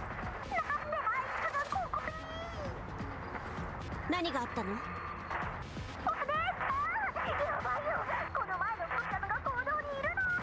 Oh, this is its home? Oh, crap.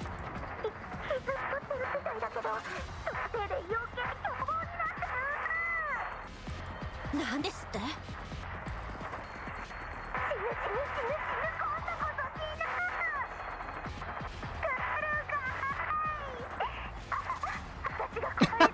What?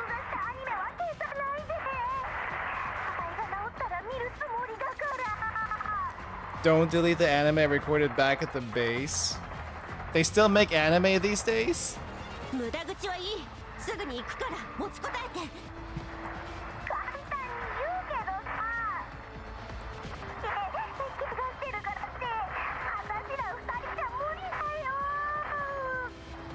逃げるのは得意でしょ。とにかく私たちが着くまで戦力温存、足止めに専念するのよ。あれを入り口に近づけさせないで。戦うのはその後。 Mekti, I'm gonna die, don't delete my browser history. Usually it would be the opposite, wouldn't it? Like if someone dies, they normally would tell someone else to like delete the browser history or delete their hard drive kind of thing. これは命令よ。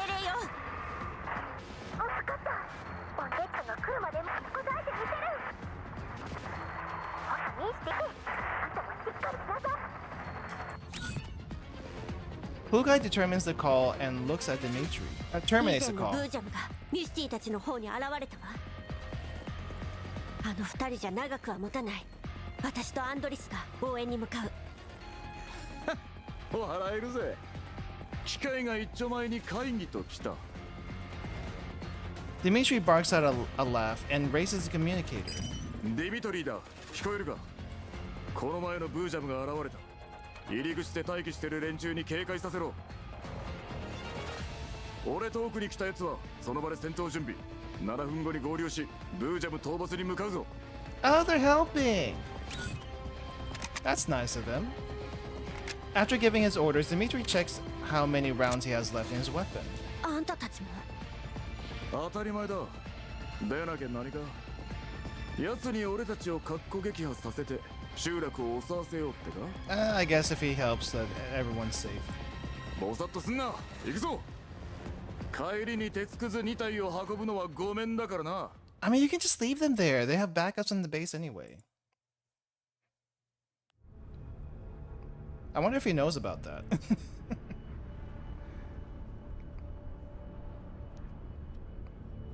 Well, there's a deer. Oh, nothing else? Okay. Well, this is gonna be pretty easy. Wait, do I have to also get rid of these enemies on the side? Now that I think about it.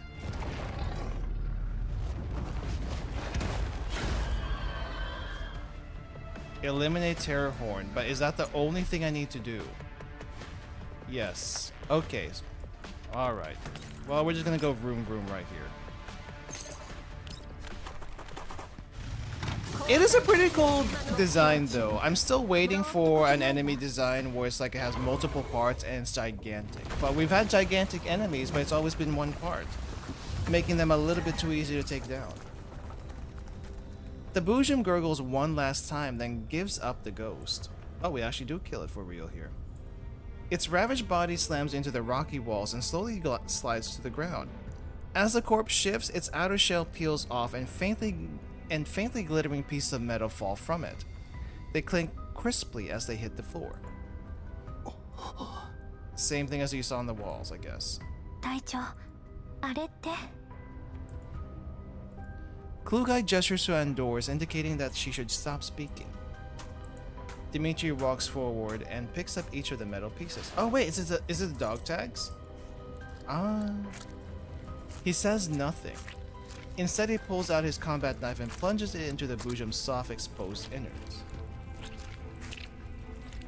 With each sawing stroke, he opens a bigger and bigger hole in the Bujum's body, causing nauseating slime and collapsed crystals to ooze out. 怖っ。ブージャムを解体でもするつもり？これってあれ、ドラゴンを倒した後に素材を剥ぎ取る勇者的なやつ？ Yeah, at least dragon hearts give you power. In this case, this is just gonna kill you. うわ、ダメ、気持ち悪い。お姉ちゃん、近くにいるから何かあったら呼んで。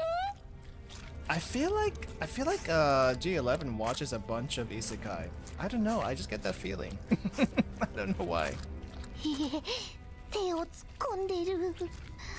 本当に何か剥ぎ取るつもり？ミシティ、実況やめてよ。お前ら、突っ立ってないで手伝え。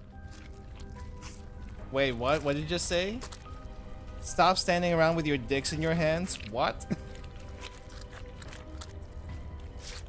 Dimitri breaks his silence to call his men over, then speaks quickly to them. They help him enlarge the hole in the Bujum's side, and Dimitri half crawls into it. After feeling around for a bit, he emerges covered in filth and savagely wipes the ooze off his mask. 実家の土地区長よりひどい匂いだぜ。 What is an abattoir? What is an abattoir? I don't know what that is. 何を探してるの？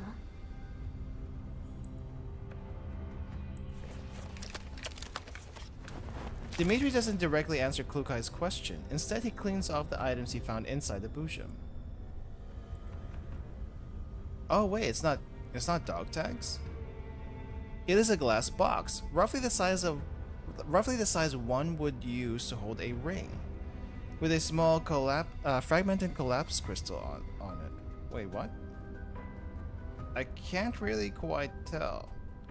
The size one would use to hold a ring, so it's that small. Abattoir is a slaughterhouse? Oh. I didn't know that's what they were called. But, so this is like the shape of a ring, like size of a ring box. Interesting. A ragged cloth is stuck in the box. The part outside the box is unrecognizable. The only part of the fabric which retains its original color is the part near the seams. ロレンの軍旗に見えるな。ドッグタグとこの箱を包んでたやつか。だいぶ腐食してるが。ブージャムの体液が箱の中に滲んでる。中身が無事だといいけど。What is inside? What is that? It looks important. Dimitri opens the box and takes out a small chip and a miniature military sound recorder. The inadequate seal on the container means that they're covered in collapsed crystals too. He pays it no heed and wipes the recorder down before pressing the play button on it. Crackle, crackle, crackle. こちらはロクサット主義合衆国連盟所属第7環境調査隊1364小隊総指揮官ニコライ准尉上層部の命令でこのエリアの環境調査を行っている。やっぱりか。The sound from the recorder is heavily garbled. A complex mix of emotions fills Dimitri's heart as he listens to the voice of his old friend in the recording. 時間が限られ計画的な襲撃に遭い通信設備と防護装備を破壊された。敵はマグニセキュリティという PMC とそれからネイト。Okay, so they at least know what Naitos are, or the NATO, or whatever, however you want to pronounce it. But Manga Security, We're never getting rid of these guys for a while. ネイトだと。まさかパラデウスの。 Okay, so he knows about them then. パラデウスはとっくに滅びたはずだぞ。 Yeah, we wish. どうやら今も存在する上に新たな協力者を得たみたいね。この前の医療物資の護送はマグニセキュリティが武器を補充するためのカモフラージュだったってわけ。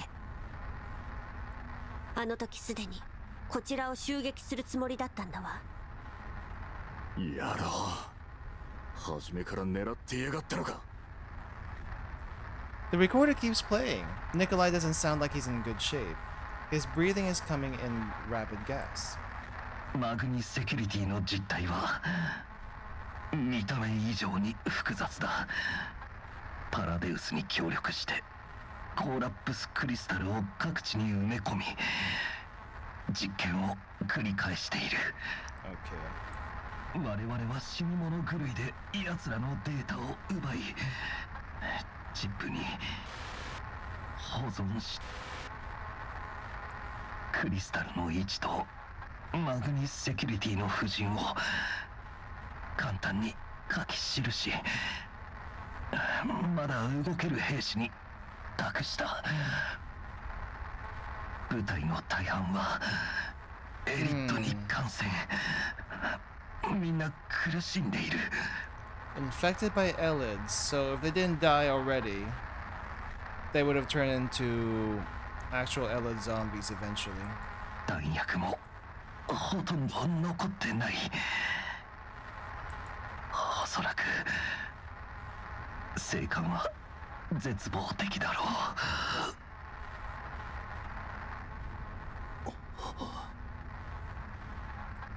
Dimitri's body tenses up from anger. He is silent, but anyone near him would be able to hear his teeth grinding. 隊長、ディミトリーさんの様子が。 He needs a moment. Leave him alone. 静かに黙って聞いて。 The recording keeps playing, but the sound quality keeps getting worse. It seems Nikolai's body is reaching its limit too, because he's coughing non-stop.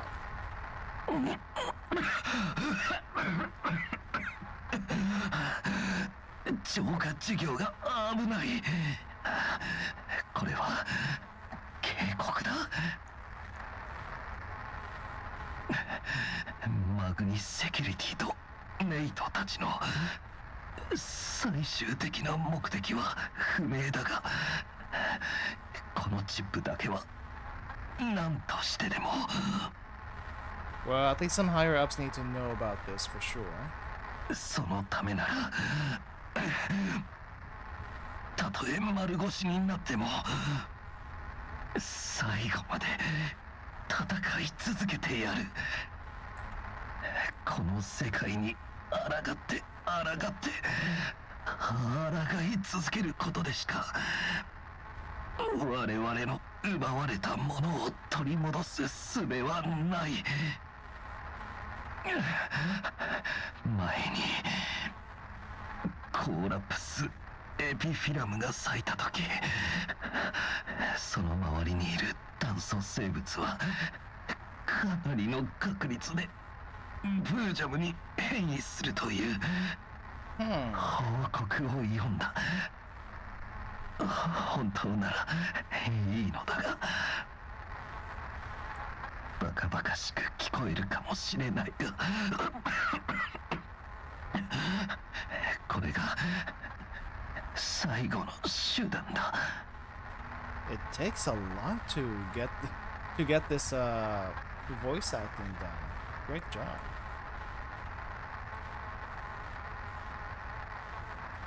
And I think he's dead.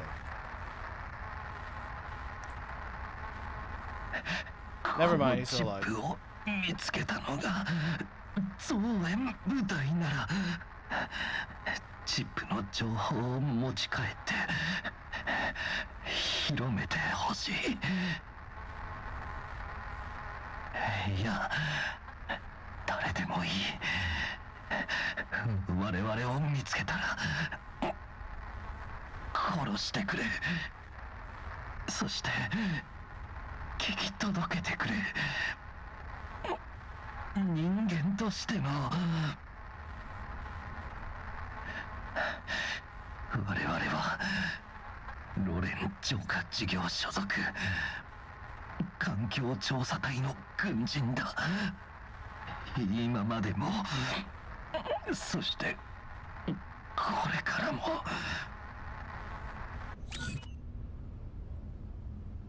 Beep.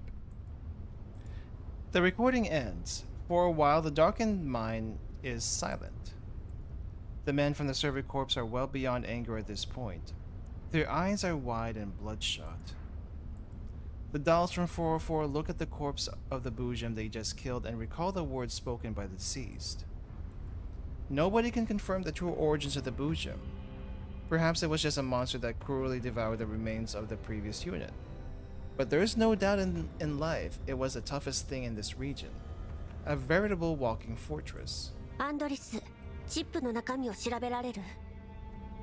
The deer was Nikolai? I don't know if I can make that I don't know if I can say that with confidence, but it's a possibility.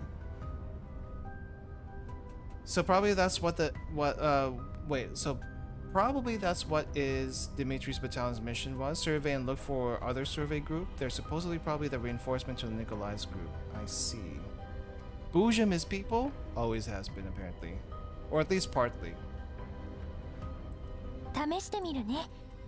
軍用のチップとはいえだいぶ傷んでるから中身が無事かはわからないけど。ディミトリー総長、チップを見せていただけますか？ Dimitri glances at Andorus, then takes the chip out of the box and hands it over to her without a word.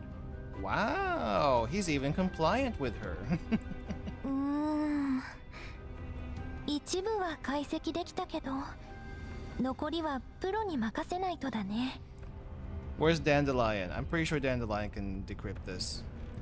中のデータは保護されてる。私じゃバックアップも転送も無理みたい。解析できた部分だけ見せて。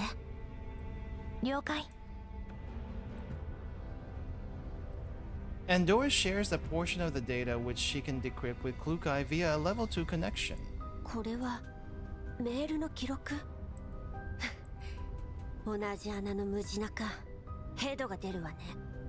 Yeah, the pineapple Boojum was definitely made of people. 何が分かった？ While the embers of rage are still smoldering in Dimitri's eyes, he seems to have calmed down. マグニセキュリティとセシュト&ファルベン間のメール記録よ。セシュ、なんだ？ Yeah, you're gonna have to explain how to pronounce that name. 今回あんたたちに医薬品を提供したメーカーよ。Oh. これを見る限り、かなり訳ありみたいだけど。Right now, they definitely don't look like any ordinary pharmaceutical company.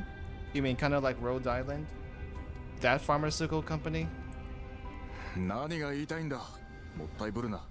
Wow, the localization is... I don't know what to make of this localization. On one hand, it's good. On the other hand... Really? We're going with cock teasing with this one? Dang. ロレンは浄化事業推進のため、ここ数年、イエローエリアに多くの調査隊を派遣してきた。だけど、得られたデータが犠牲に見合っているとは言い難い。今までの犠牲、内部的には突発的環境事故によるものとされてるのよね。ああ、たまにバレアグや今回のマグニみてえな人為的なものもあるが、失踪者の 15% にも満たねえだろうよ。If an English dub actually said those word for word, that would be great. Klukai's a cock teaser? What a revelation! Always has been, apparently. Except, she would also crush your balls. So, I don't know if you want that. 問題はそこよ。自分の目で確かめなさい。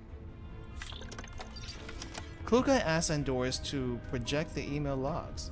After quickly scanning through them, Dimitri's expression suddenly changes. こいつら、狂ってやがる。野郎、このクソったれが！ Yeah, Japanese just cannot get to this level of cursing right here. After seeing Dimitri cursing out loud, the other two Survey Corps troopers move in to take a look. パラデウスとマグニがこのエリア以外でも活動してるのか。 Oh yeah, they are. メールに書かれた場所聞いたことがあるぞ。俺の同期がそこに派遣されたんだ。連絡はそれっきり途絶えてる。これはあくまで一部に過ぎないわ。チップをさらに解析すれば奴らの暗躍する証拠がわんさか出てくるでしょうね。コーラプスクリスタルの用途は明言されてないけど、このメールから大体の結論は得られるわ。パラデウスはコーラプス放射線に関する人体実験を行っていて、コーラプスクリスタルは放射線量を調節するための道具。そして実験に使われる人間の大半が洗脳されたユナイタスといったところかしら。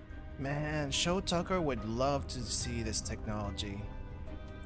かなり大掛かりだね。ニコライさんのメモ通りならここみたいな場所が他にもいっぱいあるってこと？ Basically a Slavic experience. You can talk in only curse words, but people can still understand you. Apparently also an Australian experience. だからそのための武装支援が必要だった。グリーンエリアで活動してたマグニセキュリティがイエローエリアに長期的に人員を割くようになれば疑いの目は避けられない。でも親会社の物資輸送代行や研究者の護送といった名目なら問題にはならない。この規模の動きをロレンが気づかなかったとは考えにくい。ロレン内部に一定の地位を持った内通者がいると考える方が自然ね。Mangi is all over the place. Paradise is all over the place. Can't trust anyone in government anymore. この証拠を上に提出して対策を取らせねえと。こんなイカれて連中は生かしちゃおけねえ。奴らの犠牲を無駄にさせてたまるか。このチップには高度なセキュリティと自戒システムが内包されています。自戒の条件には内容の複製も含まれます。 Why would 今 there は be a チッ self-destruct プ on その it? ものの保全を優先した方が良さそうですね。ああ、分かってる。とにかく入り口の連中と合流して出発準備に取り掛かるぞ。 Endorse hands Dimitri the chip. Dimitri returns it to the glass case with the utmost respect. He looks at the Bujan's body one last time without saying anything, then leaves without looking back. So they can't duplicate to rewrite the contents. Oh, that makes sense. I didn't think about that. Anyway, I think we're gonna have to leave it there for today. Holy crap, this has been long. Even if I didn't take the first hour of the stream to yap and do random rolling stuff, I feel like it's still a long section, and if we try to do the next part, it just would be too much. So we're gonna have to save this for next time. Amazing story so far. Love the pacing. Mika is cooking. They have been cooking. I mean, compared to the first part was, I feel like, kind of like sparse in story. It kind of like set up a bunch of stuff.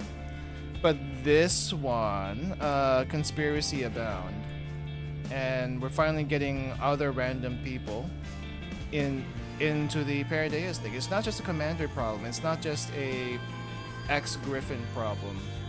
It's also Dimitri's problem now. So yeah.